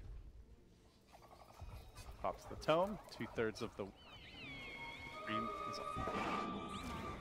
I think for EG, it's more about them being able to fight under the global. So even though I said, you know, the global hasn't been doing anything, obviously it's been annoying Crit and Zai in particular very hard. Crit in particular getting off his curse and co-embrace is going to be the game changer. So him getting towards his Lotus Orb is going to be huge. Mind Control is going to show himself here bottom. He did back off for Ashiva's guard. And they are, meanwhile, trying to set up a Crit. He tries to flap away, gets locked down, controlled, and finished off. Another +2. Miracle rising back in the ranks, slowly but surely, finding these kills, closing in on Assault Cuirass. Like you said, I definitely do not sleep on the late game silencer. This hero hits extremely hard with the farm and with the kills. In particular, once you get the 200 attack range at 25, it's not, you know, infeasible to start talking about level 25 talents, but he stands back and it's like a cannon every hit. I've seen Arcane Curse also being leveled up, although especially with the Void and the Shaker, like, you have such good setup to allow a Silencer to just sit back and wail away at you. Some games the Silencer is constantly running for his life, but I don't necessarily think this will be. A lot of it comes down to Universe if he can somehow catch him, but there's a lot of other heroes to worry about. Universe hasn't really... There was one time where he got the Silencer over near mid, you know, up near where the Ancients are. That's been about it. I know earlier we were kind of talking about EG tying up the series, you know, 1-1, but maybe we spoke too soon. Now, I don't think, you know, Liquid is having a 50-50% chance of winning this game. EG is still advantage, but definitely could see Liquid playing well, winning a fight or two, and coming right back. Don't forget, they do have the Nature's Prophet. Now, granted, he hasn't really itemized for the Crit again walks into a smoke gang, but this time he's breaking one, so... Got the dodges a bullet. That was another smoke committed by Liquid, and all of this with the Roche about to respawn. They've even got their Serpent Wards ready. They would love to just walk into the pit and steal that Aegis Cheese away. Would be a massive swing of momentum, but not one that EG will away for free. EG, I don't think they know that Roche is up. Unless it's past the possible Roche respawn timer, but Liquid obviously do know they've sent Treants in time and time again. They definitely suspect something's up, just judging by the way they're sticking around the pit. Now it's their turn to smoke. They find more success. Remember, we've seen a few ganks from EG where they walk headlong into the global, into the chrono, and here we go. Starting off, Matama Man's there. They follow this up. But do they have the damage to bring Arteezy down? They're trying to focus on this low Germany BKBs. Immediately forcing Matoma on his heels. From the side of the fight, KeyArena managed to get a good trap off. Finds his own pick. The supports are dropping like flies, but EG's core standing strong. Miracle gets forced away. And now, KeyArena turned on. They've got to keep him under control. Sumail just cheesing up, staying alive through it all. Now the silence from Mind Control in the Sprout. Triple arrow! And in the Sprout, he will die. 4 down, double buyback available. But they're just so ultimate reliant on this Liquid side. I don't think they can stand against CG in round 2, Lumi. So Void Chrono Arteezy, but what happened was there was a fissure through the Chrono, so he had to walk out the Chrono, walk around the fissure, and by the time he got around to Arteezy, the Chrono ended, and they just killed him. Arrow stopping in, zoning everybody away. They will take that range racks. They're moving for melee. Buybacks are not being used on Faceless Void, and like you said, even if he did buyback no Chrono, gonna try to jump Miracle. They've got the lasso available. Again, the Chrono buy, or rather the Void buyback, but nothing really to combo with it. No AoE, no control. They will, well, they'll get Sumail here trapped up in the Sprout, but the Glimmer Cape keeps him alive. Cold Embrace there as well. Sumail healing right back up to full HP. Still has the leap. He's actually going in. He wants to fight this more than now. The Winter's Curse is committed. Mind Control's been put under by Zai, setting up with the Earth Splitter. This could be a dieback potentially. Mind Control's got to get the hell out of Dodger. TZ lunging in with the BKB. Dishing out the damage. Sumail stays alive again. It's Crit to the rescue. No, it's Kuro with the Zap. Gives him the taser, but still 3 have fallen. They're dropping like flies here for Liquid and EG. Charging in once this tier 3 tower, but gotta beware. The buybacks try to keep track of how many heroes can even rejoin the fight, and they do know Chrono is cooling down. Nature's Prophet is going to start ramping up in terms of the damage output. He finds the kill on Zai in the bottom lane. that wasn't so bad for Liquid. I think Liquid, I think Liquid won that team fight, right? They traded buybacks left and right. Mirana, unfortunately, bought back and wasn't able to get the fight. Now, if they get the Aegis, I guess it's still okay for EG out there, but... So they used 3 buybacks, but EG also used 3. Right, so but they get the Aegis and Cheese, though. That's the big one. So in theory, that should favor EG in this next fight. Right, and of course they but Liquid also have their ults now, which they didn't before. Liquid went from a position where they lost 4, and I thought they were gonna just lose the game too. It's like, okay, it's not that terrible. Again, Liquid clutching it out in this late game. They need to start dewarding their base though. Like, it's making Batrider's job so much easier to have this vision. And there you go. They still have the gem. I really feel like they have a damage problem now. Like, the only hero that hits hard is the Silencer, and he doesn't seem able to man fight either the Mirana or the Lone Druid, especially when they pop their BKBs, so... Prophet's getting there. He has the Bloodthorn almost finished. Well, not almost, like maybe 2k away. And that's essential against Sumail for that true strike for the team. That said Sumail. Oh, not MKB. Sorry, Bloodthorn. I said. Yeah. Okay. Well, when you use the active. You talk about true strikes. Did I say MKB? Because I always say the wrong thing. You're tripping, Lumi. You're tripping. You're making me doubt myself. How am I making you doubt yourself? You're just doubting yourself. Nah, I never doubt myself. EG. So let's talk about a triple arrow, because it seems really memey, and we already talked about how much of a big factor the leap attack speed for your whole team is. Do you think that the triple arrow is actually good here, or it forces heroes to kind of reposition, and sometimes you just get a straight arrow hit, but the guarantee of the leap bonus.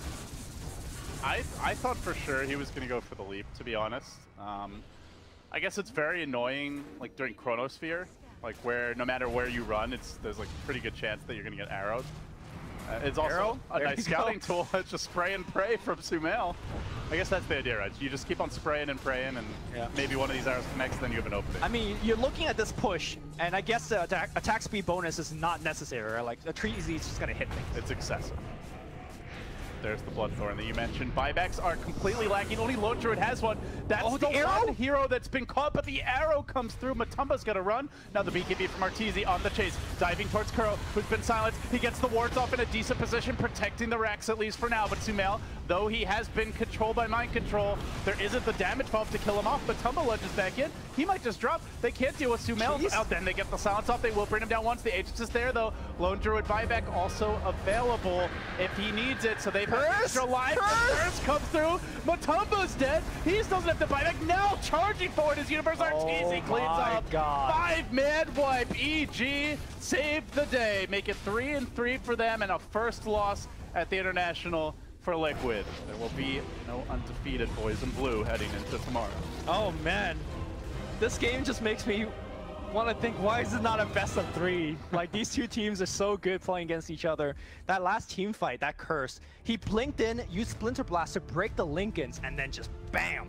That was a knockout punch. Great play by Crit. It was very difficult for Liquid to come back, I think, the way the game developed. I do feel like the Silencer just they didn't get what they wanted out of the hero.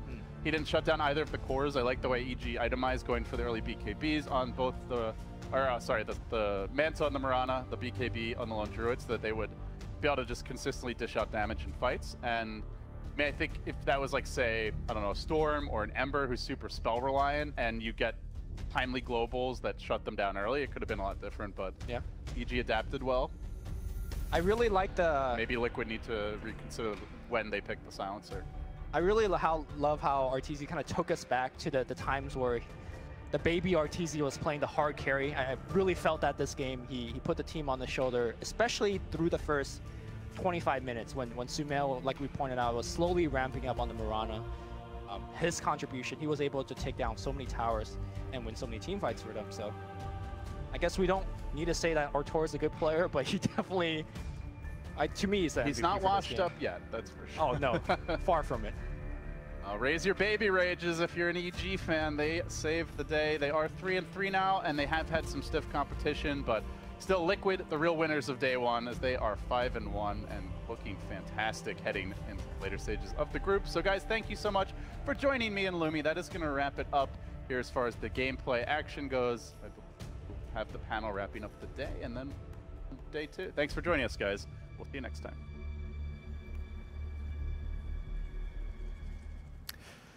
Thank you so much. Yes, indeed. LD wrapping up the day, and now it's our opportunity to go ahead and tell you all about how day 1 of the International 7 has gone down. I say we, I am not alone. Myself, Machine, will be your host, and I'm joined by some beautiful brains, my Dota Brain Trust, that I'll be hopefully picking and getting some insight from these guys. They have been locked in, watching all of the Dota throughout the day, of course. Big shout out to none other than we have Quinn, Will, and Mr. Pycat. Yeah. Before we get started, I would like everyone to please raise your dongers as a tribute to the fallen Bulldog, gone but not forgotten.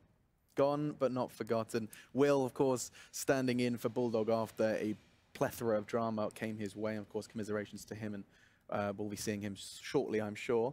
But we still have a job to do. We're going to be talking about some Dota, and I guess we should probably start with the series we have just watched. Everyone here on the mainstream will have caught it, getting to see EG split that series with Liquid. The casters were just saying, Quinn, I'd have liked that to have been a best of 3. Were you enjoying that one?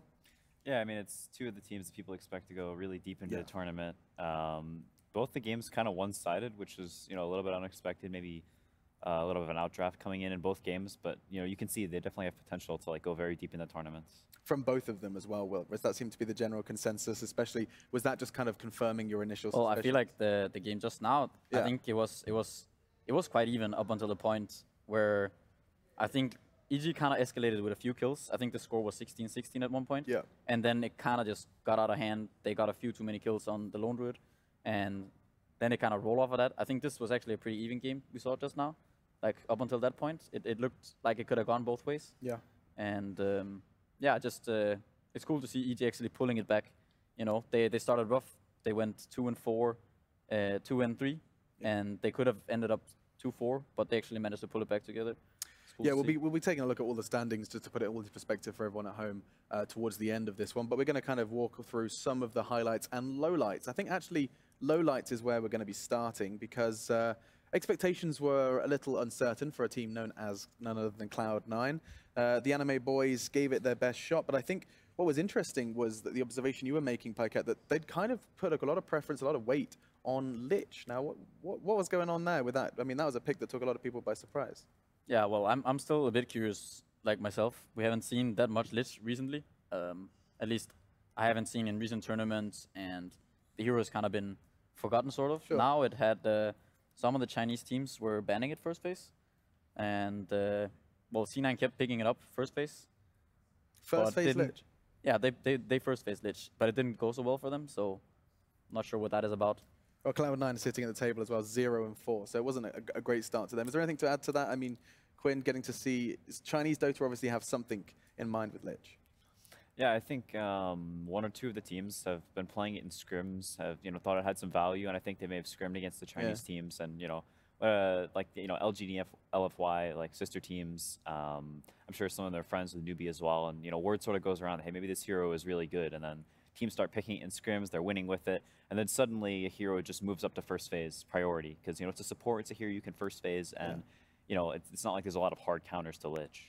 I mean, Will, is that a bad habit some teams have in terms of just kind of identifying trends from scrims and maybe exaggerating them a little bit too much? It's awkward because scrims are kind of your best data, so you're sort of just playing the guessing game, and oftentimes it's like one person will lose with it, and they'll say, "Is that enough of a sample size? Like, maybe we do it again." And part of a tournament like this, it's so long that you're gonna have to kind of thoroughly examine whether heroes are good or not, whether it's bad or it's just certain teams that can't make it work. So, but I mean, Lich, I'm really vanilla about. I remember we had this conversation in a pub. We ran into each other, and we're like, I hope people stop picking Lich and Jakiro. So what's the thought process behind it? What's the justification? It's like when we ran into it, it was like, it doesn't have a stun. It's really passive. The team fight is kind of mediocre. When people get BKBs, you start to feel really bad as well. There it is. Yeah, look at that Lich.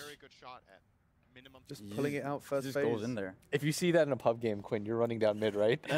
Lich first phase? I'm done.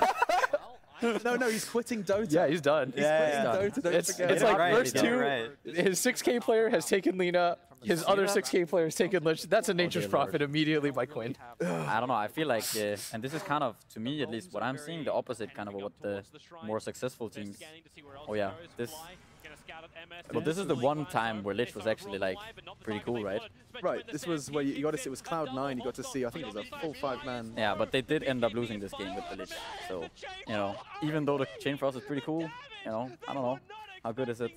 I feel like the one thing that the teams that I have seen that are successful, it's like both VP and I think Liquid. They have a lot of focus on heroes that can deal tower damage. Right. And Lich kind of doesn't do that. Sure, he can negate some tower damage by putting Frost Arm on a tower, but is that really sufficient? He doesn't really add any aggression.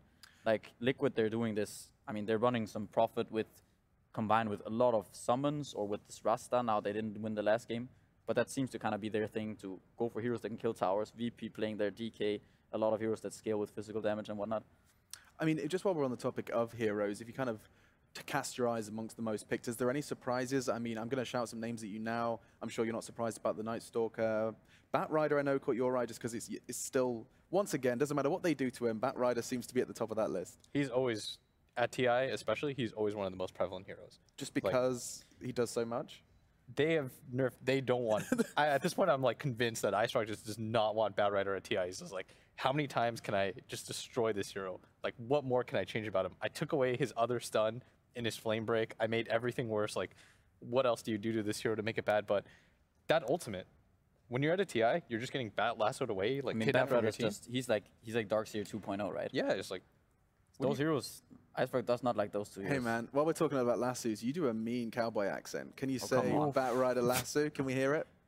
You're an American now, son. You see, it's good, dude. These guys don't realize that basically when Pycat's off camera, he never actually speaks in his normal voice. His British isn't very good, though. We're not going to make him do that. Don't. You thought that was good? Like, that sounds good to me. Seriously, bro. Seriously. Anyway, welcome back to TI. Let's stop this now before we get in trouble. Let's do a little bit of Secret. Now, their mistakes were no secret. There was a couple of them, and they haven't necessarily finished in the best of form. This is just going to be a couple of highlights that we're selecting some of the mistakes made versus Infamous. And they actually ended up splitting this series. Did you guys catch this action? Yeah, I saw this game. I think Secret were doing kind of well in early game, but as you can see, these heroes, they have 3 cores that don't really scale that well. If you have a Void that's position 1 in this scenario, they can be fine because he scales. But a position 3 Void, he doesn't really get that farm. So in the end of this game, they actually don't have any physical damage to deal with this anti-mage. And the anti-mage combined with the silencer and also the Ember being a nuisance, it's just too much of a problem for them. I saw your eyes light up, Quinn. Is there anything else to add to the pile of kind of lack of synergy between Secret at times? I think it's, the performance across the entire group stage, or... I mean, we can talk more generic if that's something you've got for us. I think a lot of their games, they have some like draft issues, like that game especially. It's, even against a team against Infamous, where Secret's considered like heavy favorites, they go into it, and then, this anti-mage hero just slips through. Maybe they forget about it, or they don't think Infamous plays it. And then you have this really hard game where you're just kind of playing this uphill battle. You have the execution, disadvantage where you have to play near perfect to win the game. And Infamous can make a plethora of mistakes and the game still be, reasonably easy. I mean, if you think about it, let's just quickly go through their results. I've got them up in front of me. I'm not being rude, I promise. I was just trying to make sure I had it up in front of me. But we have a split series versus Empire, split series versus Infamous, and a full 0-2 versus LGD. So like it has not gone well for them, Pycat. I mean, they're 2-4. Well, I think one thing is it is like this. Like their drafts, it's a bit too vanilla. It's you see Liquid. They're spicing things up. They're throwing a Brood Mother. There's some Prophet. They're going all in with some random push strat. I mean, they're making it work by some really clutch execution. They're going for some. We saw that move. There was some fissure into Visage Birds. They're pulling off moves that are very difficult to pull off, but they're also going with their draft. It's kind of unorthodox, and it's a bit different. But when you just go vanilla draft, you are the one who has to kind of be afraid of these random picks. If you're the aggressor, they say aggression is the best defense, and it is for a reason. But I mean, surely there's an argument that not every team is as mechanically skilled as Liquid and can't get away with picks like that, Will. Can't get away with the spice that Pycat's talking. But at the same time, like Secret, they've got so many good players on their team. They've got veterans, all high MMR players, and for me, it's just a surprise. But taking a look forward at EG versus Liquid, we want to talk about 2 incredibly individually skilled teams. This probably was the cream of the crop. Outstanding. This is just an opportunity for us to kind of remember just how good Liquid have looked. Conceding just 1 game, of course, in this very series. This was the one they won. My favorite part about this was when we were watching it, and both Quinn and Pycat individually tell me they're like, GH is just the best Earthshaker. Yeah, and I mean, also you think about it, they have this guy who's probably the best shaker in the world. He's also the guy making sure that every team is banning Wisp and Coddle. So he has 3 heroes. No one wants to give them Wisp. You don't want to give them Coddle. So they get Shaker every game. And at some point, they're gonna get Wisp or Coddle, and then he's gonna win with that too. So let's just quickly, can we think of another team where that is the case, where you basically, as a team, you kind of know what's being banned against you every game. So because of GH's abilities on IO, because of it on Kotl, they kind of know what's being taken away. Does that make their drafts a whole lot easier, Quinn? Yeah, it's definitely nice whenever you know what's being banned with you versus you can plan out your first phase a little bit better. You can decide what heroes you want or like versus them. And you can just get to pick them, right? Because you know that they're not going to be out of the pool. Yeah. I think EG has had something like that in the past whenever teams were banning their puck first phase against them, and if they're against a team that doesn't play the Wisp, so EG isn't forced to ban it, then teams will ban it against EG sometimes, so they have kind of had this defined first 2 bans sometimes, but I don't think any team has it quite to the tier that Liquid does. It's not an extensive list then. Yeah, last time something like this happened, I feel it was like Alliance tier 3 kind of. They had the same thing going for them. There were like a lot of heroes to ban. You had to ban the Bat Rider, the Wisp. They would always get something that was really good. Sure. And now it's kind of, we're seeing it again. And I mean, Shaker's, I'm just looking at kind of the amount of picks. Shaker is up there alongside Nyx, Quap, Night Stalker. I mean, just on the topic of Night Stalker, actually, we were talking about how a lot of the drafting we're starting to identify is trying to counter the Night Stalker. What's kind of at the tip of your tongue when you're thinking counters and what's cropped up today, Will? I'd say the most popular one since the qualifiers especially is this the Lycan. Yeah. Lycan is such a common hero. There was a time period where Night Stalker was first phase material because people didn't think there was a real counter to it. You always won the vision game. You took away heroes like Keeper of the Light, which a lot of teams struggle with. It's like, okay, you take Huddle, I'll take Night Stalker. I automatically win. But nowadays you have different heroes that can play the vision game, especially heroes like Lycan, that you're not really going to feel comfortable first phase banning. And so Night Stalker, it's not as flexible as it used to be. Before you just picked it. It's not even just about the Howl. I mean, the Howl in itself is nice because obviously you have more night time, so you get more effect of that. But it's also the fact that Lycan, he just pushes. And what does Night Stalker? Well, he needs to get some levels, and then he needs to run around and kill heroes. But against a team that just pushes, he does nothing, that hero. Yeah. So Lycan is just, it's a very good way of dealing with this Night Stalker. Absolutely. And I mean, it was spectacular to see just how, I mean, Night Stalker cropped up for one team as well. It was LGD. These guys are top of the table. It's been a fantastic start for all, in fact. LGD and LGDFY, they are ending 6-0, Quinn. These guys have had a spectacular start. Yeah, they're a very solid team. I think 11 in particular sort of stands out to me as like a very interesting player. He'll play heroes like Beastmaster. His heroes are picked very often. A lot of the time, super early heroes he very rarely sees his carry matchup that he's against, and he'll play heroes like Beastmaster to get so much out of the lane because he'll walk to the lane with the first wave and then he'll send his boar and cut the next one and bring it to him at the tier 1 tower.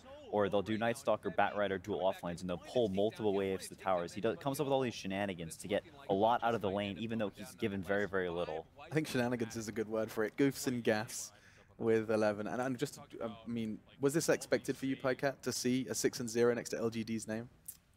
Well, I don't know if I thought it was going to be 6-0. But like, we talked a bit about, we thought they were going to do well, and they'd been doing pretty well up until this point before this event. But no, maybe not 6-0, but I'm happy for them. I'm happy for Yao. He's my old LGD buddy. He's one of the nicest, I think, like Chinese players. He's one of the few who speaks English quite well. So devil's advocate for a moment, is it fair to say that they have got some of the perhaps easier opponents so far? I mean, if you have a look, let's just quickly recap. It was Empire, Fnatic, and Secret. They got their and you could say that, but at the same time, like, Empire took a game off Secret. Secret coming into this tournament looked very good. They won the European qualifier pretty handily, and Empire as well is no slouch.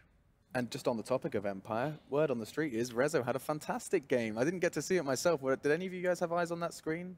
He was rocking Luna from what I hear and just... Yeah, he just split pushed. They couldn't really do anything. They went for this old school style. I also hear that he's going to be playing for the entirety of the tournament. Yes, I saw confirmation actually from Vlat on Twitter. I'm sure you guys, if you're fiending Reddit as much as the Dota community does, you'll have seen that we're going to be getting full Rezo throughout TI. And I think, just on that topic for one more moment, as someone that knows him very well, Will, you were saying, in your mind, not biased at all, probably one of the most skilled players that wasn't at TI. Oh, for sure. That sound about right? I mean, I'm definitely biased here, but somebody's got to be the best carry in the world, and I think it's my boy Rezo. Yeah. It's got to be somebody. It's so boring if we just say, oh, he's one of the best. Like, I'm just going to start naming best carry. There he goes. He's so consistent. He never played with that team. He went to, after DreamHack Atlanta, this was... You're going to go to Burning's face and tell him. He bought a Scotty on Arc Warden, man. Did he? Did you not like that? I mean, it doesn't have an active dude. I mean... Come on, man. It was still a cool item build. But he didn't even know he was going to play here. They told him, like, when he got here, there was, like, a small possibility, but he went to, like, theme parks to hang out after DreamHack Atlanta. He borrowed my laptop telling me he was going to play Dota every day, didn't use it once. I had nothing to do for, like, 3 days straight because of him, and I was trying to help that TI dream. I just didn't know it. He stole your laptop for 3 days. For nothing. No, he was on Reddit, okay? That's important. That's Still don't have it back, by the way. Okay, well, this is a public service announcement. If you see Rezo, we need his laptop back. Outside of that, though, they were playing on full gaming PCs for their performance, but LFY, while we're on the LGD train, had a fantastic little dabble. Some interesting picks as well. We saw Zeus and Bloodseeker. What do you make of that one, Pikette? Oh, Zeus Bloodseeker, that's like a old meme combo. You know, you ult and Bloodseeker runs fast, and that's pretty cool. The memes were pretty dank. They made it work, you know? Actually made it work, so kudos. I think Zeus used in a couple of different comps, actually. Yeah, I think it shows like a very high understanding of the game whenever these teams pick these less conventional heroes. LFY, Zeus is sort of a hero that's in their roster, in their playbook. But I think Liquid picked it against Fnatic. They had some Ember Bloodseeker on Fnatic, and they say, oh, this is a good Zeus game.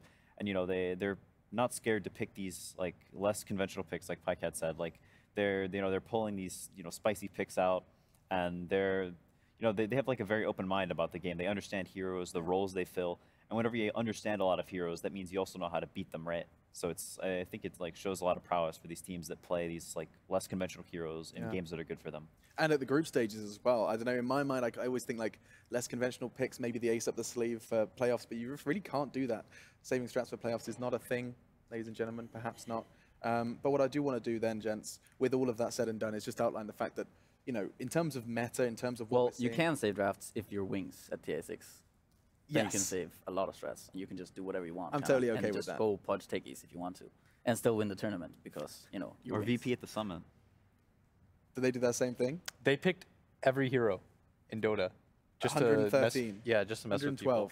112. No, they only got to 80. They only got to 80. I thought they went further They than that. didn't have enough No, games. I think it was they didn't have enough games. They Yeah, didn't and have then the enough last game they ditched. They Yeah. wanted to win. They were Yeah. in game Yeah. 5. They're like, Damn them. They flipped a coin, Yeah, I man. think. They if did. they were gonna pick real heroes you or know not. what? You know what? Yapster was telling me. He's like, they banked on VP still finishing through with it because they're like, guys, don't worry. Like, Don't worry, they're gonna. they're gonna continue.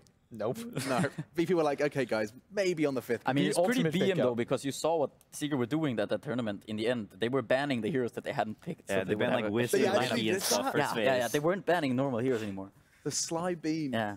I mean, I think so far we're well above 90, so the majority of the heroes have already been picked just in our first day. Are there any kind of heroes you're still expecting to see crop up that we haven't seen yet? Is there anything to add to that list? I know you haven't had your eyes locked on it, but I mean, we've seen a bit of pretty much everything. Is there any curveballs left to be thrown in? I think Wraith King hasn't been picked yet. I think that's a hero that has some potential. I think some teams have messed around with it, tried it. I know Mason plays it from time to time in pubs. Your best friend? Yeah, we're good buddies. But it's a hero that can be pretty good versus like these long cooldown heroes. Okay. LC, Bloodseeker, like we sort of talked about, can be pretty good versus. I think that hero might pop up. Okay, I'm interested to know, like, kind of in terms of how the meta has developed. Has there been much of a meta development throughout this patch, do you think, Will? I think for the most part, it's like Pikette said, keep it flexible. It's very flexible. Like right now in Dota, we're in a very good spot where we're lucky that pretty much everything is viable. Like we saw VP prove that at the summit, I feel. When we looked at the replay clips, you can say that they're superior mid heroes, but you saw LGD and LFI, the common denominators, they had what you would consider out of the meta picks. They had Bloodseeker Zeus in one game, and when we looked at the LGD game, they had a Leshrac, who I very rarely see. I'm like, how are you going to fit that hero? But if it works, it works. Like you, at a TI especially, That's you have to pretty keep smart. things open. Yeah, We're talking of flexible. Can you touch your toes, Will? I can. Genuinely. Yeah, it's not easy, Can you do it right now? Or No, are I'm you not going to do it strapped on to stream. That's weird. It's not weird to touch your toes on stream. It's like one of those things where you kind of just have to take my word for it.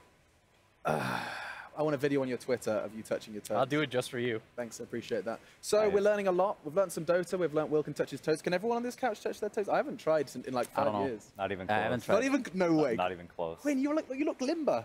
My legs are too long, dude. Oh, to be fair, you do have long legs. Yeah, okay. Well, we've talked about all the important things other than the standings, and we will bring them up for you now, just so you can go ahead and breathe it all in, because our first day of TI7 is coming to a close. Look at that. LGD, man. 6 looking 0. good. LGD haven't lost a game. That's true. Either one of them. They have got some big fish to fry, though. They have yet to play the likes of EG. They haven't played Liquid. They are yet to play IGV. I think I may have said that already. Fnatic are looking, they're off to a pretty shaky start. It doesn't get worse than that for Fnatic. To be fair, though, it sort of doesn't. they had to play the standouts in their group. Like, it wasn't easy That's for true. them. They played Liquid. They played, who else was it? They've played LGD, Liquid LGD, right? Liquid and TNC. TNC. Yeah. Okay, Yeah, so TNC was TNC, doing they quite could well have as taken well. one of those games at least. I feel like. I mean, TNC won 1 DG. This is a very good team. Yeah, Yeah. it's true. I didn't quite get. Oh, I've got. And EG went 1-1 in all 3 of their series. So curious to see if that's going to be a trend for tomorrow. Just EG 1-1 all the way. Yeah. Where does that get you? Does that get you into the upper bracket? Oh, I wrote it all down actually. Hang on a second. Depends how the rest do, I would assume. I think it's, yeah, I have it in front of me. It's just a little bit. So the top 4 teams in each group advance to the upper bracket. So they're on pace right now. Yeah, right. But they need a couple 2-0s, I think. As long as they outpace probably Secret, yeah, then they're probably in pretty good shape. Obviously, this isn't exactly how you want to look because you're going to have to play one of the killers in Group B if you're going to get such a bad record in Group A, but win's a win. Win's a win. So we've learned a lot today. What tattoo are you getting, by the way, Will? I can't remember. What's the Chinese parable that we learned? PyCat gave it to us? It was so good. It's false. If you can't go high ground, then your advantage is false. If you can't go high ground, there you go. That's from LGD, by the way. You know, that was the theme of the day. That is it. That was the theme of the day. That is the meme of the day. Yeah, it happened in the DC OG game. Yeah, because DC couldn't go high ground and OG could. So there you have it. The themey meme of the day is if you can't go high ground, your advantage is false. We're going to get it tattooed on our foreheads when we take a break. But coming up tomorrow, same time as today, we're going to have these games to look forward to. So go ahead and do tweet your predictions. We gave you all the social media before, but this is what you have to look forward to. On our main stream, we will be bringing you Newbie versus OG. That could be good. What a debut to start everything off. OG Newbie. Then you get to see VP versus LFY. VP LFY, I think that's really hype, actually. That's both teams are looking very strong. Can we get excited about IGDC? Quinn can. Yeah, DC at TI, bro. Yeah, I think it's, yeah. You saw it coming, right? Yeah, I saw it coming. You saw it coming. So these guys, Grave. An execration HR. Was Mason supposed to quit if he lost? Or no, he has quit. That was under the table. Right. Yeah. Gotcha. Oh, yeah. Gotcha. And we have none other than Execration HR on that 4th stream. That is what you have to look forward to. This has been TI7 Day 1 of the group stages. You'll be seeing much more from myself and the boys tomorrow. We're going to go ahead and get some kip and talk about games even more, just without cameras and microphones in our face. This has been all from us here on the group stage desk. We'll be back tomorrow, same time. So for you guys, it's 8:30 if you're in Pacific time. It's going to be about 4:30 if you're over in Europe. But please, put it in your calendars, put it in your alarms. Get up. I know gamers sometimes struggle to get up before 4 p.m. over in Europe. We'll be back tomorrow for more of the same.